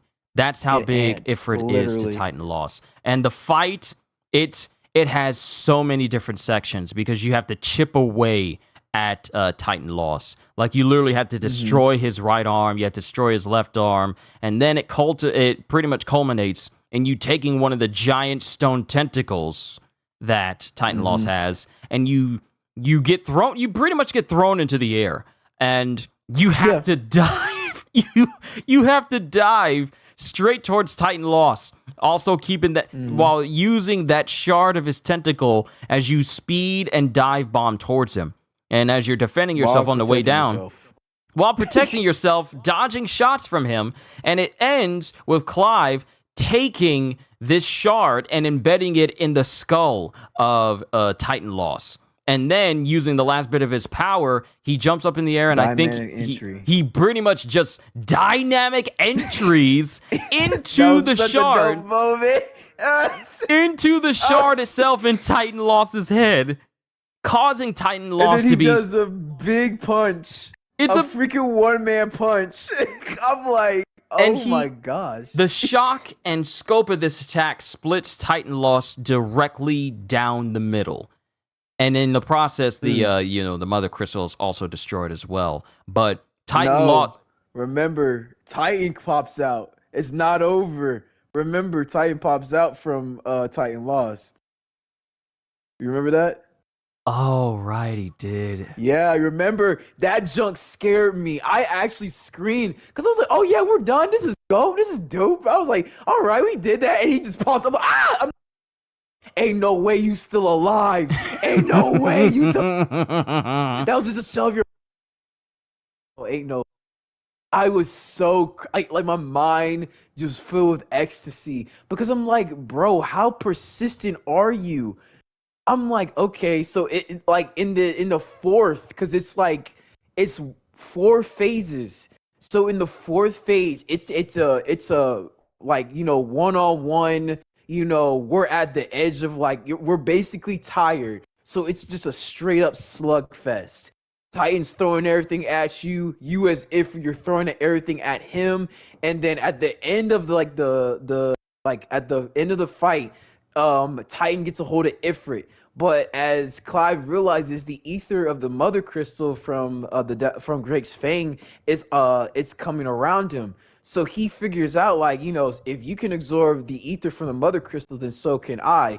And yeah, it's coming back to me now. Builds literally boxing gloves of pure stone, and we have the most stand user moment of, like, it's like Aura versus Muda, and you're just like attack rushing each other. See, there's elements there's elements of the Lord of the Rings in this whole instance as well, because you're falling down this endless crevice, and it's like Gandalf versus the Balrog during the Twin Towers, and he's just plummeting, and you're fighting Titan and you're dodging him, and it's like, first of all, how deep is where y'all falling? Because y'all are falling miles. How big is Titan lost? How big is Titan lost? Like, y'all are falling miles. Like, that whole section where you end the fight with defeating your beaten up Titan, and as Gajeel said, it pretty much gets to a point where Clive absorbs more power into himself because he's around nothing but pure ether. So he just absorbs it, creates boxing gloves, and it's just a straight up airborne stand rush clash against each other, where both Titan and Ifrit are punching each other at speeds that really they should not be punching each other at. Because I'm thinking, if they're able to punch each other this fast, why are they moving slow? You mean to tell me it's just they're just punching each other endlessly until it gets to a point where Ifrit actually finally manages to overpower Titan, and he finally defeats him, and it's just like ba ba ba ba ba ba ba ba ba. So, and then after that, Titan is falling down, and as Titan falls down, the Mother Crystal actually it materializes out of Titan, and with Clive, which is really cool. I wish we could have got that ability. He forms a fire sword out of his forearm, and he just obliterates the crystal, and then you hear the Final Fantasy theme, and it's so beautiful. See, the shot where Ifrit slashed through the Mother Crystal has got to be one of the cleanest scenes in the entire game. Like, firstly, Ifrit creating a sword made of pure fire. Okay. And then he just slashes through it, and he's in like this anime pose. And then after all this, it's like, okay, clean, very clean. But we get to the end of the fight, and Kupka, you don't even get any final words from him because of what he did with the heart of the Mother Crystal, he instantly petrified, and his body is just pure stone. And I don't think it's in his entire body. You only get like his upper torso and his head that's left. Yeah, his upper torso is gone. Because he's beyond the point of being petrified. He's dead the moment you see him again. He's dead. So the threat of Hugo is already done. But I wonder if he would have survived if he actually like won the fight, because like I wonder like how that would have worked. See, I don't think he would have survived though, because all dominants still suffer the effects of overusing their powers. I honestly feel like the result may have been the same. Especially if you take the heart of the Mother Crystal and consume it, and you bring your body into it's like Ulquiorra with Segunda Etapa, and it's like a second stage that no one else has been able to reach, and you're overtaxing your body with just pure ether even more than the average dominant is capable of doing in their icon forms. So for Hugo, I honestly doubted that he would have came out of that alive anyway, even if he beat Clive. But we end the fight. But we're not done with the bombshells, because it shows that after that fight happened, Sleipnir and Barnabas himself were also witnesses to the fight. And then we get to hear Barnabas, I think, speak for one of the first times, one of the few times, because I think the moment before is when Benedicta was laying up with him, and he was talking about the world and everything. And we truly get we get like a bit of a rough idea about how Barnabas is as a person. And he keeps talking about like how this world and everything. He doesn't talk like a normal person. He talks very nihilistically, and We don't know who he's referring Mythos. to because he keeps calling Clive Mythos, but we don't know why. But we find out later. So after that's said and done, Clive and everyone return to the hideaway and lets everyone know that Hugo Kupka's dead. So we have the little section where we're talking to everyone, letting them know everything that goes down. And then after that's said and done, everything cools down. We only have one last Mother Crystal to take care of, which is in Storm, in Drake's Tail, and two. We have another Mother Crystal, which is in the Crystalline Dominion, and we have to go to Twinside. Yeah, we need to go to Twinside, which is now the seat of the Holy Empire of Sanbreque. So when we make our way to Twinside, Flower Empire. when we make our way to Twinside, Goots goes along with us, and they agree to meet up. But things take a turn for the worse because all of a sudden explosions erupt in the city in the middle of the night, and everyone's all like, "Oh, we got to find Goots and we got to find out what's happening." But you see Bahamut. You not only see Bahamut, but there's also an ether flood as well. So not only is Bahamut apparently going berserk all over the city for reasons unknown at the time, but then ether flood has erupted, and it's caused all manners of people to become Akashic, all manner of creatures to become Akashic, and even more wraiths have showed up in the city, and you got to fight all of them. And you get to a point where you find out that Joshua Dragoons become ether. Yeah, the Dragoons become Akashic as well, and it culminates in.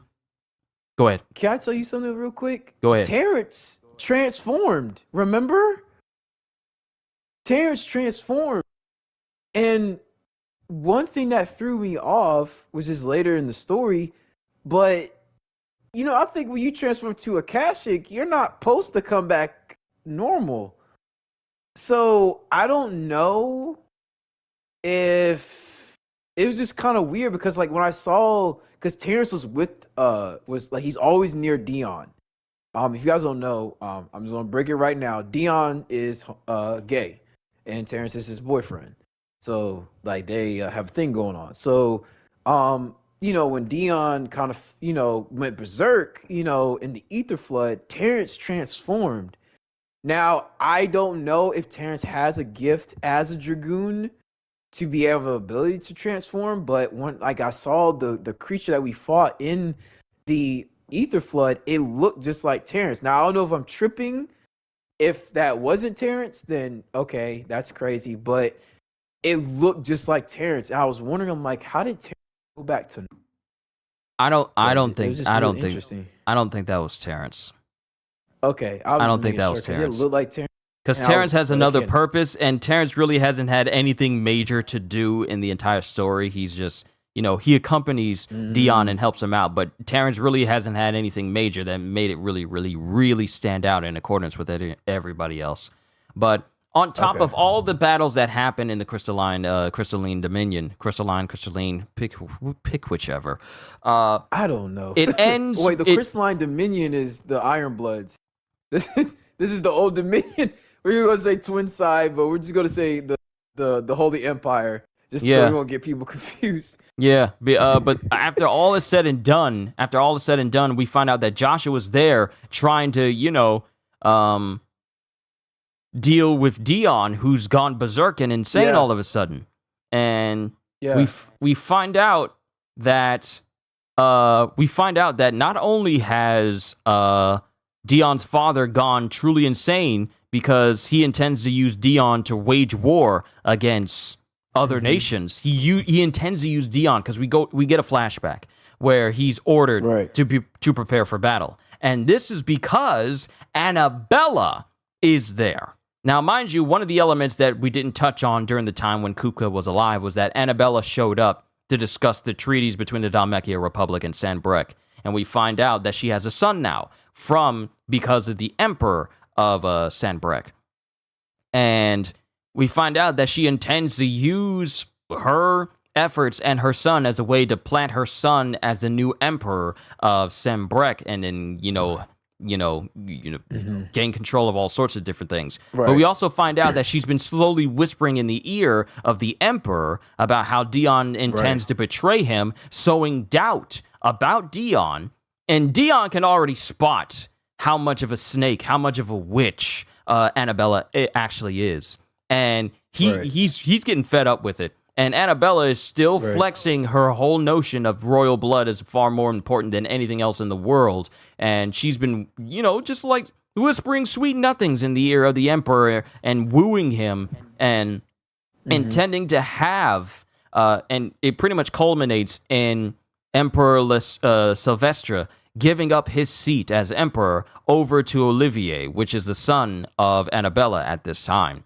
So that not only can Olivier be the a new emperor of all of Saint-Brec and the entire Dominion, but I also said that this was a way for Annabella to get control of the nation as well. And Dion, understandably, ain't for it. He is not for it at all. Because he knows that Annabella's sneaking around whispering into people's ears, and he knows how traitorous she is. But since Annabella's been whispering in the ear of the emperor for so long, the emperor finds it very hard to believe, because she's been saying the right words, the right words in order to sway him over Dion. And he gets fed up. He gets entirely fed up with it, but he relents. Gets warned. Yeah, he gets warned. He also gets warned by, I believe it was Annabella, who says like, "Hey, if you don't," was it the king? Joshua. Oh wait, yeah, Joshua actually showed up and spoke to Dion and said like, "Hey, things are not as they seem. There's a far greater threat in these lands, and I'm gonna need your help." And Dion's all like, "Well, I got a war to wage, so after that's all said and done, then I'll help you out." Not realizing that this is all. He's already in home, bro. Yeah. It's already here. Like, you ain't gotta wait. It's like they're here sooner than expected. Like, the enemy is here sooner than expected. He ain't coming next week. He here today. Nah, he right now. You can't take a water break this time, bro. I'm sorry. Look, man, you need to keep your armor on. Don't sit down in them hot pants and get yourself some water and talk about like, whew, that for sure was a hard battle. Like, you can't be doing that, man. No, the fight is here. So, after being told this by Joshua, it pretty much ends at a later time when things are happening in the city. Dion confronts the emperor, is all like, "Are you insane? What's going on right now?" And mind you, the emperor is all... Because here, the emperor really shows his true colors on how insane he actually is and how much he's been misguided and led astray, bamboozled, and hoodwinked. He says, like, for every person that dies, more can be born. For every building that's destroyed, another can be built. The empire will live on. And it's like, you really don't care about your people, because as long as there are people to be born, you can always keep your subjects. So Dion is just fed up. He's fed up. He is, as long as they're flowers. As long as, because he's saying all this. He's saying all of this. A flower. He's saying all of this while spinning the flower in his hands like,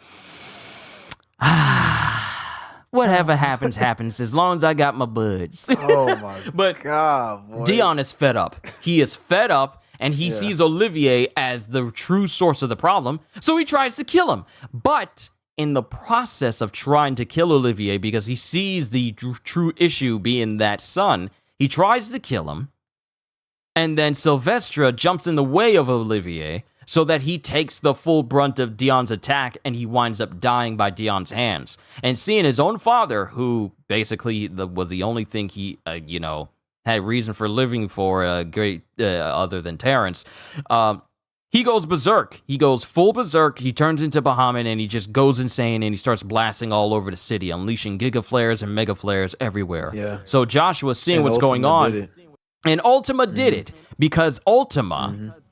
we find out was actually, manipulating things through the means of Olivier.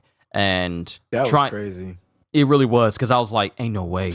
Because when Olivier, because Olivier went up to Dion and spoke to him. Because when Olivier started speaking like a full-grown adult, I was thinking, wait a minute, this isn't right. What's going on here? You don't sound like no kid. And then when his eyes started glowing and he looked at Dion, he was all like, you'll just do your purpose and serve the purpose that you would, or whatever he said. And that's what really set Dion off, because he saw the true evil in Olivier, because that's when Ultima made his presence known. That's when he tried to kill him. That's when Sylvestre got in the way, and that's when he went berserk after seeing that he killed his own father. So Joshua sees this happen to Dion, and he tries to calm him down by fighting him. and we get not only one, not two, but 3 different types of boss fights concerning Bahamut. Well, and I have listen. look. First, we start off. I think we start off with Ifrit first, Clive and then is that man though. Yeah, because Ifrit, like he sees Joshua, because like first of all, Bahamut's really strong. He knocked down Joshua. So Clive got mad. He was getting pissed. He was like, hold on, bro. See, you may be a dragon. I ain't gonna sit here and let you beat up my brother. And he took a full blunted Mega Flare and turned into Ifrit. And Joshua was like, Clive. And he looks like, Clive gotta be back in with the anime. Like, he's like, I'll be back. And we thought Clive was gonna do something, but Bahamut was like, nah, bro, this ain't like no like anime Zenkai boost, all right? Power of friendship does not exist in this, okay? So yeah, they fight, and Bahamut does a Mega Flare, and it kind of messes up Clive. So as we transition to that, we actually take control of the Phoenix. And we could basically we go into this sort of free range shooter section where you not only have to take on Bahamut flying around, and it kind of reminds me of the different it kind of reminds me a little bit of Bayonetta, Nier Automata, and elements of Bayonetta where you had to like dodge and shoot constantly, but more Nier Automata than anything else. And it's just this big, massive aerial battle between the Phoenix and Bahamut. And things get, from the cinematic standpoint, tons of things get crazy. It gets crazy. It gets really crazy, like blasts everywhere. He's calling satellites and stuff. This man goes up, I think this is, he goes up and he tries to use a super-powered Giga Flare, and he tries to use it against Phoenix, but Phoenix defends himself, but the blast is so huge that it's like watching a beam struggle from like the old Dragon Ball Budokai games. Yeah. And it pretty much ends with, I think it ends with Phoenix getting tossed down to where Clive is. Ifrit. Yeah, and Ifrit Clive defends him and punches him in the gut. And they basically work together.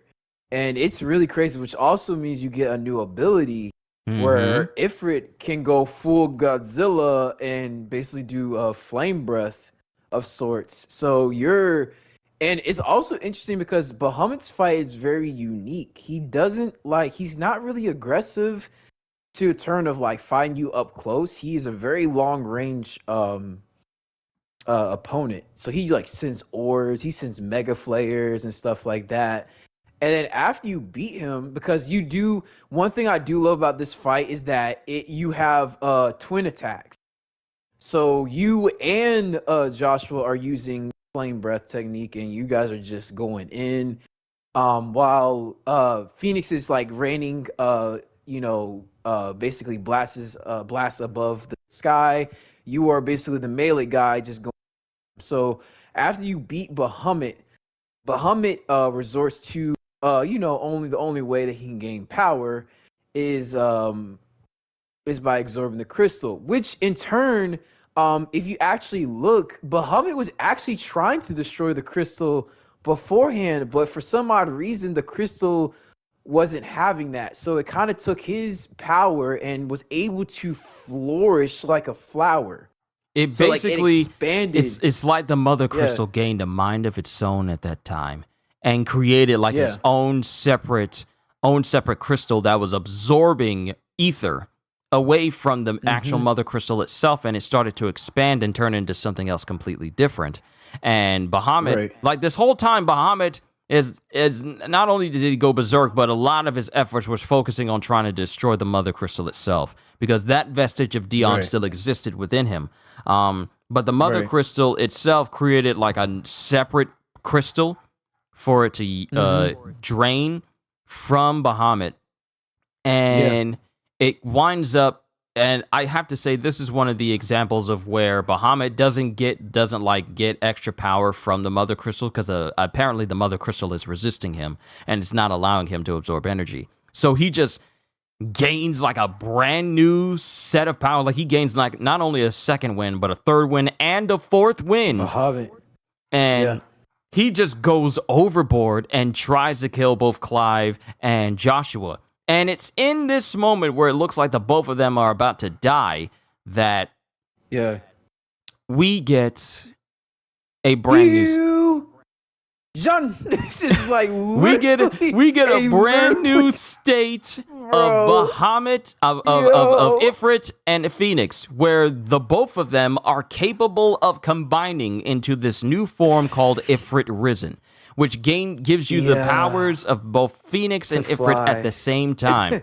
And fly in space. Not only that, but this is, we're still on the ground at this point when they get this new form. Oh, yeah. We're fighting on the ground. Yeah. It's when Bahamut decides to go all the way in the air to try and use his, arc from Sonic Adventures beam to try and kill them, that they fly into... They decided it's like Optimus, who comes back during Revenge of the Fallen, and he's like, let's roll. And they both fly into the air. It's like Ifrit gains a jetpack. And it goes from space. It goes from being a ground-based battle. We go above the sky when we were fighting with Phoenix, and we are literally in space. We are basically doing the battle of gods between Goku and Beerus at this point right now. Yeah, we're airborne. We're in space. And that's when Bahamut is pulling out all the stops, and we get these massive and crazy attacks, such as beams everywhere, but also this mega beam that looks like it could destroy the world, but it's always Zeta Flare. Zeta Flare, and that's not even the final attack before the fight is over. Bahamut is using all these different attacks, and even after you beat him and get him into a second phase, it looks like you got him down, but then he opens up his eyes, and then he charges up. I gotta say, has got to be the biggest wings.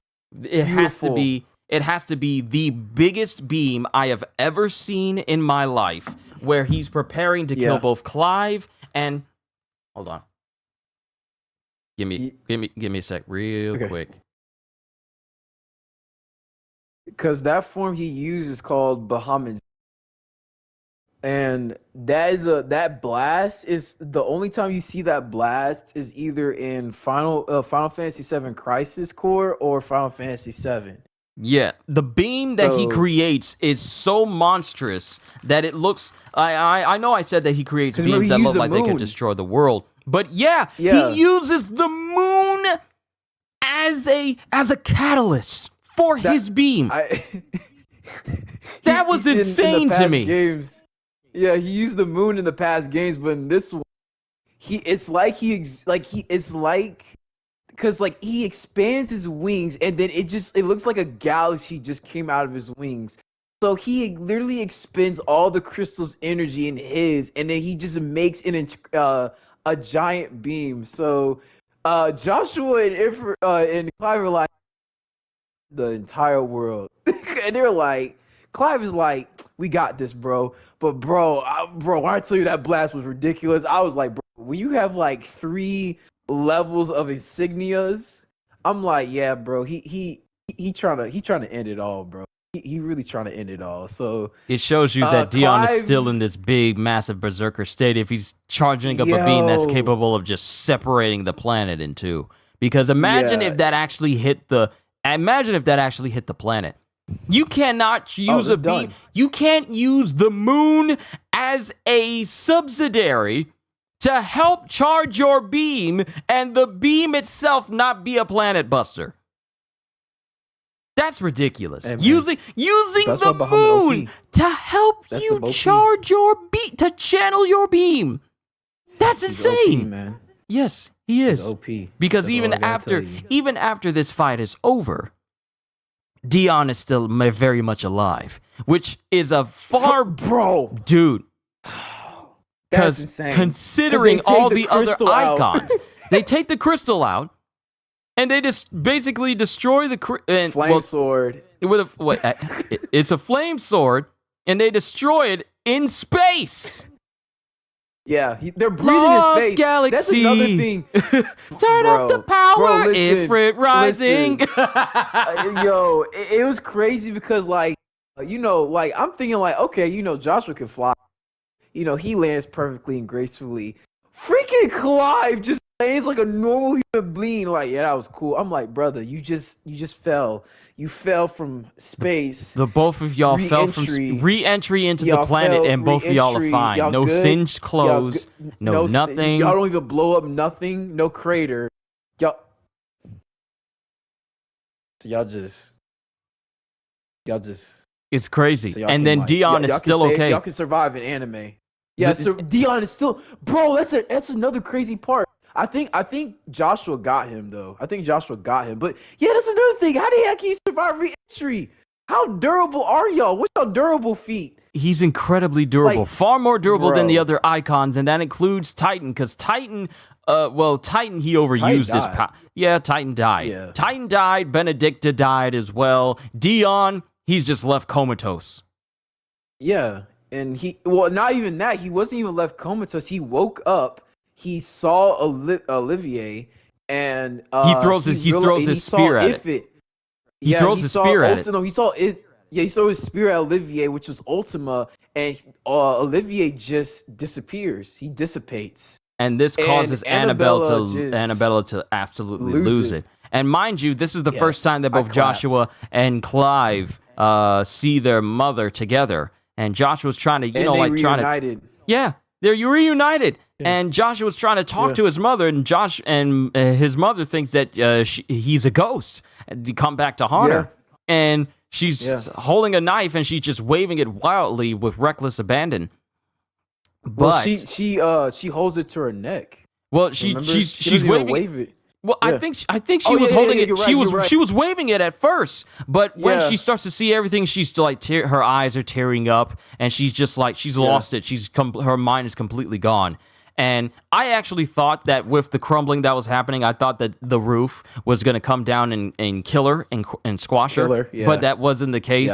And she completely loses her mind. She looks at her sons, and she's looking up at the ceiling, and her eyes are filled with tears. And she just slits her own throat, and she falls over. And I was thinking, like, finally!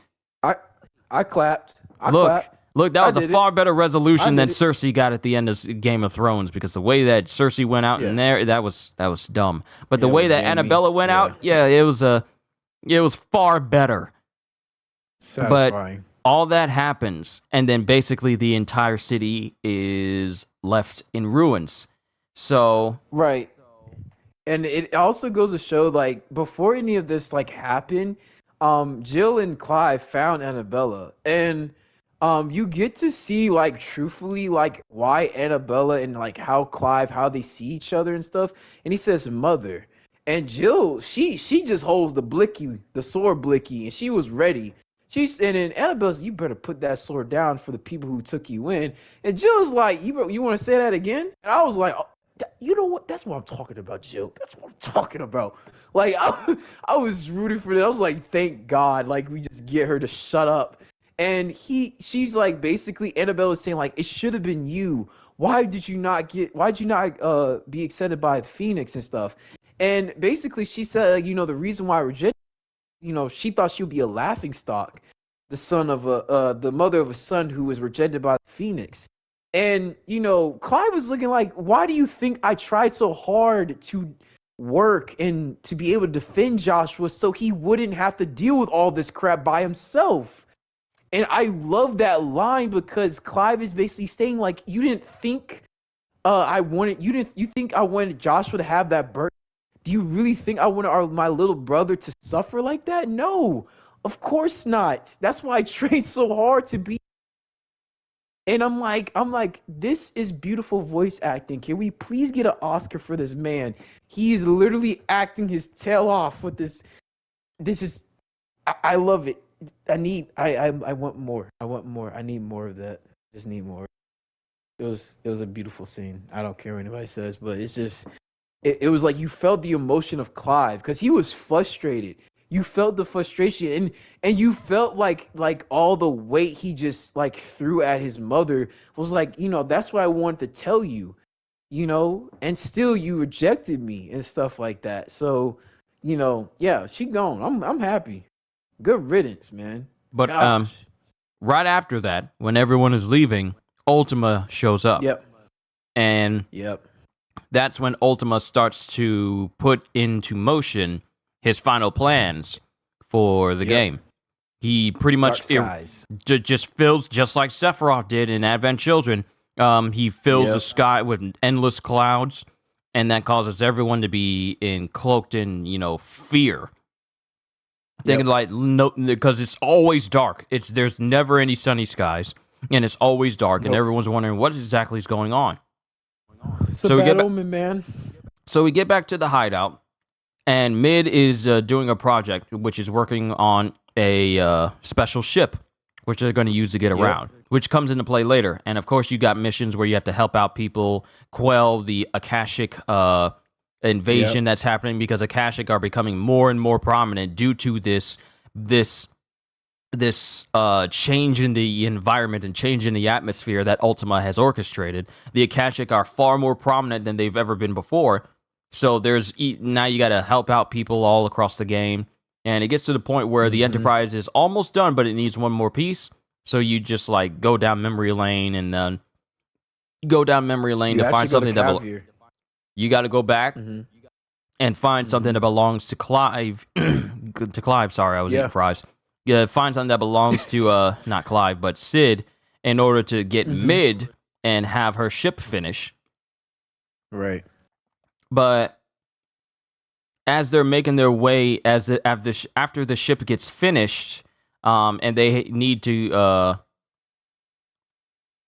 finish it, Jill winds up. You're in the town that needs to be, because here it is, you have to go to a place called the Free Cities. And this is where Mid and some other people are, where they're trying to finalize the ship completely. But in the process, the whole place is overtaken by Akashic, and they're trying to find survivors. While they're there in the Free Cities, it's all coming back to me, because this is where I start to remember more and more of the story.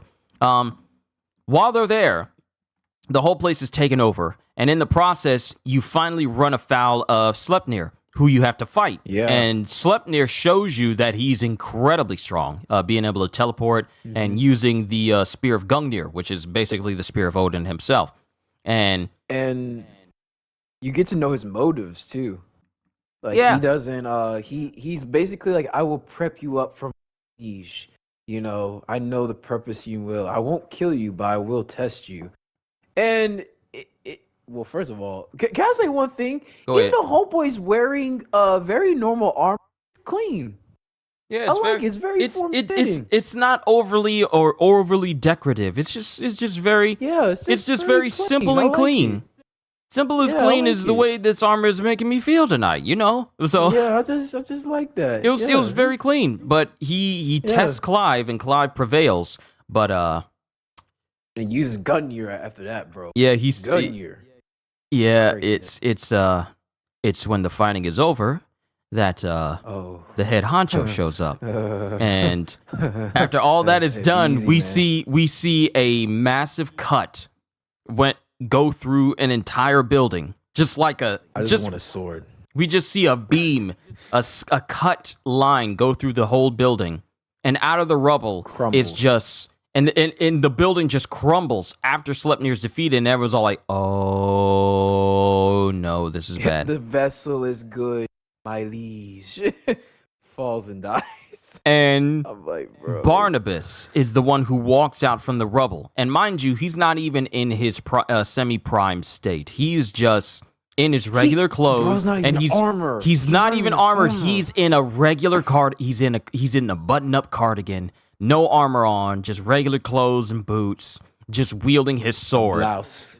Just like a man blouse. It's a man blouse, and he's just cutting buildings apart, and he's all like, very impressive, Mythos. And Clive's all like, why do you keep calling me Mythos? And so Clive thinks that he's just gonna up and fight Odin. Oh, no.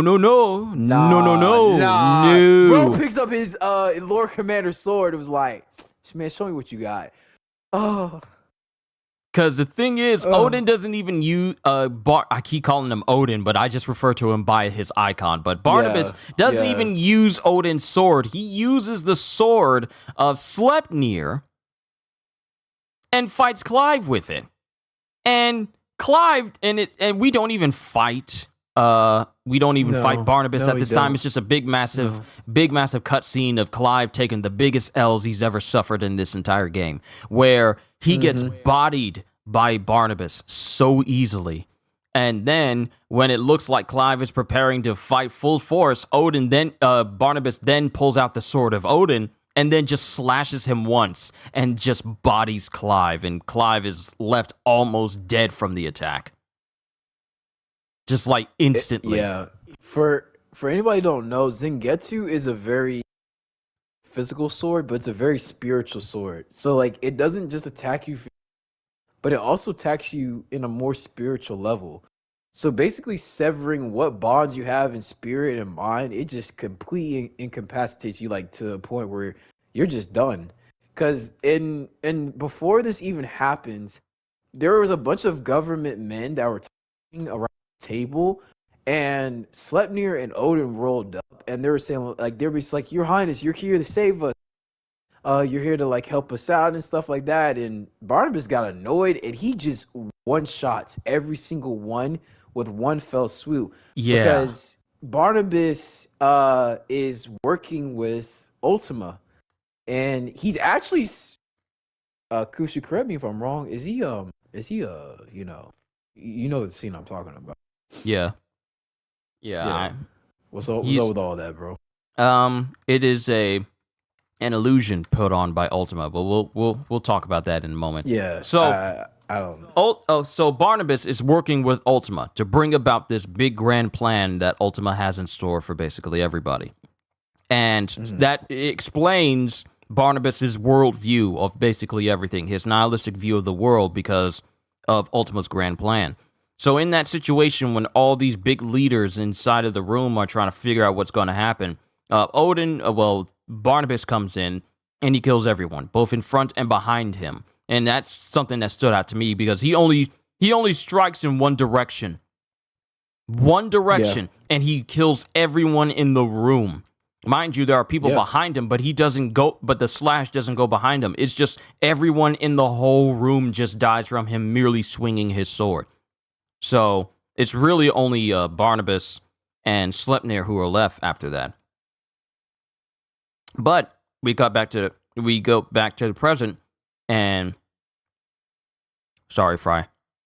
And Barnabas has basically beaten Clive.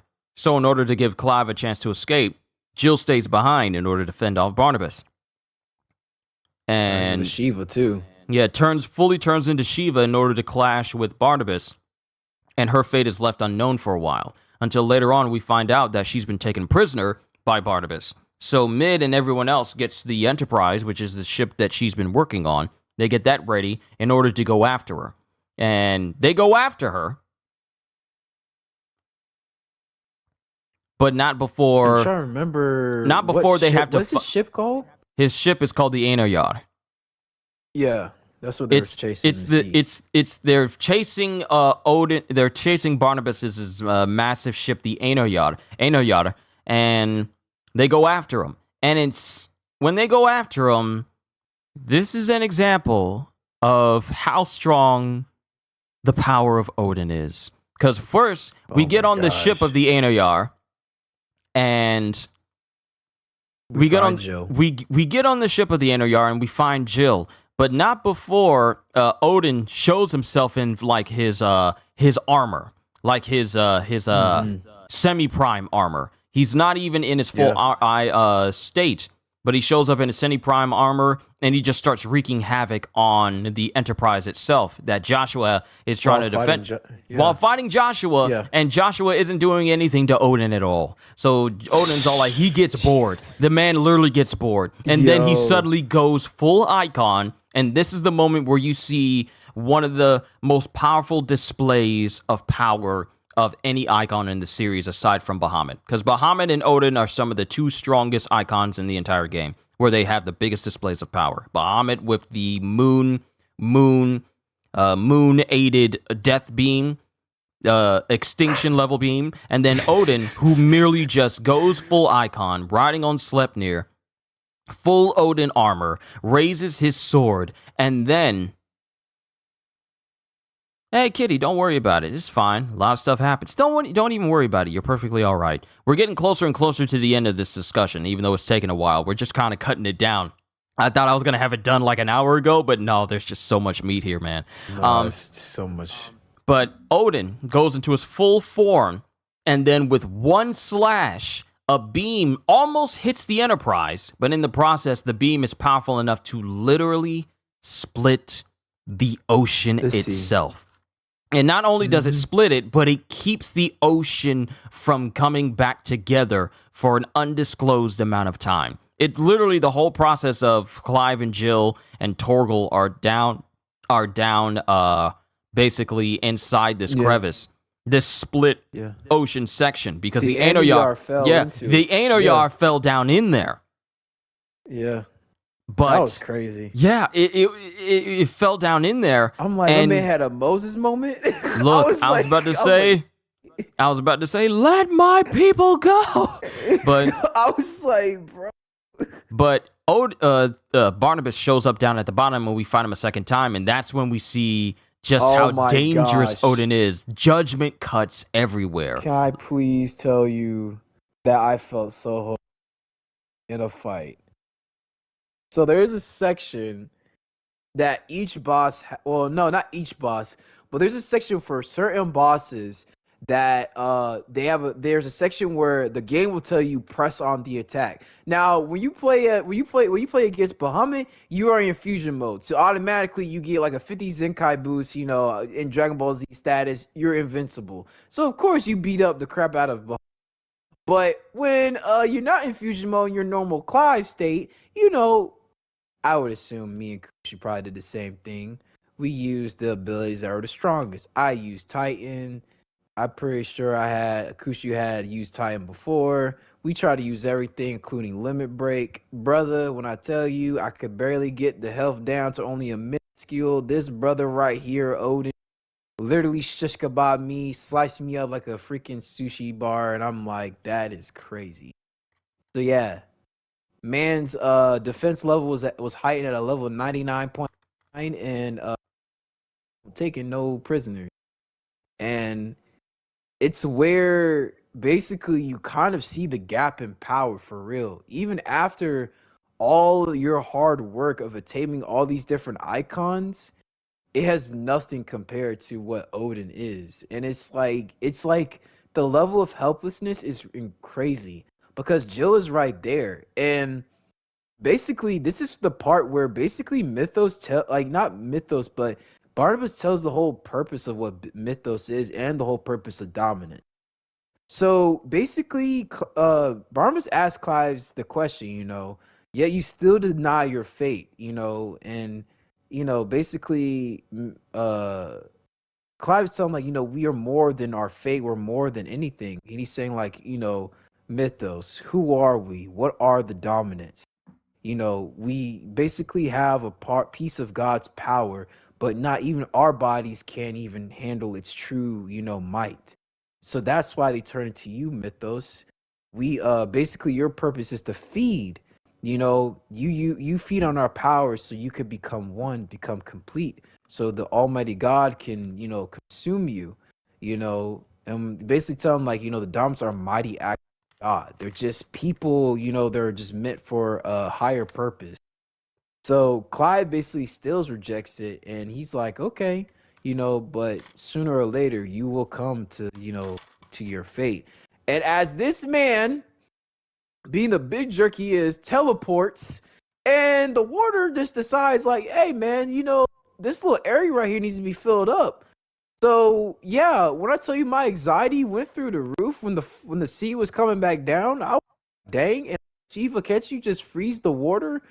And knowing her, she's tired because there's these shackles which basically blocks the power of an icon. It's like in One Piece, like Sea Prison Stone handcuffs. it's similar to that, and I immediately caught on to that, and I was like, bro, that's literally a reference to One Piece. Yoshida watches anime. He does. They watch anime. There's no way you can't tell. So after that happens, we are once again denied a full battle against Odin, as he just basically dips and leaves us to our fate, hoping that, seeing that we die. But honestly, I think he knows we are not going to die simply because he still believes in his master's plan, which is for, the purpose of Mythos, because Mythos is supposed to be a vessel for Ultima, but we just don't know why at the time.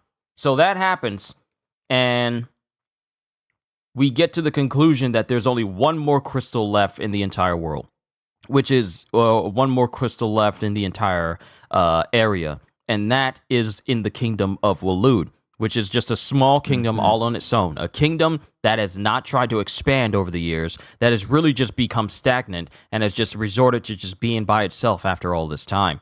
So everyone is preparing for what is going to be the final push for the game, because Waloed is the final section of the game, and after everything transpires in Waloed, then it's just the final acts of the game itself. So everything hinges on this one moment. So they have Clive, Joshua, and Gav go to Stonehir, which is the royal capital of Waloed. And while you're there, you notice that the entire nation itself is derived of real civilians or anything of that nature. It's just either overtaken by beasts, or the Blight has taken over just pretty much almost completely, and it's also full of Akashic as well. There's literally only one human left in this entire nation, and it's a lady who's, with child. And she's kind of like I wouldn't even say she's in a dazed state, but she's in a state where she's like in shock, and devoid of any genuine hope, because she's wondering where her husband is, and we pretty much surmise that her husband is pretty much one of the Akashic that's around there, because everyone is either turned Akashic or a monster, and there's no regular humans to be seen.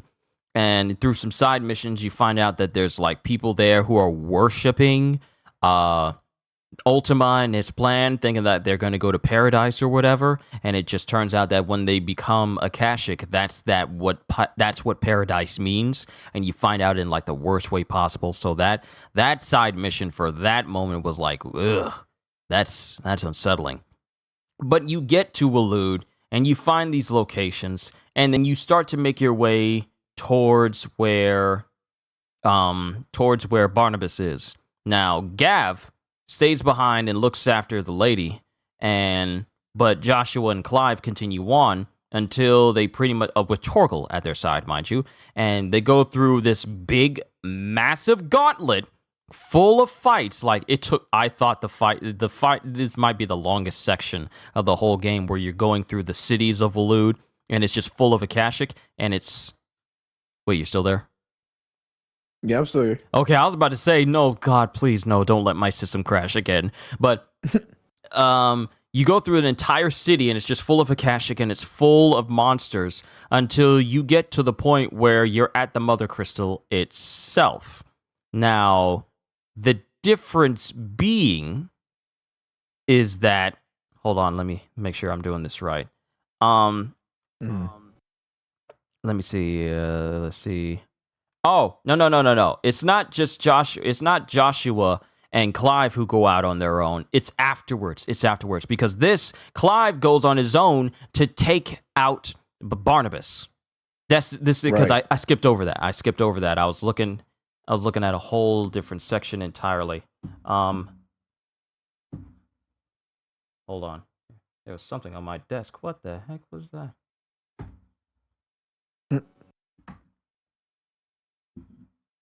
All right.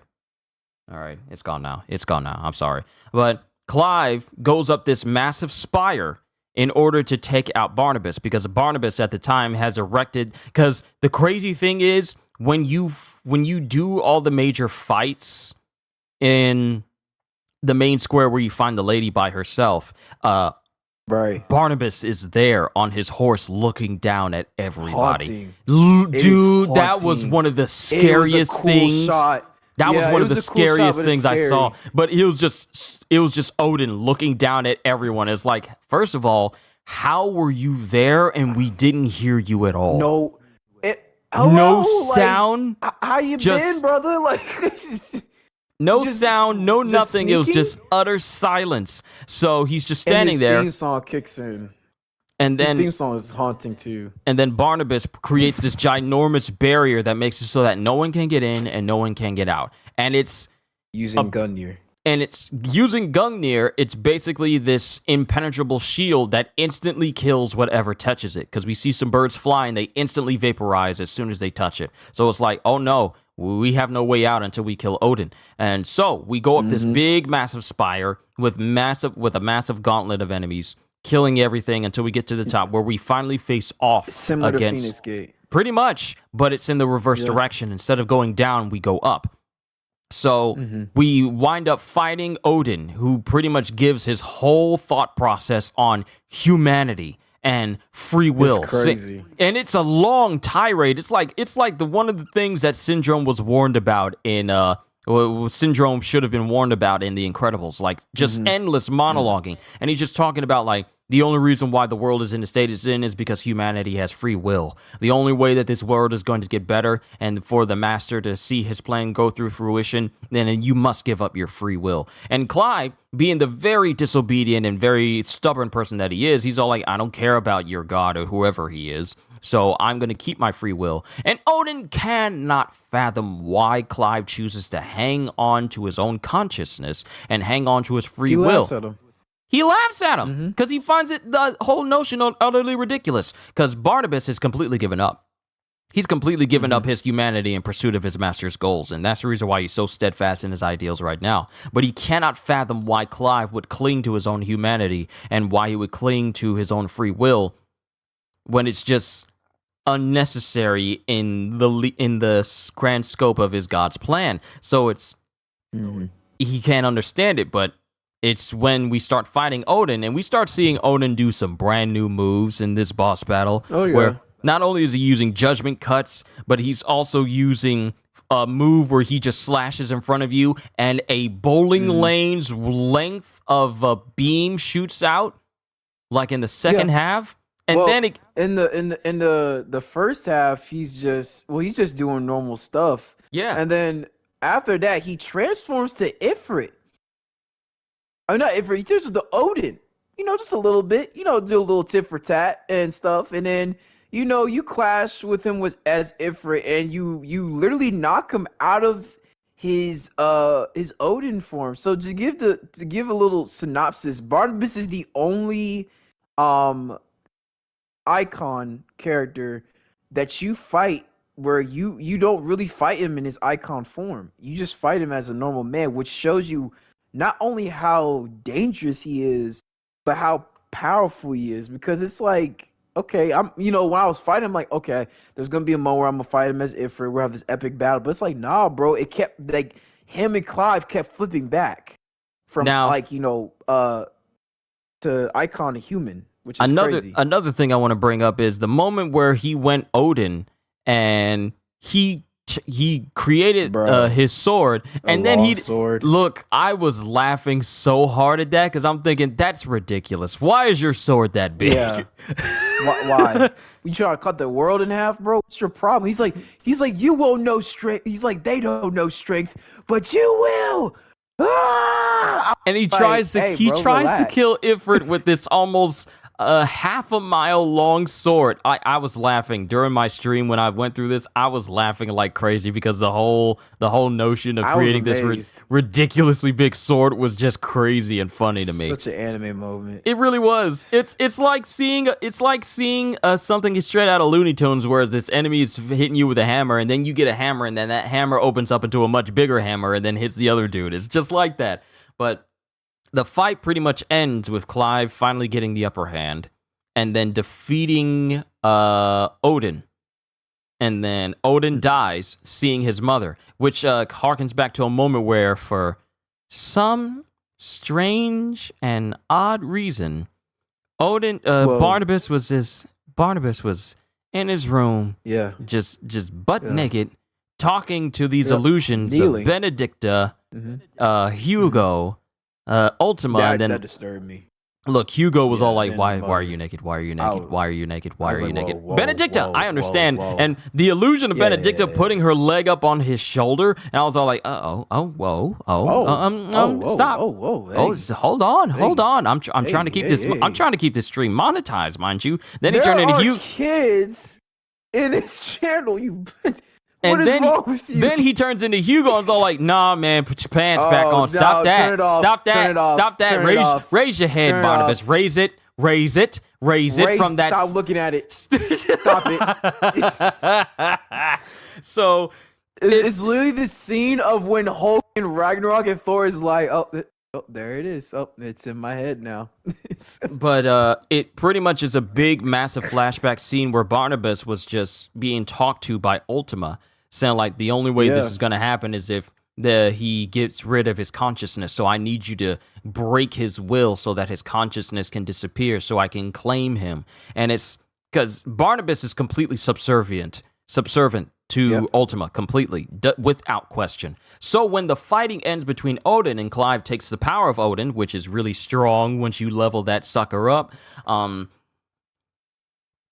Odin starts thinking about like, maybe I did give away my humanity too quickly. Maybe I did sacrifice my free will. And all he can think about is his mother, who, like, in that same illusion back then appeared as like this naked woman in front of him. And I'm thinking like, And why? laid his whole entire head on that. Like, I'm just thinking, okay, Odin, And you're you know, I ain't gonna say nothing to Barnabas. I get it, brother. But why are you seeing your mom naked? You're an adult, man. Relax. And I'm not gonna say anything any further because I don't want to know what you've been doing in that bedroom. That's your business, cuz I'm gonna keep it a band with you. That was so weird. I felt uncomfortable. I was like, yeah. But before he dies, there is a sequence where Barnabas loses it because because Ifrit uses Zangetsu, he cuts him, and he's like, "You dare!" And he just like Sleipnir dies. He's like, "Oh," he's like, "Is it taken that I like underestimated you?" And then as soon as Clive was like, "And so it ends," he actually loses power. He gets tired, and this is the most craziest laugh I've ever heard Barnabas do. But it's like Joker like. He was like, "Don't tell me you're tired, Mythos." And I'm like, oh, okay, you mocking him. see, And here's the thing. I he goes actually berserk thought again. I thought that was Sleipnir because that sounded like something that that would happen to Sleipnir. I thought it was like, so wait, did Sleipnir take over for a quick second? Because I didn't think that was Barnabas at the beginning, but no, No, that was Barnabas went fully insane, like a complete juxtaposition to how he was behaving, like so calm with everything, and he just goes insane. He still winds up losing in the end, and he dies. And Clive claims it goes crazy. Yeah, it gets even crazy when Odin goes insane because his attacks become even more sporadic. He's covering the entire battlefield in slashes. Beam slashes. Beam It's like, slashes. what the You literally have to dodge everything that comes from him because you are going to get hit hard. Yeah, because And there's one where he has the purple health bar again. yeah, And for anybody who don't know, so in the old school Final Fantasies, when you actually try to claim Odin as your summon, he has a countdown to how many minutes you can beat him. If you do not beat him, he like while before the countdown is done, he will stop time and will do an ultimate Zangetsu and one shots you. They literally copied and pasted that onto this, and when I tell you the amount of fear in my heart that I felt when I wasn't doing enough damage literally escalated. And I was like, there ain't no way. I mean, thank God I beat him. But also, the fact is, he doesn't just stay still. He keeps on moving. and And he's I was very like, mobile, bro. teleporting Yeah, everywhere. bro. because Yeah, it's that's insane. already It's like broken when Virgil on steroids. a boss is able to teleport and then he can go from that teleport into an attack, then you have to either counter or dodge out of the way. He's incredibly dangerous. Plus, combining his Gungnir moves on top of his regular sword slashes as well, so that's already a major hassle. So Right, and he gets another form too. Cause like the funny thing is, before the fight starts, he absorbs the Akashic from Waterloo. And I'm like, so is that your version of absorbing the crystal's power? But I'm like, no, he's just absorbing a little amount of evil. He hasn't even crystal. So that just shows you literally how powerful Odin was. He's so powerful that he does not need the crystal to fight Ifrit. It's just like, yeah, bro, like, this is me. And that he gets another form where it's not like a semi-prime, it's like a fusion. It's like he fuses Odin and the semi-prime and it becomes like one. And he just glows. And he gets like both horns. He gets the horns of Odin. It's crazy. it is. Odin's fight was ridiculous. It was a ridiculous but was fun. fantastic fight. I enjoyed myself. So when Yeah. I finished and took him out, it was like very satisfying. But you Yeah, take a gain, break though. yeah. Especially after that one, that was hair raising. But the fighting's over. Yeah. Odin's defeated. You gain his power, and then you come to find out the real reason why Ultima is trying to get not only. We find out that Ultima is not only trying to get his hands on both Ifrit, but he's trying to get his hands on Phoenix as well. Because he needs the both of them, both brothers. They're necessary to Ultima's plan, which is to cast a gigantic, massive spell that cannot be done with Ultima's own body. So, once that information is gained, both Joshua and Clive make the final push for the final section of the game. So before you get to the point where you take down Ultima, you have to fight through an entire city. That is, and this is the part where I kind of went to before I had to go back and do the Odin fight. You fight through an entire city full of monsters, bosses, and Akashic all the way, and you get to the end, and that's To when Stonir. to Stonir, and you get there, and it looks like things are about to get real bad until all of your friends show up and they start defending you from all the monsters. Because before we even get to the real meat of the city, we get attacked by a behemoth. Oh my gosh. We get And attacked. This behemoth decided, you know what? Meteors. I am going to make sure that you do not leave this battle unscathed. Full level extinction. Just oh my goodness, that extinction level meteor? I'm like, are you Madara? What's up with you, bro? Look, like, I was thinking relax. like, okay, this is the pet of Fujitora right now. Like, what is going like, was I just want to like, test my strength wow. just a little bit. And Behemoth was one of the few bosses I died against going through in the game. I was all like, oh, wow, this dude is strong. And Yeah, I will say he this. has like that moment where it's endless showers and you Yes. can't you endless can't break showers. him. Endless showers and the shockwaves that come from it, where you're thinking you're just going to dodge out of the way, but no, you got to jump over them or dodge straight through them. But then he has meteors that fall close to each other, so they have overlapping shockwaves. So one direction could lead you into another shockwave that winds up hitting you anyway. So that's already crazy. But you beat Behemoth, and you get to the end, and all your friends show up to defend you from a massive number of not only big ogre creatures, but even more behemoths. Not just one, but there are more. There's like 3 of them that just suddenly show up. It's a lot of meteors. It's crazy. A lot of meteor showers. It's crazy. I'm not a fan. I'm not a fan of that at all. No. But that happens, and they all decide to stay behind. But as the doors open, for you to go to the crystal, it's Ultima who's standing in front of everyone, and he takes both Clive and Joshua. And in the process, Torgal goes with him as well. But they immediately get warped away while Jill and company, including Dion, are holding the line, defending themselves from all of these monsters. Because Dion is back. He not only did he... Because he has a revelation after going through some certain situations where he was getting nursed back to health and saved, and he felt like, okay, I got to do one last thing. So he decides to go and help out Clive and his crew. And we get one of the biggest exposition dumps concerning the entire history of the world For itself real. for Final Fantasy It's a 16. whole museum. It's a Yeah, museum it's a museum. at this like Mm-hmm. dark mausoleum type Rift. place where Ultima explains that Ultima and those like him, Ultima and his many selves, created the world and all of humanity. Yep. He created humanity, magic, and the dominance, and they were in total shock. And basically, Ultima was stating that like once we're new mythos, everything will be rebooted. And then people were saying like, you think it'll be just mindless puppets for you? He said, "Who said that you were coming?"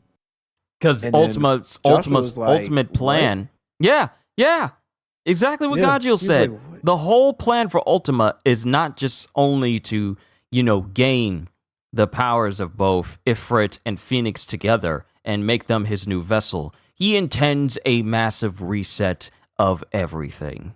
So using the power of all the icons that are within Clive, and then using the combined powers of Ifrit and Phoenix, Ultima intended to make them his vessel, so that he could then wipe the entire earth clean, so that it's a place devoid of blight, it's a place devoid of infirmities, it's a place that is just basically perfect, because the only purpose of humanity was to be basically to be used as pawns. Mhm.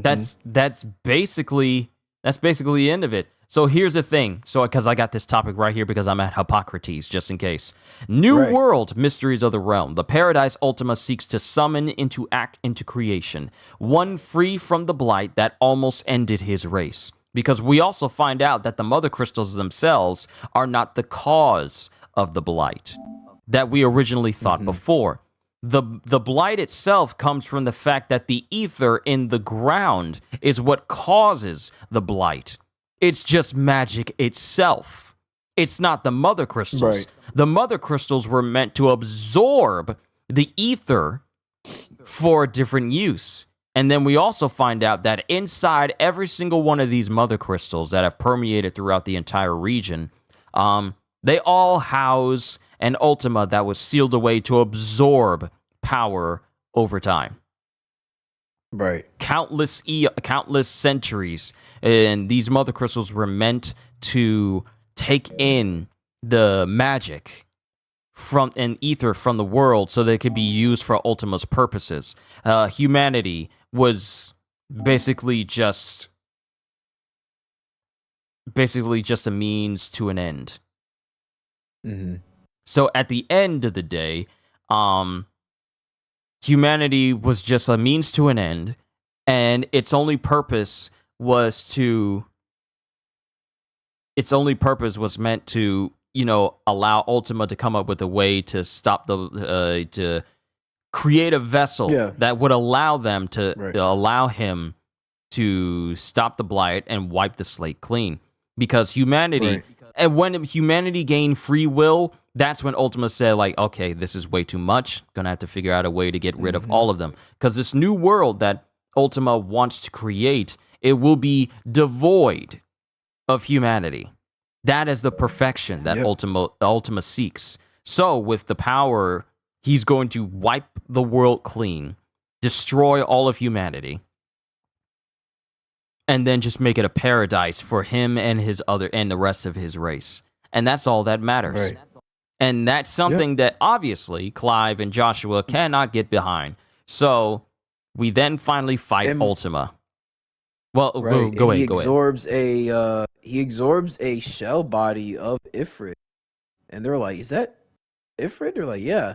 And then as Clive was trying to semi-prime, Ultima stopped that, and I was like, "Oh, okay."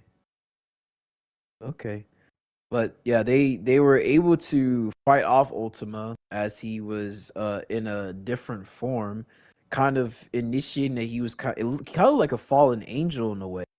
Yeah, So, it kind of reminded me like of Safer Sephiroth to a certain degree. Yeah, and it was like, okay, like this forms. So you beat him, but after you beat him, he tries to consume Clive. He tries to like, overwrite him, basically trying to uh basically warp his mind so he can take him as a vessel.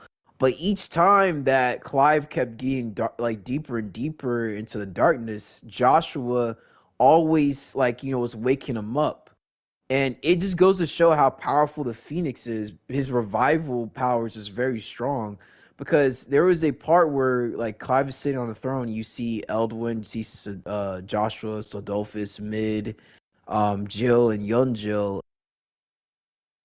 The characters besides Joshua were talking to him, basically telling him to like, just let go. But Joshua was like, Clive, wake up. So he finally woke up, and he remembered who he was because of Joshua. And then they fused, and basically Ultima was like, well, this is a turn of events that I didn't see what happened. And they were in very anime fashion, create a Big Bang Kamehameha and blew the stone here crystal, which was Drake's fang, Drake's tail, Drake's breath. What was I this think? one called? No, it was Drake's tail. I think it was Drake's tail. Okay, tail. It was one of the Drakes, but yeah, no, Drake's spine. That was Drake's spine. Yeah, Drake's spine. Yeah, Drake's spine. So they destroyed Drake's spine, and basically complete one of other with Ultima's plan. So Ultima goes up back to Twinside, and not only does he take all the ether that's there in Valstea, he literally disintegrates Twinside from Sam Breck, literally killing all civilization and basically reviving his old, like, I can't even say kingdom. It looks like a freaking. It's called Origin. It's the place. It's the Origin. It's this massive landscape. Yeah. It's basically this massive landscape that Ultima brought. It's called a vast structure that lay dormant beneath the crystalline dominion for countless centuries, and which was revealed to have been the vessel on which Ultima and his brethren first arrived in Valisthea. Though it ceased to function while its former passengers slept, it was finally reactivated to put into motion the final stages of Ultima's plan for recreating the world in his image. So, Ultima takes that opportunity to raise up Origin itself, which is the vessel he used to get there with the rest of his brethren. So the final fight concludes on Origin, where we get the help of Bahamut, and Bahamut flies us there in one of the most beautiful cinematic cutscenes in the entire game, where Bahamut is flying against all these different wraiths and creatures created by Ultima to keep them from getting into Origin, which fails, by the way. But Bahamut stays behind to fend off everybody, while Clive and Joshua get to the center of Origin, where they are fighting the Dark Ifrit, which is what Ultima's using. No, Bahamut goes with them, remember? He goes inside the crystal. He doesn't hold back. Oh, right. He's in there. He's in there because this is a massive, like Dragon Ball Z fight.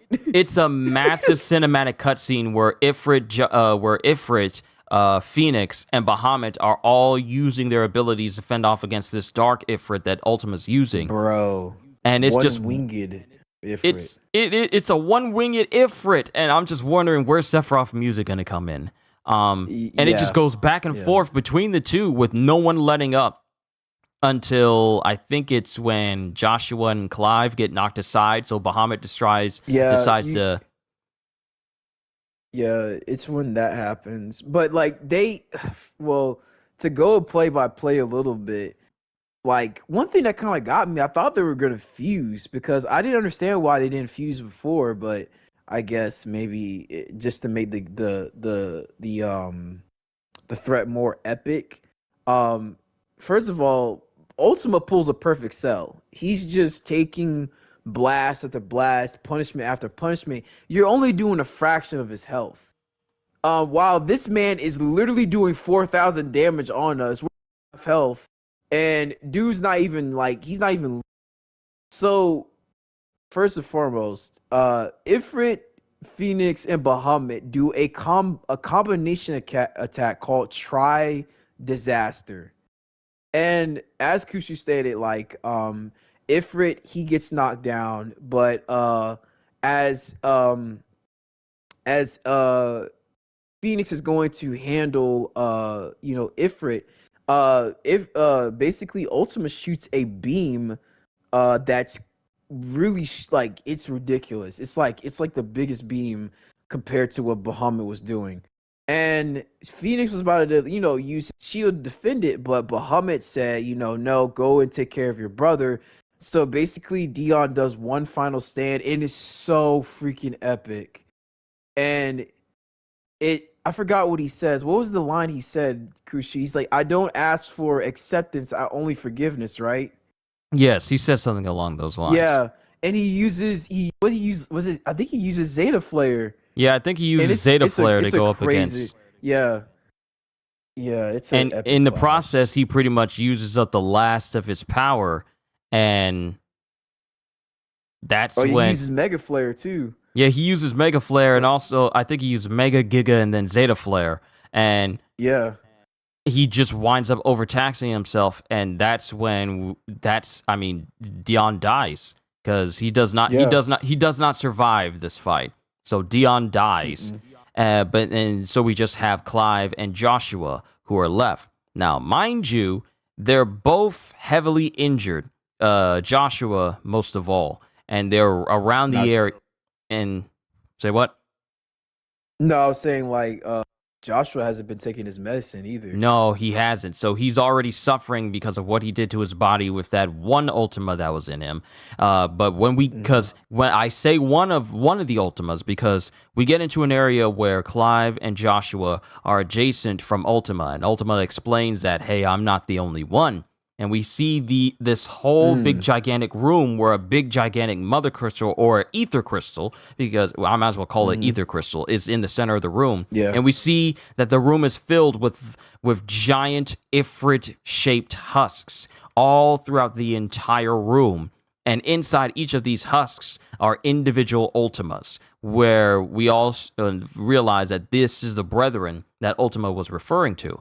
And all of these Ultima share one consciousness. So if you see one and you see another in a different place, they all have the same mind. And they all operate off of this big, massive hive mind. So, it gets to a point where Joshua has his final conversation with Clive. Because Joshua is dying. And Clive wants him to use his powers to heal himself, but Joshua says this is something along the line. I'm paraphrasing. He's like, "This is as far as I go." But I'm glad that you were my brother. And saying I can't even do the lines justice. But this was one of the most heartfelt emotional moments in the entire game, where Joshua dies, but not before he gives the last bit of power to Clive, which he uses to fight Ultima, who goes into his ultimate form called Ultimalius, which is the true name of the incarnation of Ultima that brought the last of his race to safety in Valisthea. When Origin was buried beneath the earth in order to absorb the ether, it would need to rebuild the world. A great shrine was placed in the sky above it, from which humanity could be looked down upon. Having granted man the gift of magic and the seeds that would grow into a prophecy of the Savior to come, Ultimalius placed his brethren in an eon-spanning sleep that they might one day rise again. And Ultimalius is the ultimate form of Ultima, which is the most powerful he's ever been, because Ultima absorbs all of his own brethren into himself to empower himself into this ultimate Ultima state. And he's incredibly powerful, basically able to use all sorts of different magic. And it gets ridiculous to the point where you go full Ifrit risen again, but you're even more powerful than before. And you're not even fighting in space. You're basically fighting in this void of endless creation and destruction. I don't even know how to describe this environment that we're fighting in. But it's like this, I wouldn't even call it a pocket dimension. You're just fighting on the edges of life and death and creation and destruction. And you're fighting Ultimalius in using literally all the stops. What you thought Bahamut was capable of doing, Ultimalius is able to do to a far greater degree. He's literally a walking universe-ending event. And I gotta say, when it came to that moment where he started charging up that purple bar, it was touch and go. I was so scared because it got down to when it says like 3, 2, and when it was at 1, I managed to get the final hit in because I was thinking, oh no, I don't want to fight this again. But I managed to get him at the last possible second. And then he starts using the different icon abilities. That's when the real anime experience started going nuts. I was like, okay. Because when you knock him out of his basically god mode, he can't fathom the fact that you're capable of withstanding him and you still hold on to your free will. So, as Gajeel said, he starts using icon abilities. Clive, in turn, starts using it for himself. And the thing is, they both call on the power of the icons, but Ultima refers to them as the power of fire and wind, but Clive calls these powers by their names, such as Garuda, Bahamut, Ramu, and Ultima's all like power of fire, lightning, wind, unyielding earth, unstoppable power, and all these things. But Clive is calling all the icons' powers in return by their name, and each one Ultima tries to use, Clive overpowers him until it gets to a point where Clive finally, after a very long boss battle, delivers the final hit to Ultima and finally kills him. Big punch. And in the process, he gains the power of Ultima. Yeah. He basically gains omnipotent power beyond all comprehension. So, what does he do with that power? He basically restores the world. He restores the world, but also rids the world of its final crystal, and basically just rids the entire world of magic, so that the blight is cleansed from the world, and there's no hint of magic anywhere, so that the world is never in danger at all. And we get like this very heartfelt moment where Clive is on the beach. And he's already succumbing to the fact that his body overused this power. Like it was never his body was already strong enough to handle a whole bunch of powers, but he knew that taking on the power of basically an omnipotent god was even too much for him to handle, and his body starts to petrify because of it. And we get like the ending credit song, and it's quick. It does. Yeah. Because he's moving his arm at first. He's moving his arm at first, and then he puts his hand up, and then all of a sudden we just see that his hand has already turned to stone. So he's already reserved himself to basically die at that point, and that's his fate. And it's and go ahead. There's one moment, and I think this is what broke me to tears, is when Jill. Cause she's looking at Torgal and Torgal's looking out on the. Hey, remember that red speck? Yeah. Star. Yeah. It disappears. Like, oh, that's Clive. That's Clive's life. So my thing is that really got me. So my thing is the entire game. I kept looking up at the moon during the gameplay. I was saying like, what's that red star? And then when we saw, when we saw the star disappear, we just found out. Oh wow, that was linked to Clive. And when that star disappeared, it basically meant like that's the end of Clive. And Jill kind of had like an inkling a little bit because, man, she bawled, dude. And it was a heavy scene. And because of what Clive did for basically the entire world, ridding it of magic, he basically made it so that the rest of humanity can live in peace. Because we cut to many years, like I want to say, I would dare say like hundreds of years later. Possibly hundreds of years later, where we cut to a home in the woods that's surrounded by flowers, and it's beautiful, and it's untouched by blight, where these two children and their mother, two children who eerily look similar to a young Clive and a young Joshua, are playing with toys and everything. And it looked like an old lady Jill, too. I was about to say, I was like, is that Jill? So I was like, can't be. We find out that the events of what transpired in Final Fantasy XVI are so far back that they are basically been turned into a book of fairy tales called Final Fantasy. written by by Joshua Joshua. Rossfeld.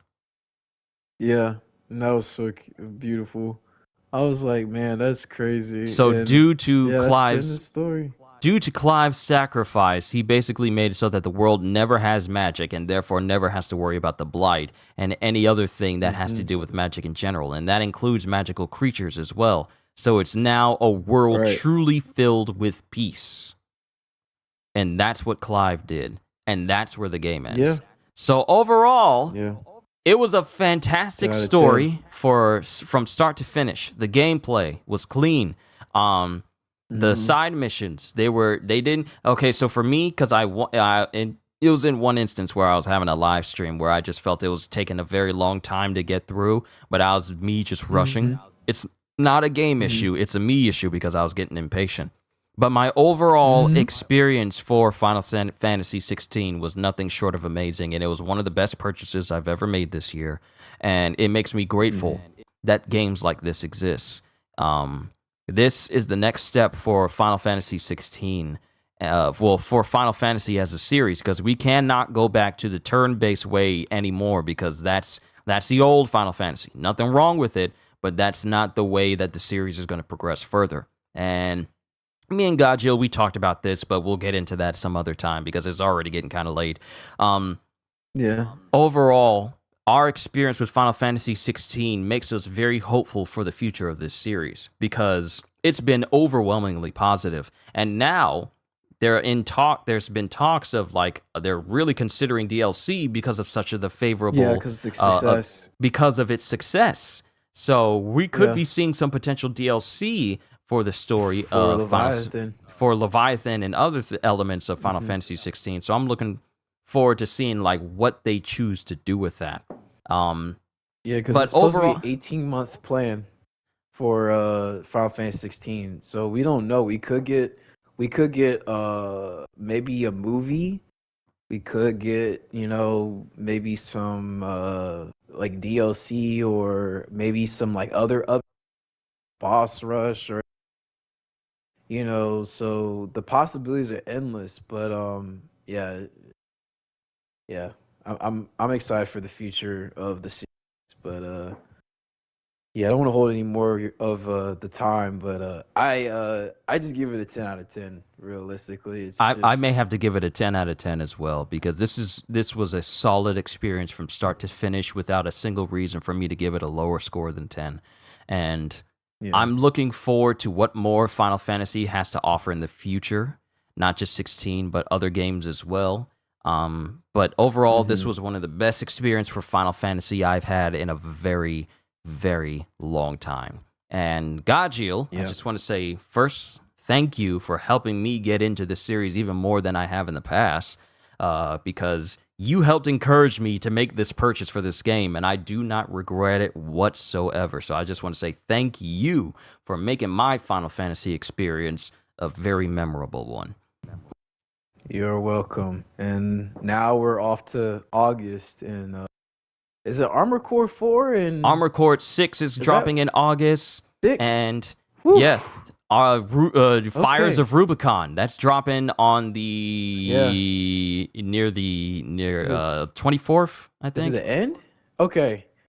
Okay, we have It's time. somewhere We have near time. the end. I'm going to be done We with have my time. One Piece series in early August, so I'll have time to dedicate to Okay. having streams at 12 again for video games and stuff like that. So can't wait for that. Yeah.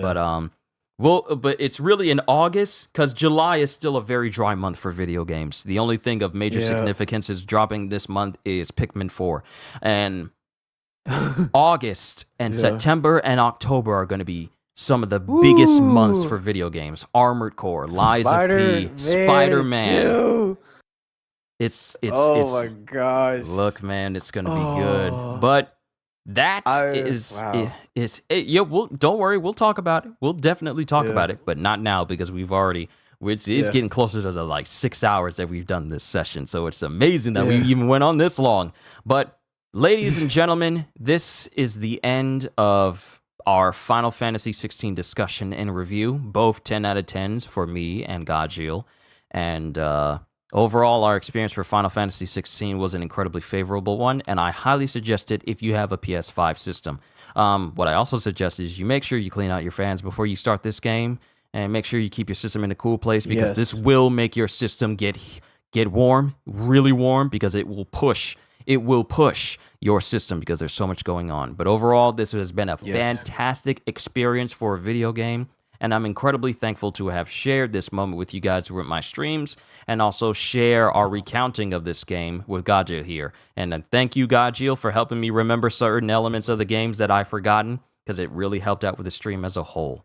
But this... it was a long game. It was... Oh, good God, it wasn't long. I got like over 80 hours or something in there for me personally, because I still need to continue on with New Game Plus. But this is where I'm going to call it a session for this evening, ladies and gentlemen. This was a very productive and very successful stream discussion. Gajeel, thank you for being a part of it, because I was looking forward to the day when we could talk about it, and I enjoyed every single second. But to everyone here, all I can say at the end of the evening is, hope you all enjoyed. Can't wait to see you all in my next video. And if you enjoyed what you saw here, then please, for not only just myself, but for Gajeel as well, like, subscribe, and share this stream for with everyone you know, because the more the merrier. And because I am always looking forward to entertaining you. So have a fantastic day. And once again, as always,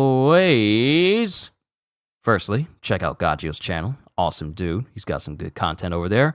And later, peoples.